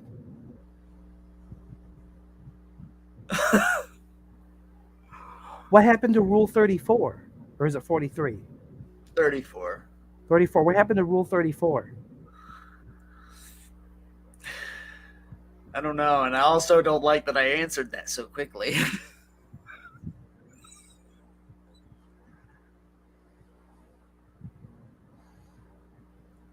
Like, how can I not find this? I don't know. I almost want to reach out to a buddy of mine. He made a comment the other day that his superpower was the ability to use Google really, really well to find things. Yeah. And I'm like, dude, this is gonna sound weird, but you know me. You know how weird I can be. There's this thing, I can't find anything about it on the internet, but like I feel like it probably should exist somewhere. Like I can't find naked midget women wrestling on the internet. And Rule 34 says it should exist. It should be there. And I can't find this. So can you use your superpower to see if it exists and find me it? I mean, you saw my comments in the chat earlier, right? About how I want to, now I kind of want to see that. No, you genuinely want to see it. Yeah, and again, it's not even for a perverted purpose. I just want to see it. Just for science. It's not even for science. I can't say it's for science. It's for my own curiosity, I guess. Like, I have to see this now. Isn't science based on curiosity? I suppose you're right. So, but I'm not a cat, and I'm hoping the curiosity doesn't kill me. But like, I need to see this. You're a unicorn cat. You're a unicat. You know, I have a unicorn cat as a tag on my book bag. Really? By the way, you're did you notice? the unicorn cat. Did you notice that my vest, my streaming vest, is now rocking a Hufflepuff house pin, Oh boy. a Hogwarts crest pin, Okay. and I have a I had no idea what you were Sakura. doing. Oh, okay. on my thing here. Now, the Sakura isn't my favorite, obviously. The reason I have the Sakura is because I thought it went best with the unicorn look. Uh-huh. These two are my favorite from my pack. I got a bunch of these in the mail for $2. There was like 20 different ones from Naruto. My favorite. Ooh, yes. My wife has the Shikamaru, Itachi, and Sasuke on her Okay. ebook bag first.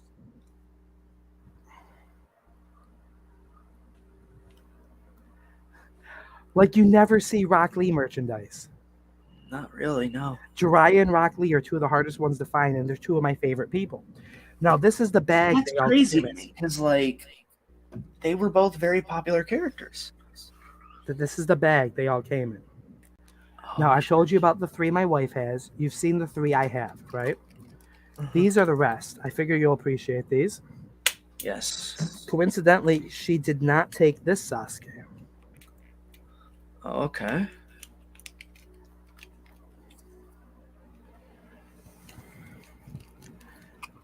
Obviously, it wouldn't be right without this. Of course. You kind of need You gotta have Naruto. But one of the ones I was kind of amused by. Okay. Got a little Minato. I think, I could be wrong, but is this the woman Choji ended up with? Karui, I want to say. What's her name? Now, mind you, I haven't seen all of Shippuden, as I've mentioned it numerous times in the past. Okay. So, How like, far are you in that?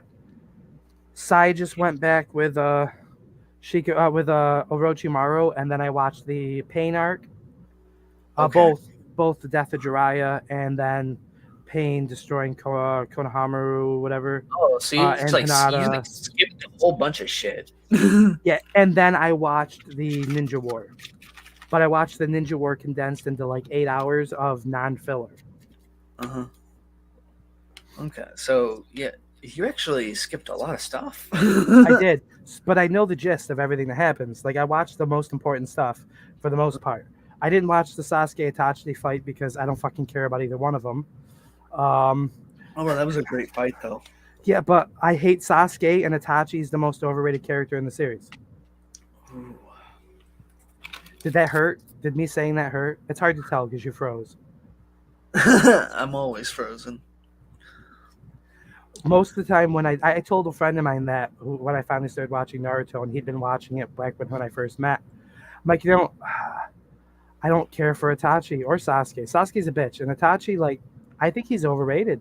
I think people give him way more credit than he deserves. He's like, "You're dead to me," and he walked away. I haven't spoken to him since. That's hilarious. No, I mean, I do get it. Like, oh god, Another what was random. his name? Omoy? I have no fucking idea. I think his name was Omoy. But Madara.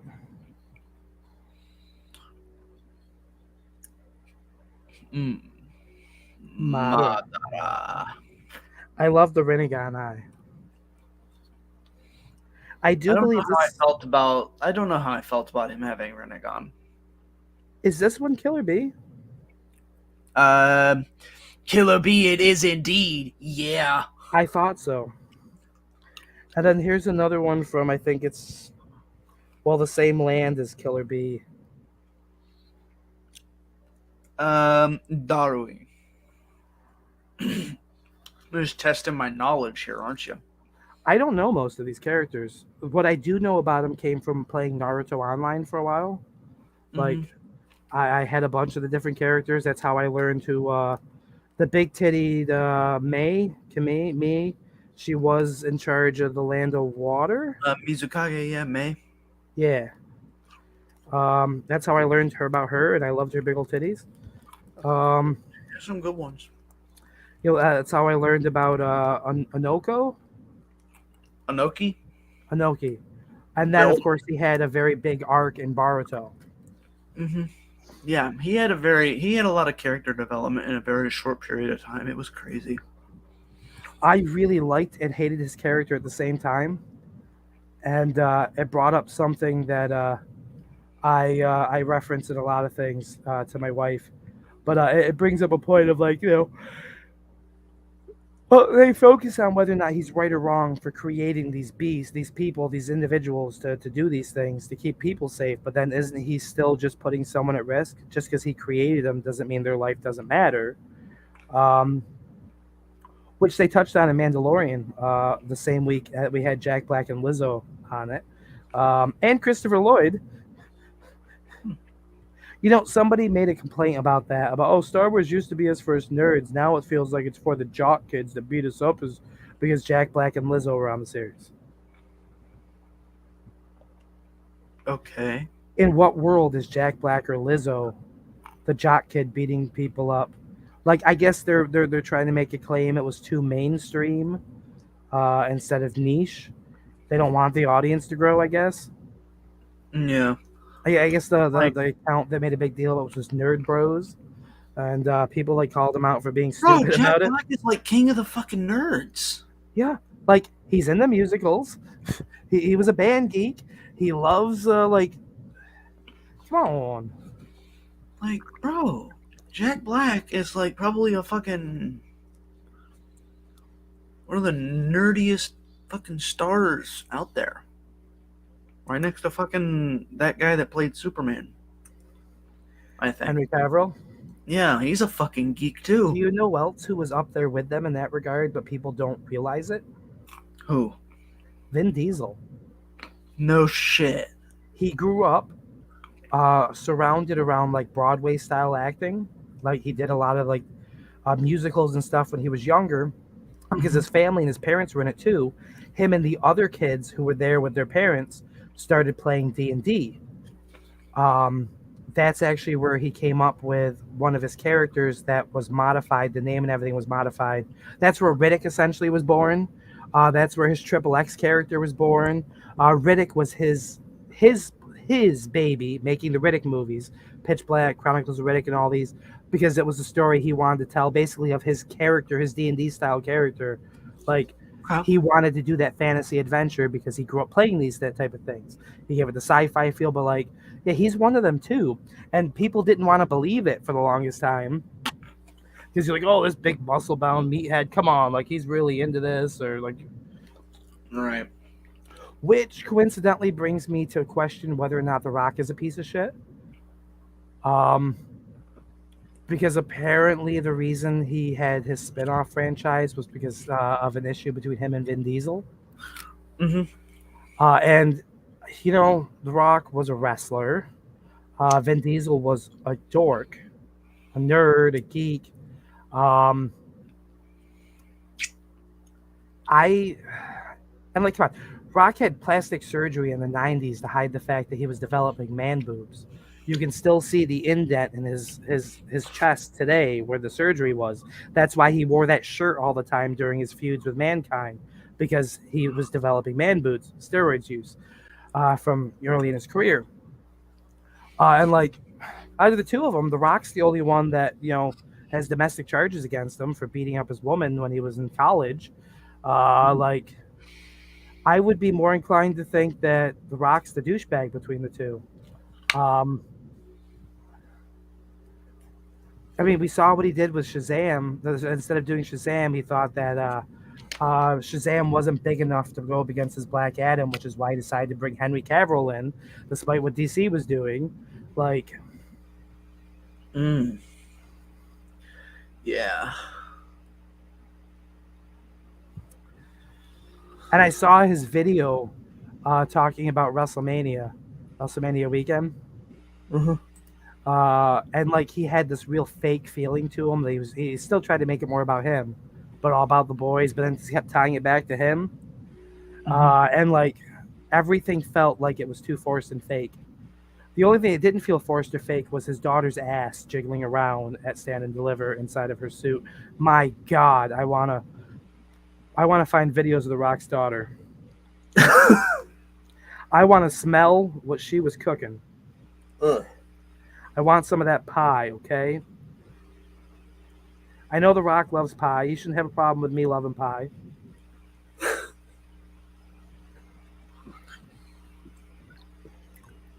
But I want to tour the thing, because I want to get me some Aaliyah from Mysterio too. God damn, them cheeks when she climbed over the barricade. Funny story for you. That spot was not scripted. Dominic saw his sister holding a cup, and he's like, "This dumb bitch is holding a cup right here in the front row," and he did that on the spot. That's why you see her reaction looked so like she had. That wasn't planned. He just grabbed the cup and threw it in her face. Great way to get some heel heat and a genuine reaction out of his sister. Like, I tell you, man, Dominic, again, going back to fucking Dominic, he has become maybe he didn't become. Maybe he's always been this beautiful genius. Just needed help getting it out. We just didn't get to see it because he was playing a cookie cutter baby face alongside of his father. Well, I think. And the funny thing is really what the early perspective of him was in like the early heel run, because like people were kind of mixed, and then it slowly started getting better and better and better. You mean the story built?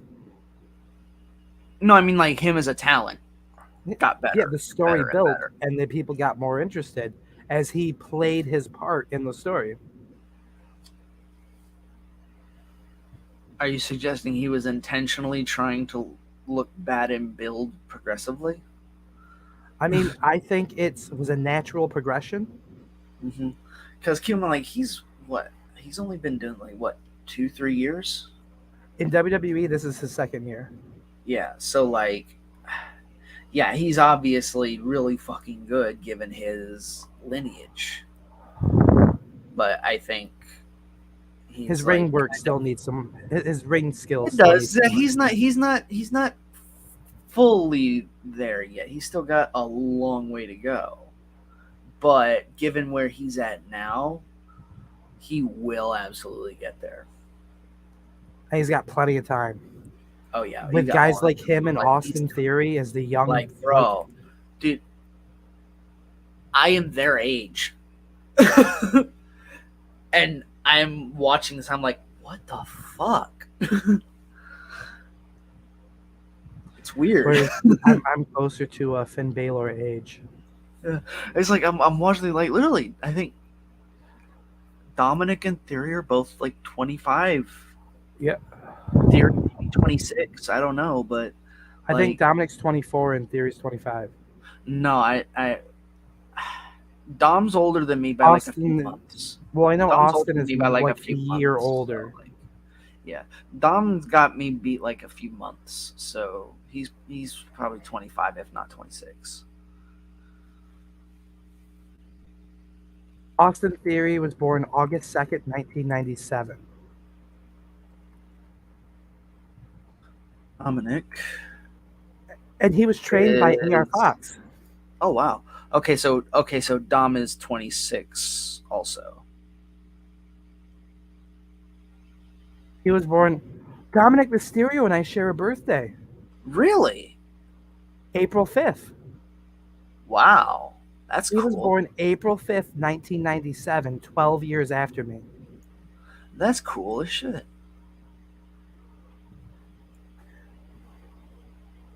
That's crazy. sick. Yeah. But yeah, like he's got something. He's got something real good. Like I said, that Prince Mysterio shit needs to happen. It absolutely needs to happen.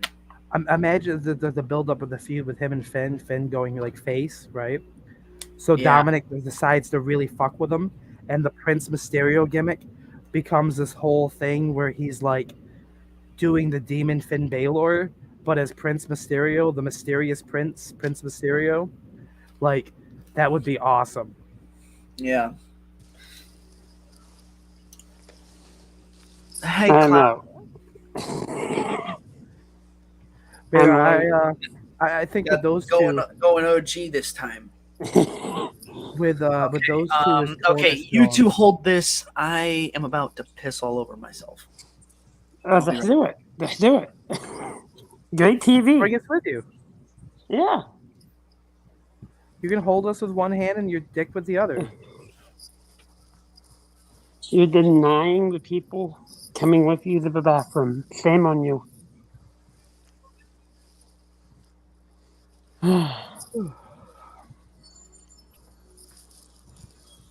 Yeah, we spent some time tonight talking about a little bit of everything, from anime to current stuff in WWE, theories and processes, stuff for games files for WWE 2K23. We talked about actors, actresses, movies. We talked about pretty much everything that everything and anything. E-Feds, we did some E-Fed talk earlier. Telling stories and tales. I gave further examples of why I may be the best booker in the E-Fed games who's not currently booking. Yeah. Wow. I missed a lot, didn't I? Man, AB must really be taking a piss. No, right?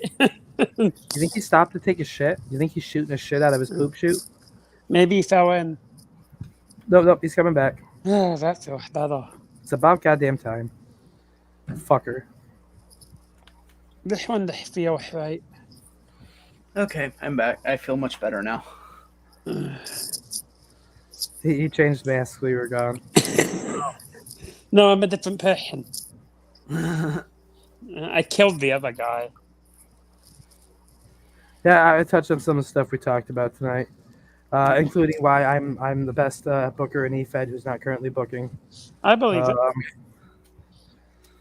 I mean, look, you both have had experiences under me. I think I was always very good about making sure people knew what they were doing or what I had going their way, without giving away too much. But I also, don't remember. I don't actually remember me and you ever really talking back then. But I just always back then I was like, I don't care what it is, I'll go with whatever. So Yeah, just very much I my think that's what mentality I had too. always said because like I'd always said like just whatever you want to do, I'm game. Let's fucking go. Give me whatever the fuck you want. I don't give a shit. So it probably didn't need to talk to me. too much. Though I did get some talks with Zelzy as I was doing the Bloodlust title run with him. The plans on around all that, and the Prestige title on Schwab in Riots. Talking with Spike, Will Hoskins before his Riots championship win, built him up for that. We made him look fantastic in the build. Like, believe it or not, do you know who we used to put him over? Who? Joey DeWitt. Really? Okay. I had actually a great bit of build and story with them that led to me fucking over Joey DeWitt and building him an anti-authority against the authority figure. Like, I was at Riotcade fighting Joey DeWitt. And my Riot Guard got involved. Zelzabar and Johnny Rotten and Lothario. Jose Lothario? Jose Ricardo. Anyway, the other guy. Yes, name I think remember. gimmick name Legacy or some shit. Yeah, Legacy.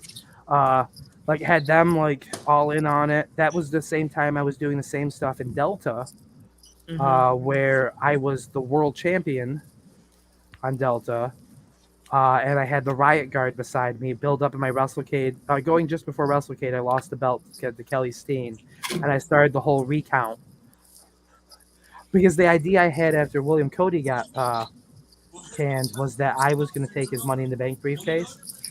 So immediately after Kelly Steen beat me, I cashed in. But then there was like a mishap. Like something happened and I got like fucked over. Like John Schwab, his character accidentally hit me instead of Kelly. So I called it. It shouldn't have happened. It would need a recount, deserve a recount.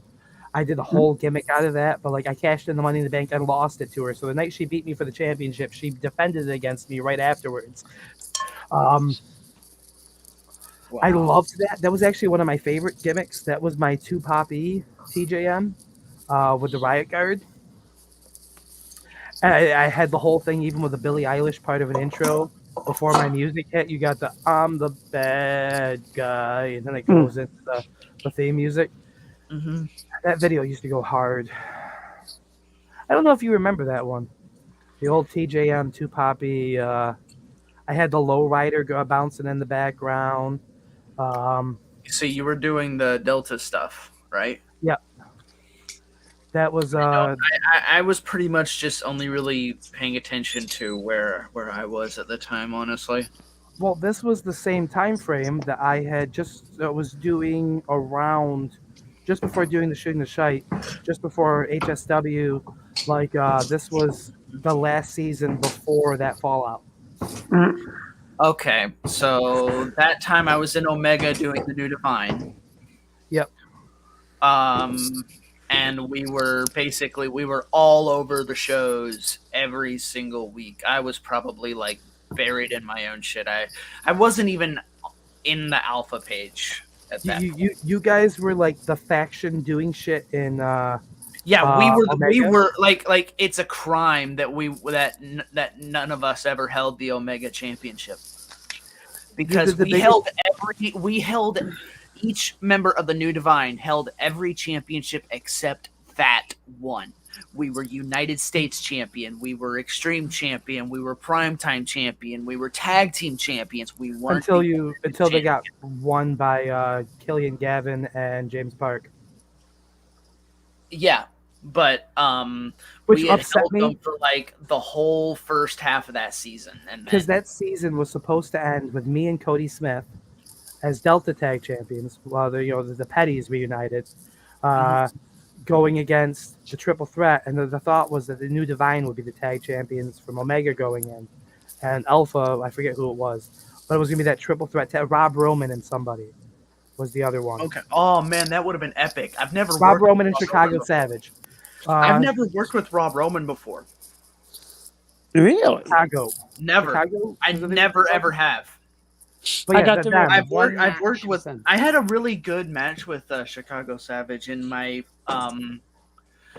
final Alpha match before I moved to Omega. I worked one match. I had booked this. I had helped. Me and Dan had booked this little like storyline because I was wanting to take a break, so we were building this story where I was going on like a losing streak, and basically just said, at this particular pay-per-view, I think it was an Australia pay-per-view, I think it was called Wasteland. I went out, I told Dan, do not book me in a match, but I'm going to come out and I'm going to issue an open challenge after the card drops. And legitimate open challenge. First come, first serve. Whoever answers gets the match. He was the one to answer. He got the match and we fucking killed it. He is awesome. But yeah, no, that was originally supposed to be me and William Cody. It ended up being me and John Schwab, Johnny Rotten, who was a great second. He played great as like a second to my heel character because he was a perfect yes man in the gimmick. Fantastic with it. Okay. We had this thing where, unfortunately, the tag match was won by Killian Gavin and James Park. Like, there were great promos going around all together. The whole tag thing, everything going back and forth. I'm not even tooting my own horn here, but like people, even like Gavin and Park at the time, would tell you that like the Two Poppy stuff, they loved the Two Poppy gimmick that I was working then. I was a Donald Trump in EFED. Like, I refused to accept defeat. None of that stuff was real. It didn't happen. There's got to be a recount. I even cheated my way into becoming the IW World Heavyweight Championship, even though I had to give it up. I think I remember Robert that. Miller. Robbie Cutthroat was the champion. He did an appearance. He was supposed to wrestle Billy Gore, defend the title against Billy Gore and Riots, but then Billy Gore got his ass kicked. So I'm like, well, he can't wrestle. I guess we'll have to find a new opponent. And me out there as the GM announces myself, and I roll Robbie up and I pin him and run away with the IW World Heavyweight Championship. And I do a promo afterwards holding up my Delta Championship, my IW World Heavyweight Championship, all excited. And my phone's going off like, oh, it's David Jones. He must be calling me to congratulate me. And then, like, the promo ends off that. And then, like, the next day I release a promo. I had to give the title back. David said that wasn't appropriate. But I never lost it. Robbie, and which Robbie was all about because then he became a 2-time IW World Heavyweight Champion. So like the whole thing, it was a second reign. And he would go on to lose it to Rocky T, obviously. But it was just that little pit stop in between. And I made it happen. I just did it. I didn't like. I'm like, what's David gonna do? What's he gonna do? I made myself IW World Heavyweight Champion. I fixed the whole thing. I wrote the whole thing back off, but I was the IW World Heavyweight Champion.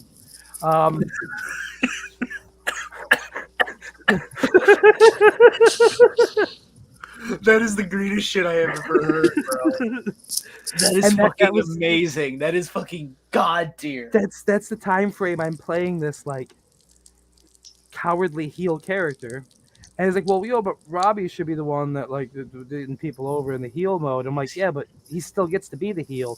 This was just a completely ridiculous thing that no matter how great or how prepared you are, you're not expecting the guy talking about the match announcement. Like, okay, I'm the challenger. Boom, boom, I beat you. Like the whole thing, like it was a definitive. It's like, yeah, but someone should really be pulling the wool over his eyes. I'm like, it's not pulling the wool over his eyes if it's something you don't expect. Like, and that's where the whole story. It's a breach of conduct. Robbie's was another one of those cowardly heels. Like, no, this didn't happen this way. This isn't. No, but his ego, even the ego character, would have to admit it sounds better being a 2-time IW World Heavyweight Champion things had to be rectified. Robbie loved it, but Dave was like, "Well, I don't," because he wanted to be Rocky T to be the one that. I'm like, well, I still didn't technically beat him. The thing got stripped, but I was the champion. I had to give it up. He had it. Like the whole thing was this. It was like, okay, I need to pay attention to riots because shit can happen there. Like that was the whole purpose of it, was so that it would.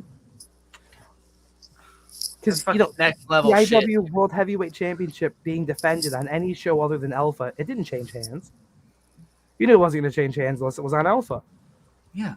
But somebody randomly that you would never expect to be winning the IW World Heavyweight Championship grabs it on riots. That means I need to pay attention to what's going on in the other brands. The Delta champion won the World Heavyweight Championship on riots. Yeah. I gotta watch this show. Right? Butts in seats. Like, I thought it was great. Everyone else thought it was great, but David's like, oh, well, I'm like, all right, fine. But look, I got some promos out of it. It was entertaining. Everyone was talking about it. Like, and the best part is I was doing the results shows for riots.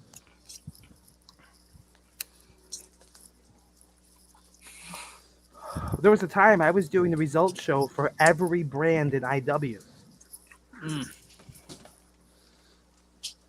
Oof. Alpha was me and Jeremiah. Omega was me and James Park. Like, people didn't like my commentary. I'm like, I'm treating it the way a wrestling fan reviewing a show would. Like, because the babyface characters didn't like me hating on them or talking shit about them on air.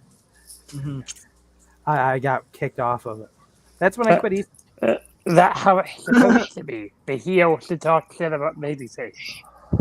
Well, the thing was, I was the guy providing the results. I was the staff member. Still. But the way I was pitching it was, this is the Alpha whatever, the Omega whatever. And in fact, I still have the stuff on here. What was it that I called them?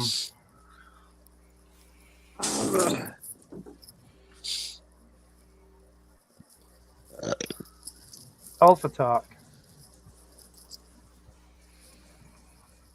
It was Alpha Talk. And then I had this.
I had got it mixed up because then Omega was this one.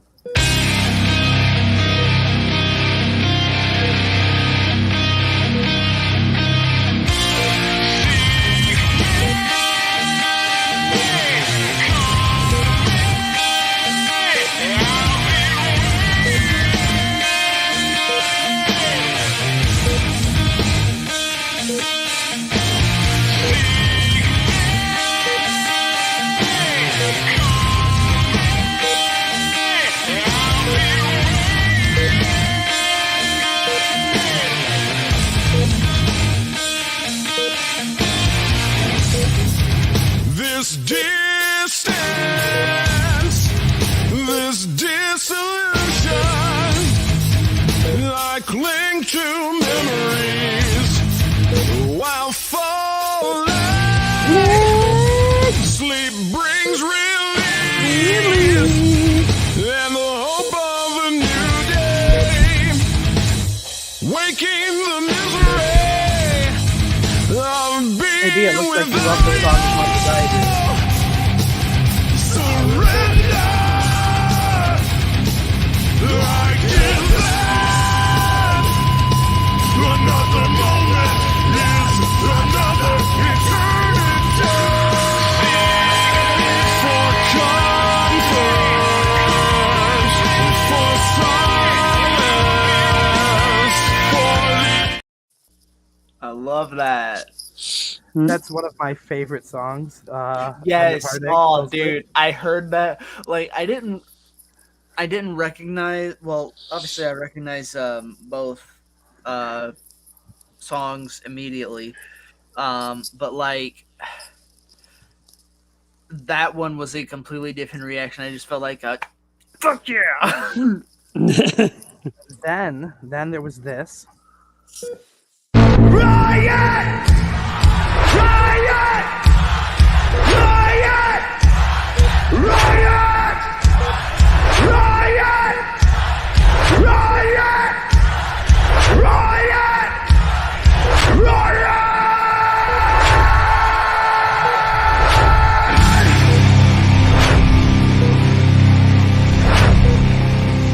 Russia, separate down the middle. I want to see you separate down.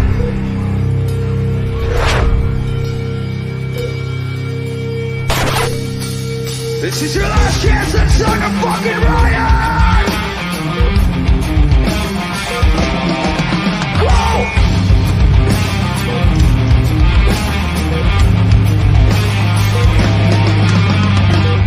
If you feel so empty, so used up, so let down. If you feel so angry, so ripped up, so stepped on, you're not the only one refusing to back down. You're not the only one, so get up. Let's start a riot, riot. Let's start a riot. Let's start a riot, riot. Let's start a riot. Yeah, as you can tell, I used a Fucking very hell. similar theme for all of them. Yeah. I had a video. I actually have the logos for the stuff here too. The regular Riots logo from 2020, the Harvest in Hell pay-per-view, and the Riot Times Day. I Look kept it at very you. themed. I went very cheesy, old love school that. style with the way I did it. I have the IW Network logo still on here too. And then that's, I think, the end of those. But like as I said, you can see that there's a handful of, I kept them very similar. Oh, this was the other one. Riot! Riot! Riot! Riot! The beginning part's the same, but Riot! I modified it a little bit. I'm going to see how in a minute. Riot! Riot!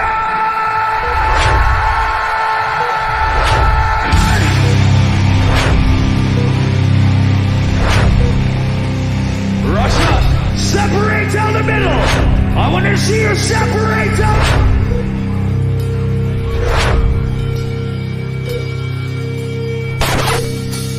This is your last chance to start a fucking riot! Whoa!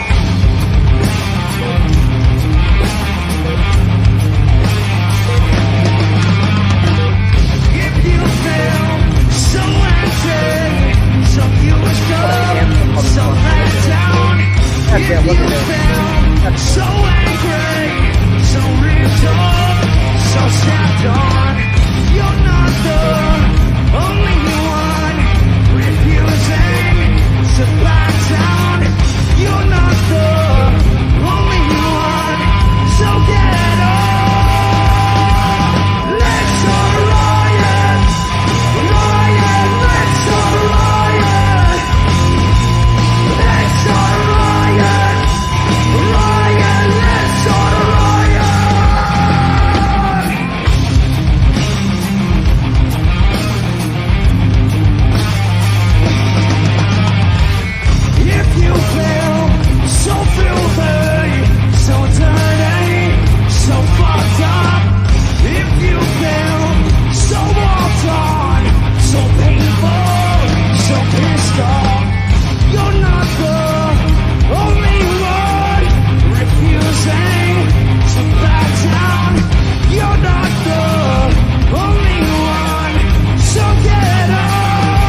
Yeah, that was. And then of course, for this one, It is to Madame Justice that I dedicate this concerto in honor of the holiday she seems to have taken from these parts, and in recognition of the impostor that stands in her stead.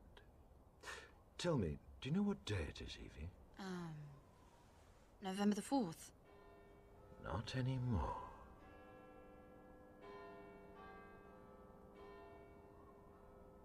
Remember, remember the 5th of November, the gunpowder, treason, and plot.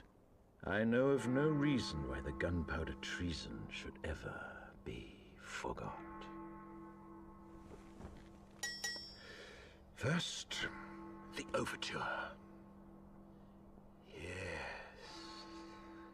Yes, the strings. Listen carefully, can you hear it? Now the brass. I can hear it.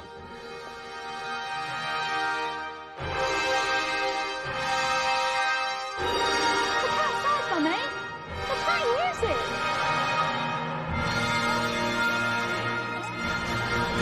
How did he do that?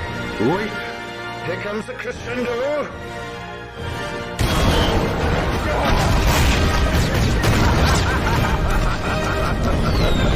How beautiful is it not?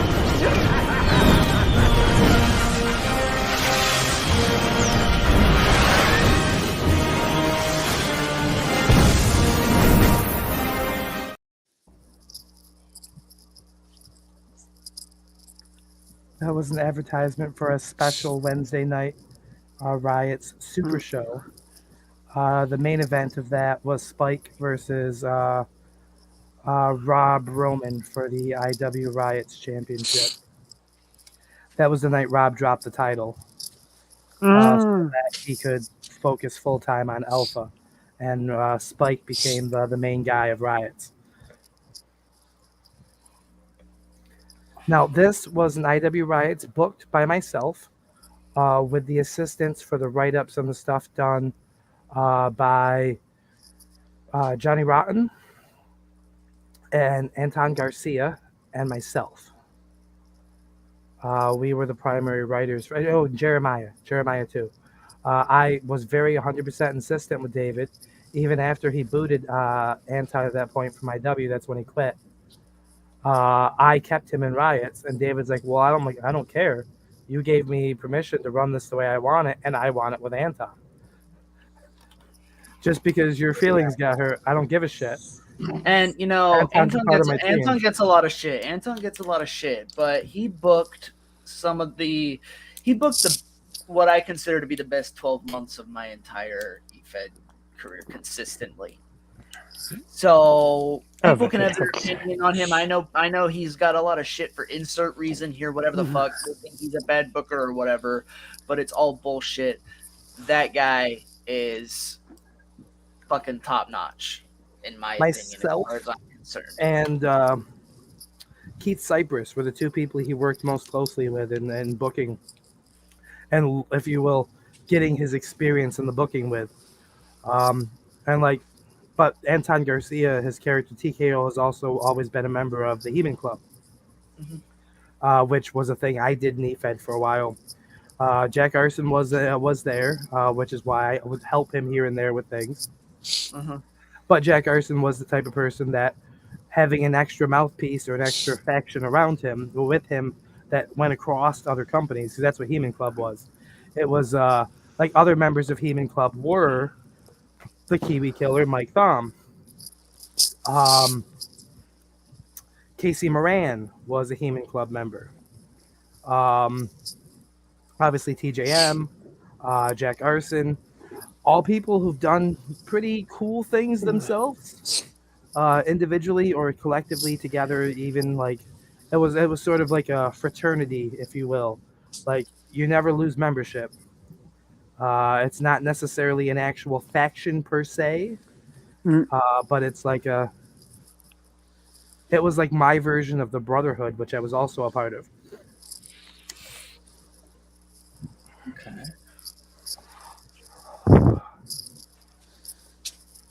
But yeah, My intros, you can tell I use the same template for everything.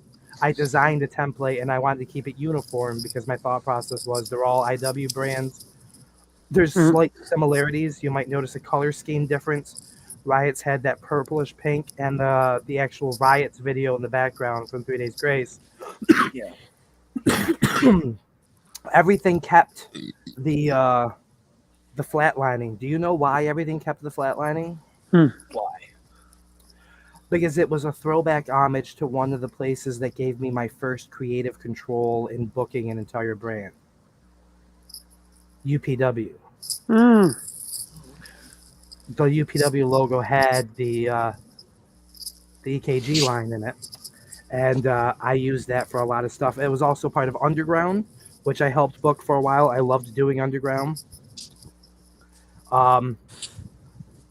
Yeah, I part of me wants to do that stuff again. But at the same time, I don't think I want to dedicate my life to EFED all over again. Yeah. I have no problem getting in front of a camera, cutting a promo, doing those things. But where I think my favored things and the things I think I excel better at is the forming and shaping a company and a storyline as a whole. As examples, I've given you my ideas of the way I would have booked or handled things over the last few weeks with WWE. Right. You literally took notes on stuff that I was talking about to use in something. I'm not saying I'm the best, but I think I would am and probably am now and probably are still one of the better booking minds that we've had as a whole. I would say so, yeah. I'd agree with that. Simply doing it. And that's not just trying to be like, stuck up or anything. It's just, I think I bring something to the table that other people don't. That's my hat. But when it comes to that part of it, I do not half-ass. I may half-ass a promo here or there because I just don't really care. But when it comes to the booking, the running of the show, the maintaining a show, I am very all in. Very hands-on. I'm also the only person at any point in the history of EFED to consistently and regularly produce full results within 24 hours of deadline. Whether it was comp, whether it was story, whether it was full written results or not, my stuff was always done and ready. Even if I had to write the whole show myself, and I had done that a number of times in other areas, to have the fun. I don't know, TJ, if you ever experienced my written matches. I did, yeah. I don't know that I ever. It was your live stuff that I missed out on mostly. My live stuff was all personality, which apparently was too much for folks. But some of my written stuff. I'm mostly familiar with your writing. I had a result show for UPW Saturday Night Slam that I used to run. Because I did these 6 super shows. Like UPW had their pay-per-views, and I was the only person that had my own brand super shows. I considered myself like an NXT style. I would do my things.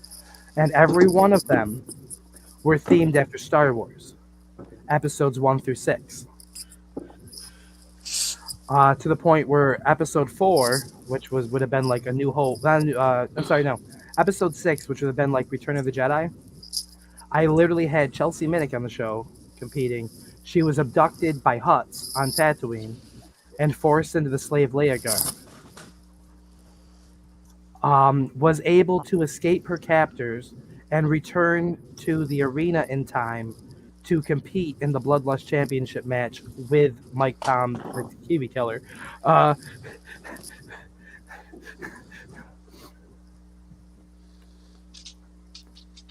Okay. I think the main event of that show was Ethan Carnage versus the Sleaze. Wait a minute. Oh, I just realized something.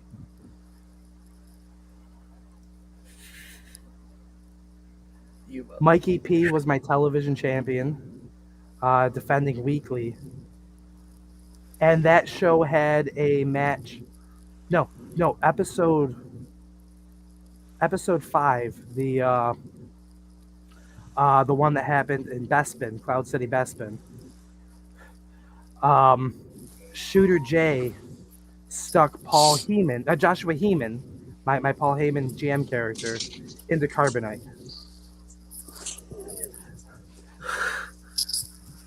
In a feud he had going with me. He was my I always do some sort of anti-authority feud in my stuff, like as me with the authority figure, because I'm really good at pushing people's buttons. And I will actively, especially when I'm doing results, I will actively like shit on them with this character. And like it really pisses people off. In XWE, my person was Joey DeWitt. Like him, I would all him. And it would make it very satisfying, not only for the people who thought I was like legit bullying them, but for the person that I'm like fucking with the entire time when they finally get their one over on me in the story and the development of things. It was good times.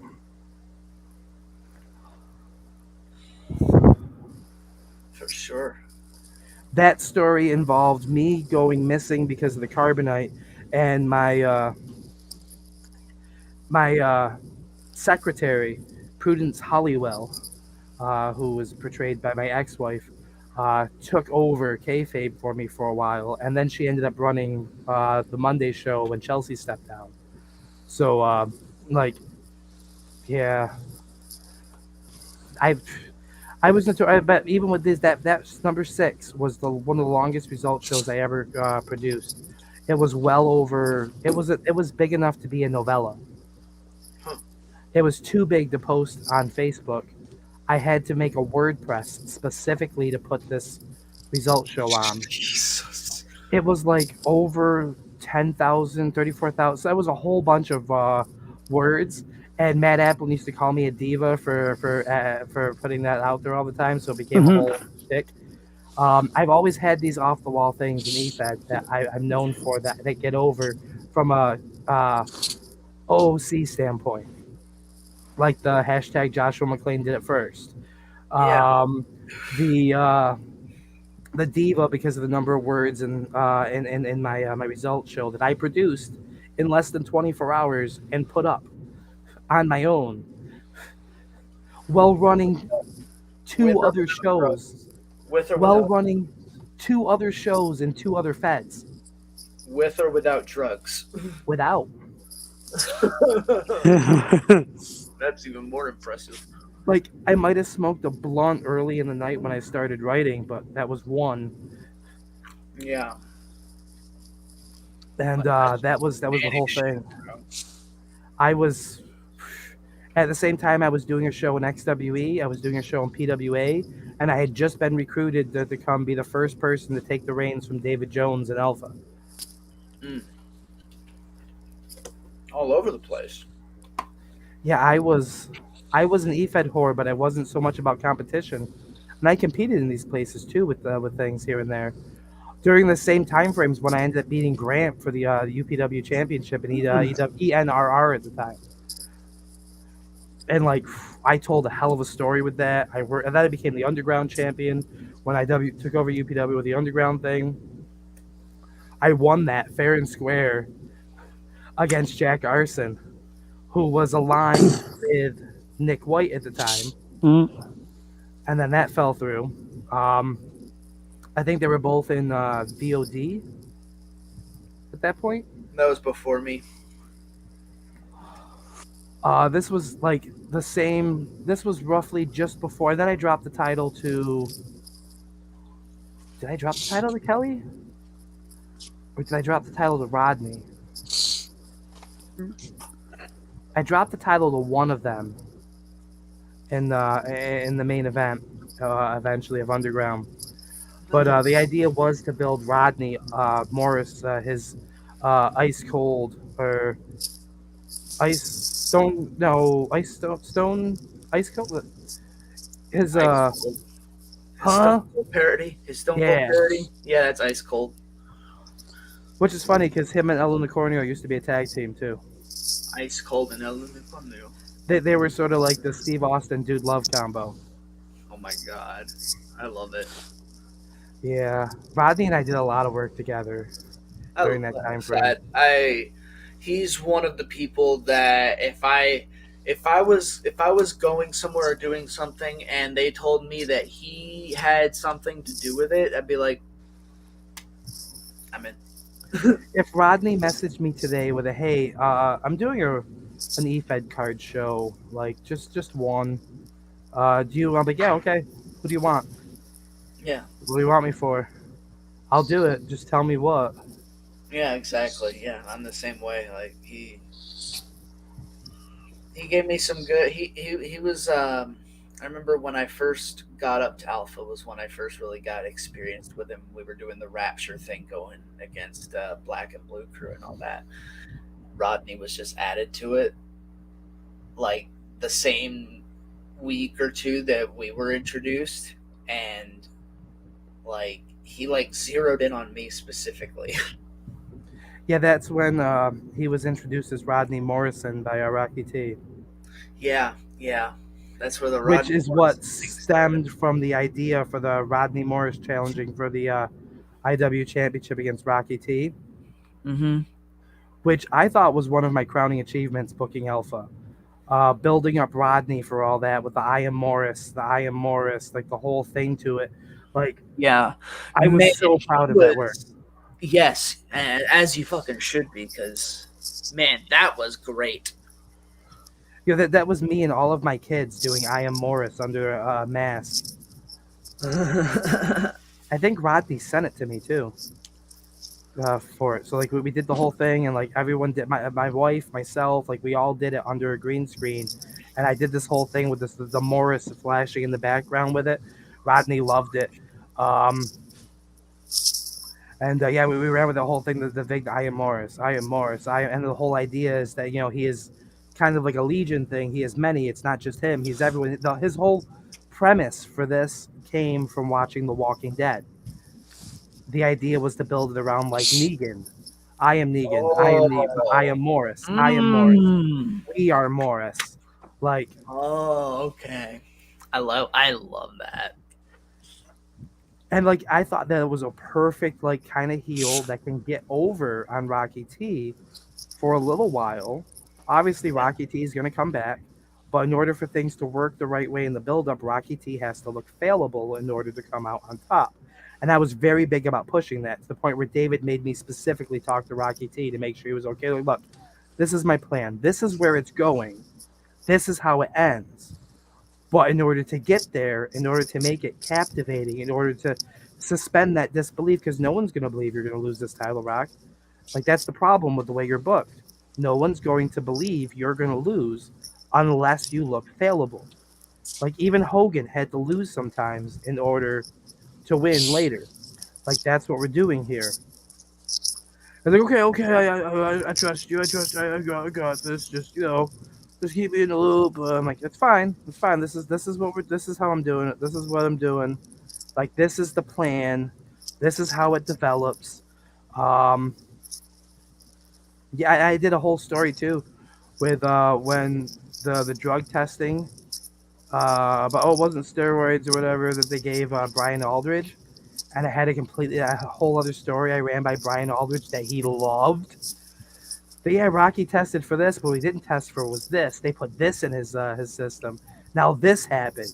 This is what it actually is. And again, I had to get that approval by Rocky T. I'm like, look, this builds the story better. You want this to play out right? Your big these people versus these people. Your Black and Blue Crews, because it was a big faction match.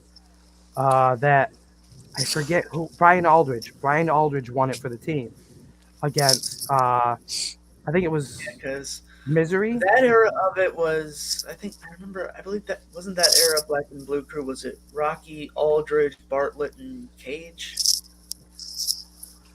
I know it was Aldridge, and Bartlett was in there for a while. I think it was in there for a while. Rocky, Bartlett, Cage, and Aldridge. Yeah, that's what I'm thinking. Because I know it had changed completely from when I had first come in. At the time, it was Rocky, Bartlett, Morris, and Thomas Austin. Yeah, the whole team. And then that fell apart, and then it became Rocky, Bartlett, Aldridge, and Cage. That was my introduction to Rodney Morris as the challenger. Yeah. Rodney, the I Am Morris people in the mask, they attacked Rocky T, threw him off the stage, like fucked him right up, and he got eliminated in this elimination Falls Count Anywhere match. And it got down to Brian Aldridge eventually came back and won the match for his team after all the shit Misery had put him through. That's a feel good. And Rocky T was out there, hurt afterwards, hoisting Brian Aldridge up on his shoulders. He always had faith in him. He basically Hogan'd his moment, and that was the plan, so that he would still be happy. But I really wanted Brian Aldridge to have this moment because, to me, in order for this story to have the real feel good ending, Brian Aldridge had to be the one to win. Yeah, because he It was couldn't be Rocky T doing it for Brian. Brian had to be the one to do it. He was that plucky, lovable one. Yep. And then that won the TV championship and literally carried around a TV. do you know who he beat for the TV championship? I don't remember. Me. Oh, that's right. Yeah, I do remember that now. Holy shit. Man, that's crazy. That's crazy. This is almost kind of morphed into a version of this like solo podcast I'm starting up, and like with EFED stuff, doing like sort of like kind of just talking about old stories and shit and history of certain people. I mean, for the record, I've been on Uncut like 3 times. Yeah, but I don't want to go and dig through those to find them. I'd rather just like hear shit myself personally. Well, these are things I've never talked about even on Uncut. Like, I divulged. Like, yeah, this is the kind of shit you would see like on this thing I'm working on, called I think I'm calling it Unplugged for now. I don't know. It might stick. It might not. I don't know. But I did an episode yesterday with Casey Campbell, the first episode, and it was a good run. What about off the cuff? Maybe, because like the thing was like I have a full format planned out, so like a whole list of like certain like questions and topics to go on. Yeah. Like we didn't follow like this formula I had written out, but it all ended up covering every bit of ground anyway. We kind of like picked like we picked the starting point, and then it just like went around and covered everything anyway. So when do you want me to do my appearance? Well, I don't have a second episode lined up yet. If you want to take it. Do you want me in or out of the unicorn vest? Your choice. I mean, this was part of the TJM Unsane character. Yeah, one of my favorite iterations. That's because that's the one you faced. Yeah, that, and I just found it just so interesting and intriguing to watch. I found it fun to do too because it let me do my normal TJM stuff, but it forced people to rely more on the stuff that I was very, very good about that no one ever noticed. Mm-hmm. With half of my face covered with the mask except this part open, most people never paid attention to how much I put into how I said things, the way I used my mouth when I said things. But when half my face is covered and you're literally right there and you're seeing that, that's all you see. The tongue flicking and you're like, wow. Yeah. Huh. But these are things I've always been huge about, is the subtle aspects. Like the time, like I would never always stare at the camera with my eyes. I was always all over the place. But when I did get my eyes directly into the camera, there was a reason behind it, and my whole facial expression would change. Yeah. I know my silly stuff, and then I'd get really. I know. Fox once. I was talking to Fox one day, and he told me that I have some of the most intense eye contact he has ever seen in a promo, and it might be one of my strongest suits because it's like he said I give off the vibe whenever I'm like in promo and just I'm barely even blinking. I'm just like dead set focused, laser focused, and it feels like this. You're almost afraid to look away because you don't know what's gonna happen. So I break away for a few seconds. You breathe, and then you open your eyes back up. Within a blink, I'm right back on you, and it's like, oh fuck, here we go again.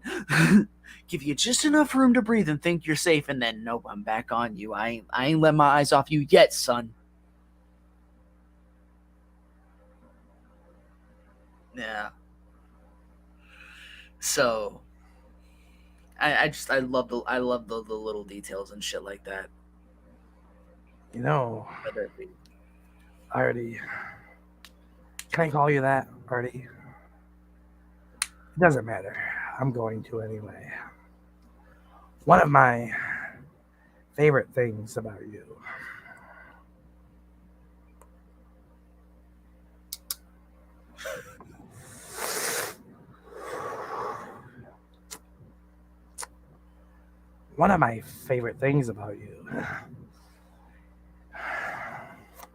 isn't the eye contact.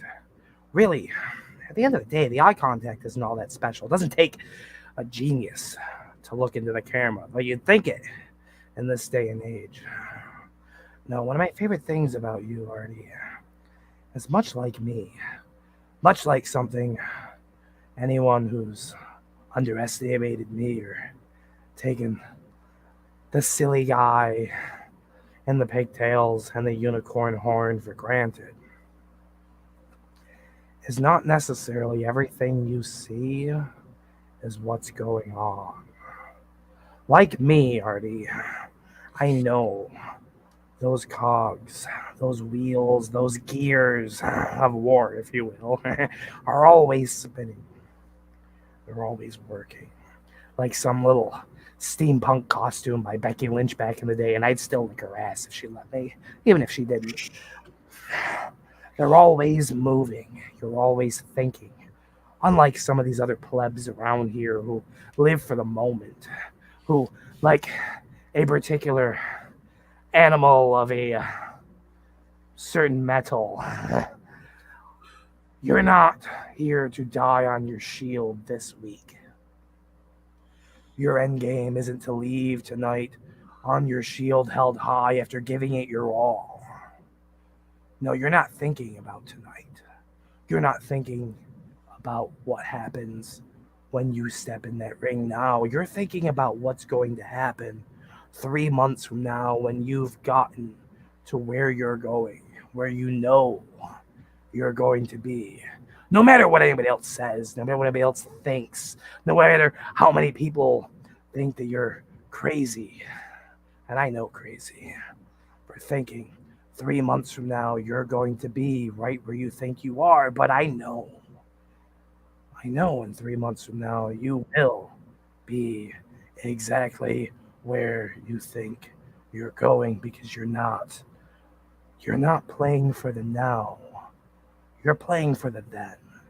And Artie, as a fellow long-term, I guess we'll say, storyteller, I can appreciate that. And I know about your meat hooks and your divines and your filths and your raptures and all of these other little iterations, whether you're a child of the moon or a child of an arson, whether you're just you, Artie.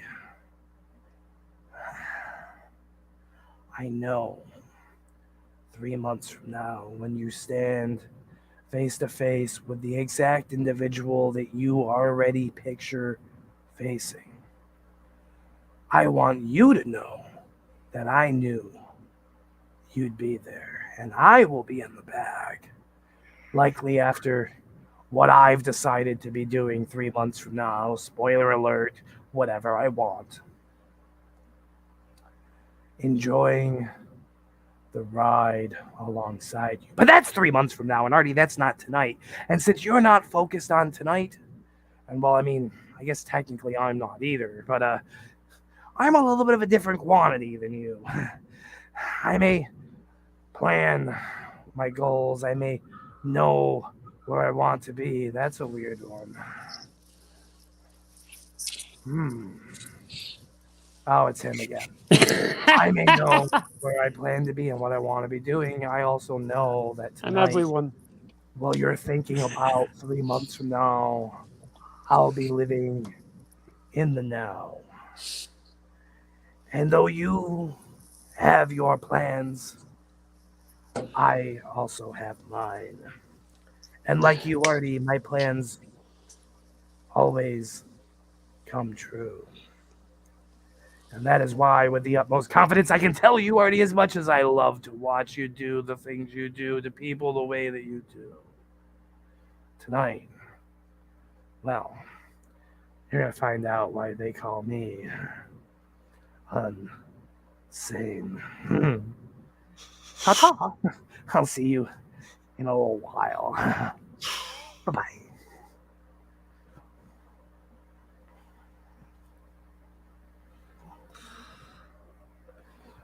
Oh, what do you got, Artie? What do you got, huh? I'm past that point in the high. I have no idea what I said, for the record.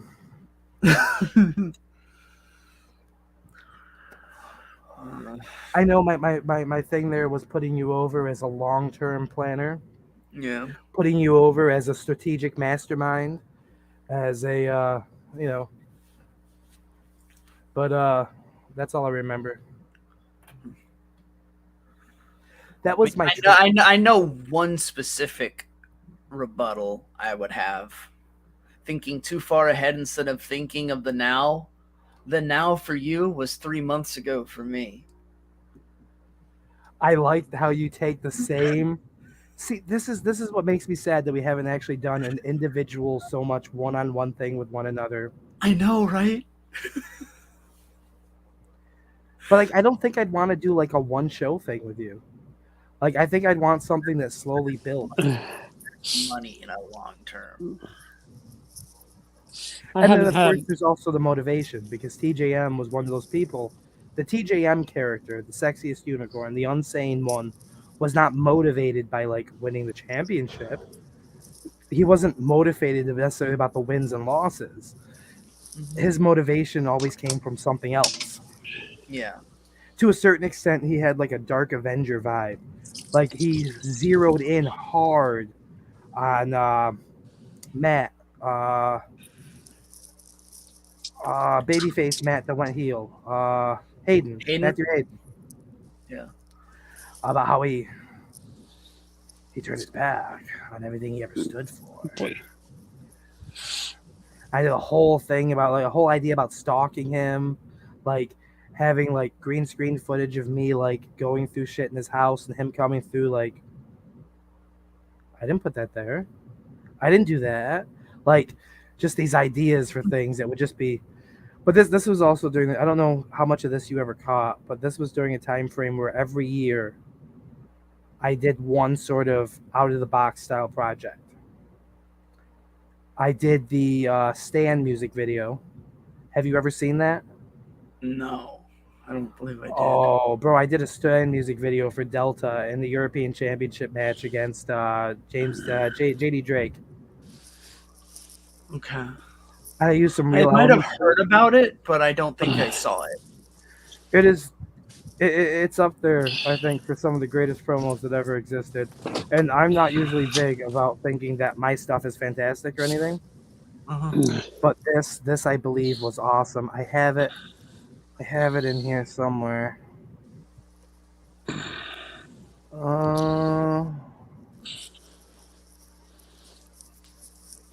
I think we'd always done. We had only ever been in like multi-person matches together. You know? Okay, I got it for you. Are you ready to see this? Let's see it.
tea's gone cold, I'm wondering why. Got out of bed at all. The morning rain clouds up my window, and I can't see at all. And even if I could, it'd all be great. Your picture on my wall, it reminds me that it's not so bad, it's not so bad.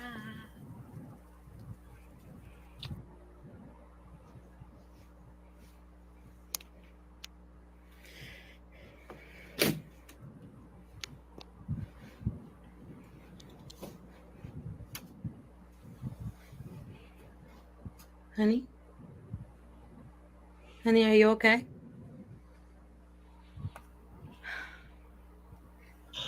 My tea's gone cold, I'm wondering why.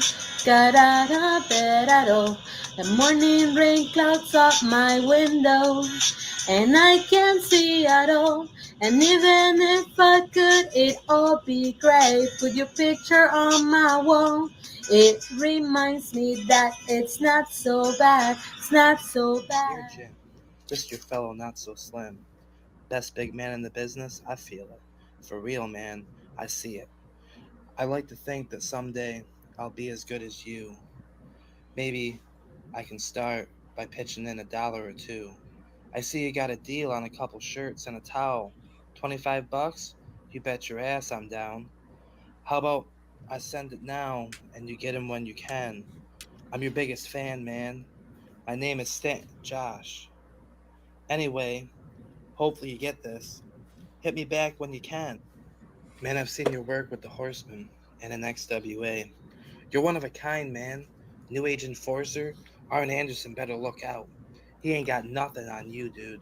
I've seen that Shooting Star press and that beautiful moonsault. Your biggest fan. My name is Josh. My tea's gone cold, I'm wondering why. Got out of bed at all. The morning rain clouds up my window, and I can't see at all. And even if I could, it'd all be great with your picture on my wall. It reminds me that it's not so bad, it's not so bad. Hey, Drake. It's Josh again. Life's changed a lot since we spoke a year ago. Well, since I spoke a year ago.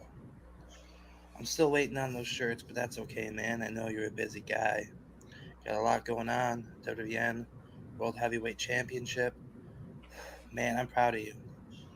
Might not seem like much, just another fan. But man, I really look up to you. It's not often guys our size get to make something of themselves in this business. And right about now, I could use a hero of my own. Got a lot of shit going on at home. Found out that an Australian's been dipping where he shouldn't be. And now things are not quite what I thought they'd be. Anyway, man, I hope you get this. I don't know if maybe there was an issue before, but I look forward to hearing back from you. Get those shirts and that towel. Your biggest fan, man. I love you, Drake. Bye. My tea's gone cold and wondering why. Got out of bed at all. The morning rain clouds up my window, and I can't see at all. And even if I could, it'd all be great. Put the picture on my wall. It reminds me that it's not so bad. It's not so bad.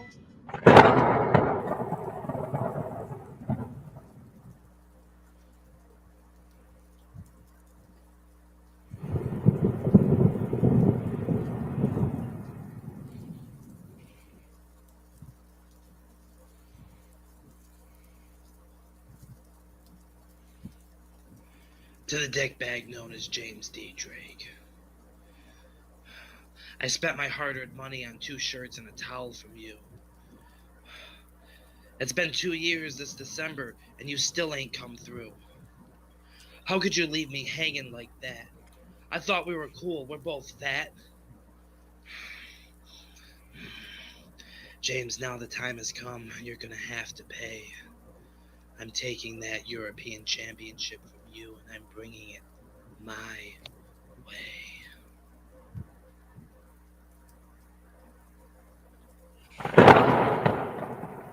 He's gone cold and wondering why. Gotta go back.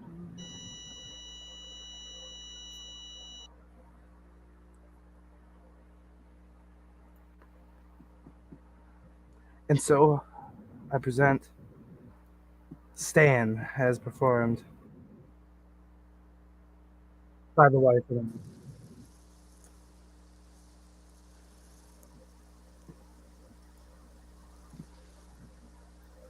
It's pretty sick.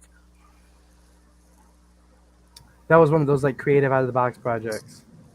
The following year, I did Wrestling with Responsibilities, the Two Poppy story.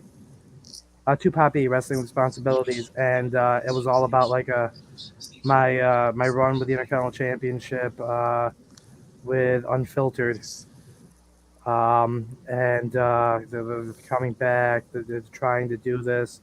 Do I really still got it? Type of thing. Interviews with my family, clips with me on video calls with them. Like I weren't really. I liked doing those type of things at least once a year. Like that was my trademark. Then I stopped.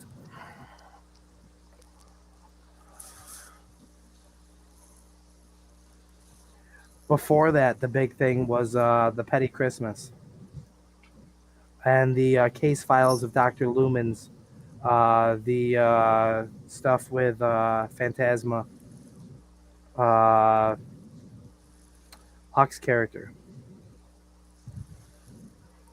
Yeah, that was those are fun things. Lots of my video editing skills thrown in there. Um, yeah, I had fun with them. Bet.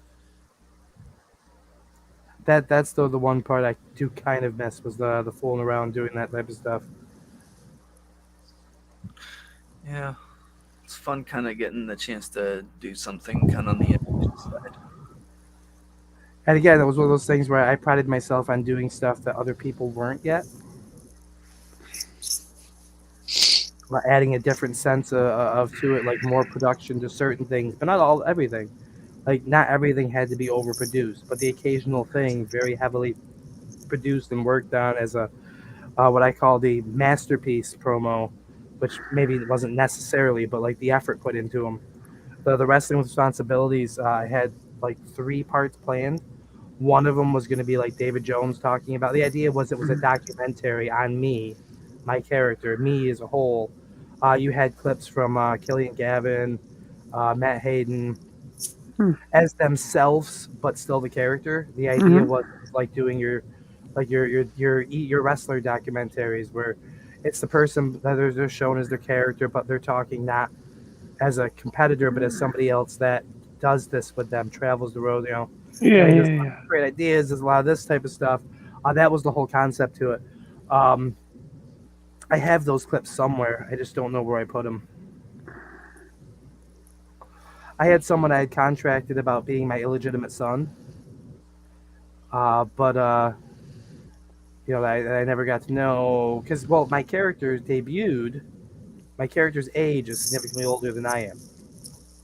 Oh, okay. My character debuted at 17 years old as Sammy Smasher in HHWF. Mm-hmm. That was the birth of me and my starting my. I had a whole fucking. I had like a 3-page biography backstory on my character, my profile. People used to joke that my stuff was a Wikipedia because I'd have it broken down to the different personalities or characters I portrayed, the move sets and stuff done with them, aspects to them, things they were like very heavily I do detailed. that. I do that. I do that with every character I ever come up with. I write a whole fucking biography out. Yeah, my thing was huge, huge. Yeah, I had like data corrupted written in the biography field, and someone's like, "What was all that for?" I'm like, "Did you not notice it was between the time frame of debuting as Sammy Smasher to now? I can't tell you how everything plays out because we haven't played those stories yet in HHWF. So the idea is like the data got corrupted; it's still being restored." Um, Very few people really quite understood what I did or was doing with that. There's a few that I have a great appreciation for because they got it. They understood what I was doing. People like Matt Applin, he he he got it. Like he knew what I was doing with his shit. Rodney's another one that just he got it. He understood the crazy way, which is coincidentally one of the reasons I'm so high on Bray Wyatt because we have this similar like storm of creativity. The way we'll go or discover. Like some of my stuff can be completely off the wall, so detailed, so like so much extra stupid shit with it that can be hard to manage. But I'm also like I guess I have a better handle to a degree on things. Like I don't care about how my character comes out looking per se, because the idea is it's simulating wrestling, and in wrestling you have people who they just lose. It doesn't necessarily hurt them. I can still be one of the more entertaining people in story-driven feds, even if I'm not winning. The wins and losses ultimately don't matter. What matters is what I'm producing, what I'm like. That's for me where the thing came in. And I like would run with stupid random shit, like the two poppy recount that I pulled, and I tried to say that they were being anti-racist, just giving it to the black woman because she was the black woman, not giving the white guy his shot.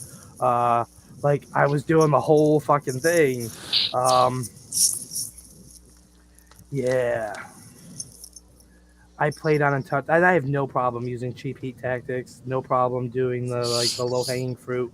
I thrive in the low hanging fruit because it's there low hanging for a reason, and it definitively gives my opponent something like that's the best you got. That's the best you got. Like, well, I can't believe you're going this route. I can't believe. The more stupid or bigger of an asshole it makes me look, the bigger and better it makes the other person look as the babyface. Like,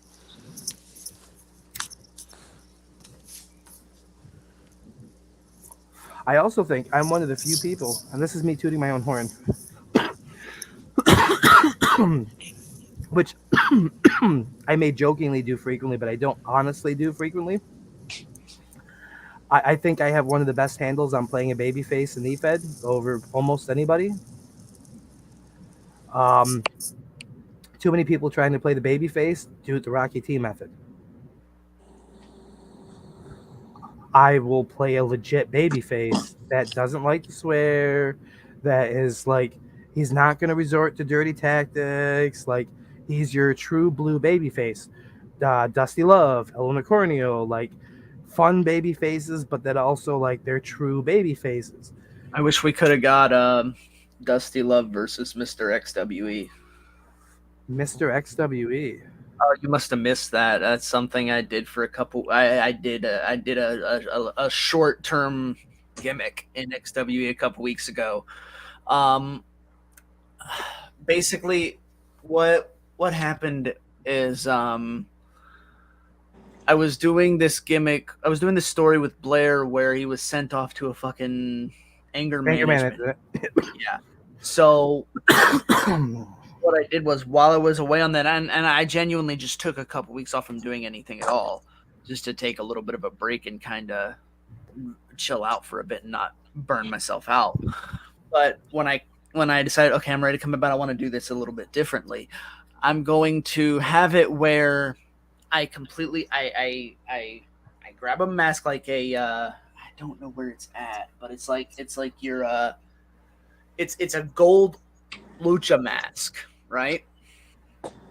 I wear this mask, I wear this white t-shirt, and I just start acting like the fucking cheesy fucking babyface, traditional style, and just being all like complimentary and nice and honored, and I keep constantly kind of like, well, at first it was a little subtle, but then I just started progressively ramping it up, teasing who it was under the mask. It was TJ Blair playing a character, like dropping little hints like I would like, TJ Blair's whole thing, Prince of Panic, blah blah blah, and Mr. XWE has come out, not like, I am here to have a good time and not to make you people panic. And just like not as like a, and I would play it off in more of a not so much a wink wink way, but say it as if I actually meant to say it as the word and not what it could tease at. That's kind of how I feel a good subtle delivery is like See, not make it obvious what you're not make it incredibly obvious what you're talking about, but just like the ones who are paying attention will get it. see again, that's why I agree with you now. I wish we could have done something with this because I would have played with that with you, and I would have used it the same way, like Dusty being all like, "Ow! This ain't a Panic at the Disco Daddy, but it is your front door man, Dusty Love, taking on Mr. XWE in what will definitely be the match you want to see. Ow! Yeah." Yeah. I know. I would have made it like a Diamonds and Pearls XWE comment in only there had, somewhere yeah. because I know. Prince did the song Diamonds and Pearls. Unfortunately, Mr. XWE only had really one match. It was technically booked in 2 matches, but one was a no show. So we just did the one of the I specifically requested this spot to be like the finisher for Mr. XWE for like stupid matches. So this person no showed, so it was the only move in the match. Mr. XWE comes in, goes for a well respectful handshake. They shake his hand, pulls him in small package. But the second and last Mr. XWE match was actually one of the title matches, and I think one of them was I think it was the last promo I posted before the results came out, and fucking Bison saw it and he was marking the fuck out over it. He's like, "This is the most babyface shit I have ever seen. I did not ever in my life expect this from you." And I'm like, well, shit, now I don't want to give up the gimmick. Because I knew I was giving it up the very next day. People are here popping for this character, and I'm like, oh my god, I have to give it up though. But do you? I mean, I'm thinking about like kind of taking and like maybe like tweaking a few things to make it where it's not like probably like a different name or something, like make a character out of that concept. I mean, Because the Mr. XWE was TJ Blair under a mask. It was an act. But okay, I actually kind of forgot this because I'm fucking stoned. But is there a way you could tie your character name into or with Dusty Love? I don't know, but hold on, I'm going somewhere with this. So after we did the reveal of Mr. XWE was TJ Blair all along, I came on and do a promo where like I'm holding the mask, fucking when like in almost in the style of Eddie Guerrero when he turned heel on Rey Mysterio and took his mask, like shredded his mask and took it, and then came out on the next show and was just like cutting a promo to the mask. It's what I was doing, because what I did was I morphed the story of like, you probably think I busted out of this anger management and got at a dodge and just ran off and didn't complete it. And the deal was until I completed it, I wouldn't be allowed back in XWE. So I'm just like, y'all probably think I just skipped out and just forced my way back in. No. And then because the previous night at work, I printed out an actual completion certificate, signed and everything. I made up a bunch of names and did like little signatures and shit and held up the certificate like, no, I completed your courses. I did your stupid clause. And when I called to tell you I was done, you never picked up the phone, Nick. You were just doing this to get rid of me. You never had any intentions on bringing me back. That's where the story of this individual who was also in this facility as a patient was basically this guy who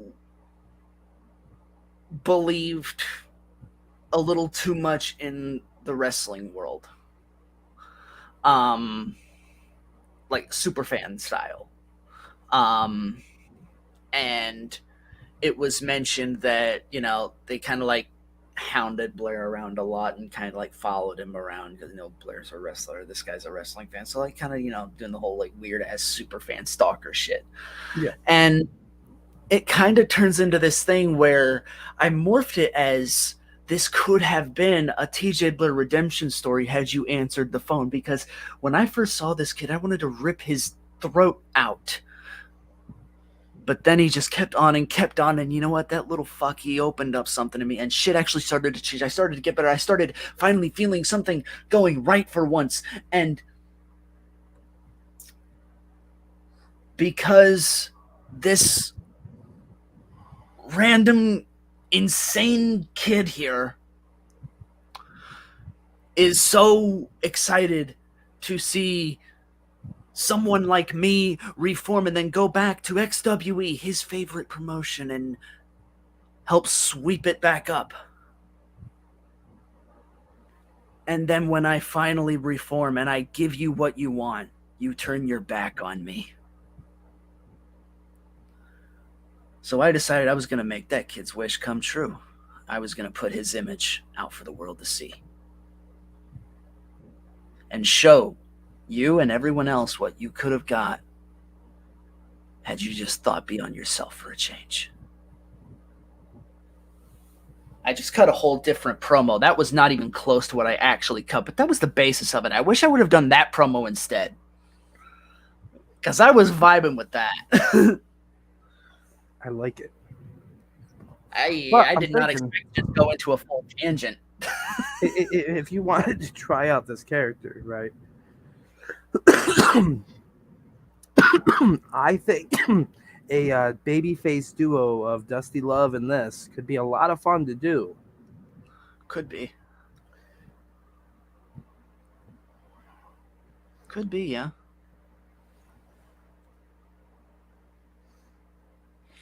I'm gonna have to test the waters on that. I'll like work on actually creating something out of it beyond the. Never really got past the basics with it because I knew it was going to be a short-term character anyway. It just got cut even shorter than it was supposed to be. I have a great name for us already. Okay, let's hear it. The Faces of Babes. The Faces of Babes. I love it. Basically a fancy way of saying baby faces. I love it, and that's like And we I can encourage. tie it in. I'll go back and I'll find one of those, and I'll tag you in. I'll tag you in. it so Here's you how can we see. tie it in so it feels not so necessarily kayfabe breaking. All right? Mhm. We're doing it for the joyous look on the faces of children, the faces of babes. Like, it's all about the children, a big thing for baby, the kids. It's also a big thing for pedophiles, huh? But A hairy hippie and a strange man in a mask talking about we're putting smiles on children's faces. yeah. But I mean, it works Hello, out. Too, 'cause my Dusty Rhodes style thing with a. Now I don't look like your average superstar. I'm no big buff Rocky T. I'm no nasally Nick White. But you know, Daddy, I'm still bad. And just like all them out there who don't fit the norm, them who don't look the way you expect them to look, Daddy, they're bad too, and they can be bad. They can be something. They can be the future. They can rise up alongside my brother and I. As we take this company by storm, we show them that there's a way you can do things that ain't dirty, Daddy. There's a way you can do things that ain't nasty, Daddy. There's a way to do things that ain't all about cutting the throat, stealing the purse. Ain't a thing about backstabbing your buddy, Daddy. It's all about coming together and representing all these young folk out there, these children, these fans who live vicariously through us. We can show them a better way. We can put those smiles on those children's faces, Daddy. We can shake those hands. We can kiss them babies. We can do it all, and we can do it all while still succeeding. We don't need to cut your face. We don't need to bury you in some forest Daddy, we don't need to put on a mask. Well, my buddy, he has one, but it's not the same. It's not made from your face. We don't need to pander to the niche audiences, Daddy. We don't need to be something that we're not. We're just two dudes, two guys, Daddy, coming out here doing what's right. Making them smile, them children, all them babies around the world.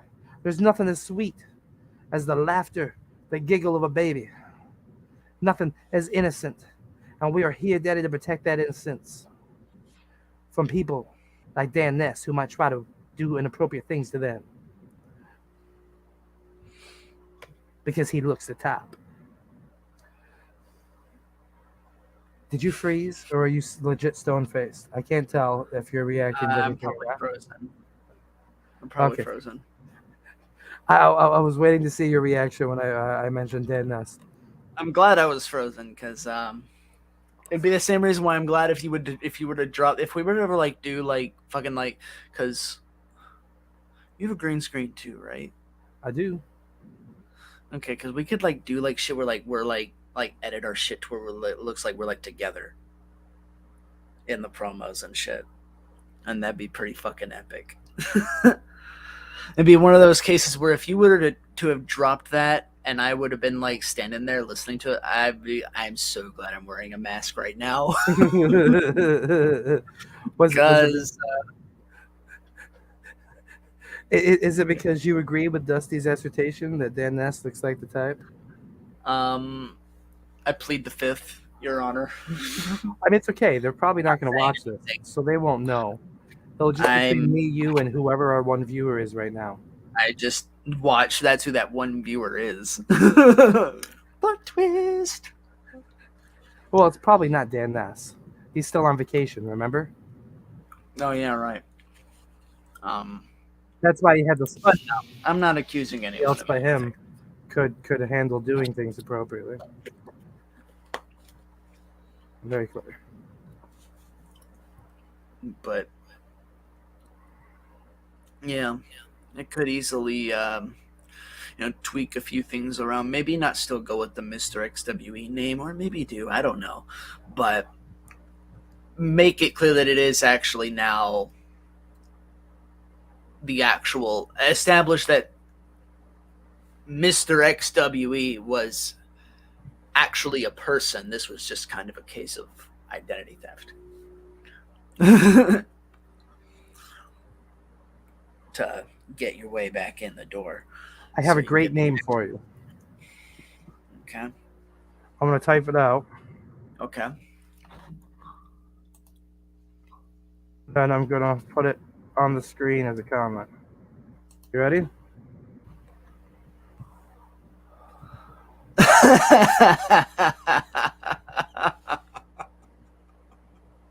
And like we can call you Mr. Face, or I can call you B for like the middle initial B.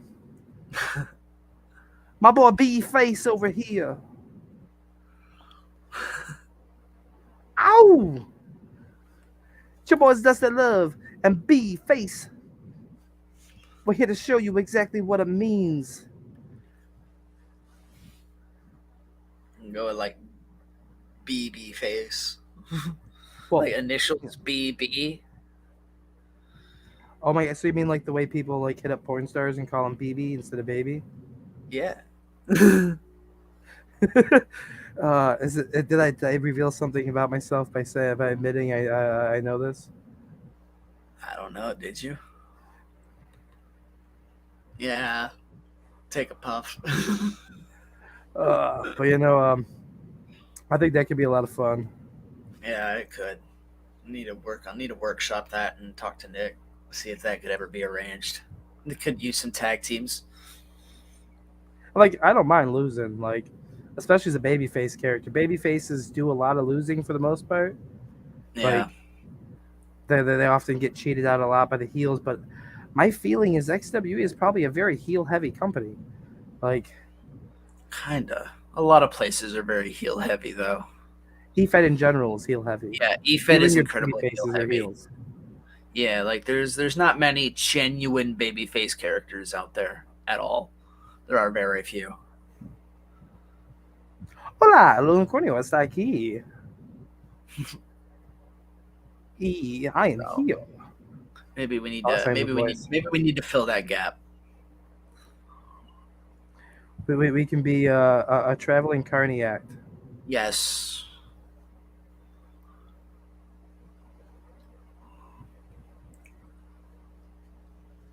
We are I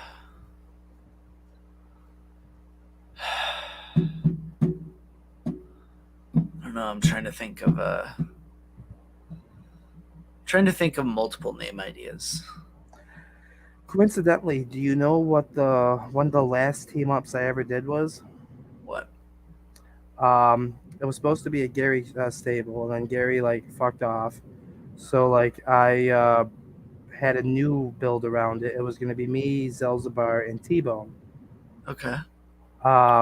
Strange, either Strange or Strangers. We were still workshopping the name, and I used the twisted cover of People Are Strange. Mm-hmm. And like it had this whole like strange vibe like concept to it. Like the idea is building is kind of around like the Strangers, the horror film Strangers, the suspense horror film. Like just these, you don't really know what they're doing, why they're doing it, but they have a darker, ulterior, psychotic motive. Mm-hmm. But it never ended up taking off the ground. I had some shit like I wasn't in the right mental space to do things, and then T-Bone died shortly afterwards. That was the last thing I was gonna do. Oh man. That's crazy. Yeah, I that does make me think of something, but it's not something I want to say on air, so I'll tell you after. Well, if you just want to be a retard for a moment, I can hit the button. Oh, okay. We're sticking the landing? Yeah, all you gotta do is stick it. Yep. All right.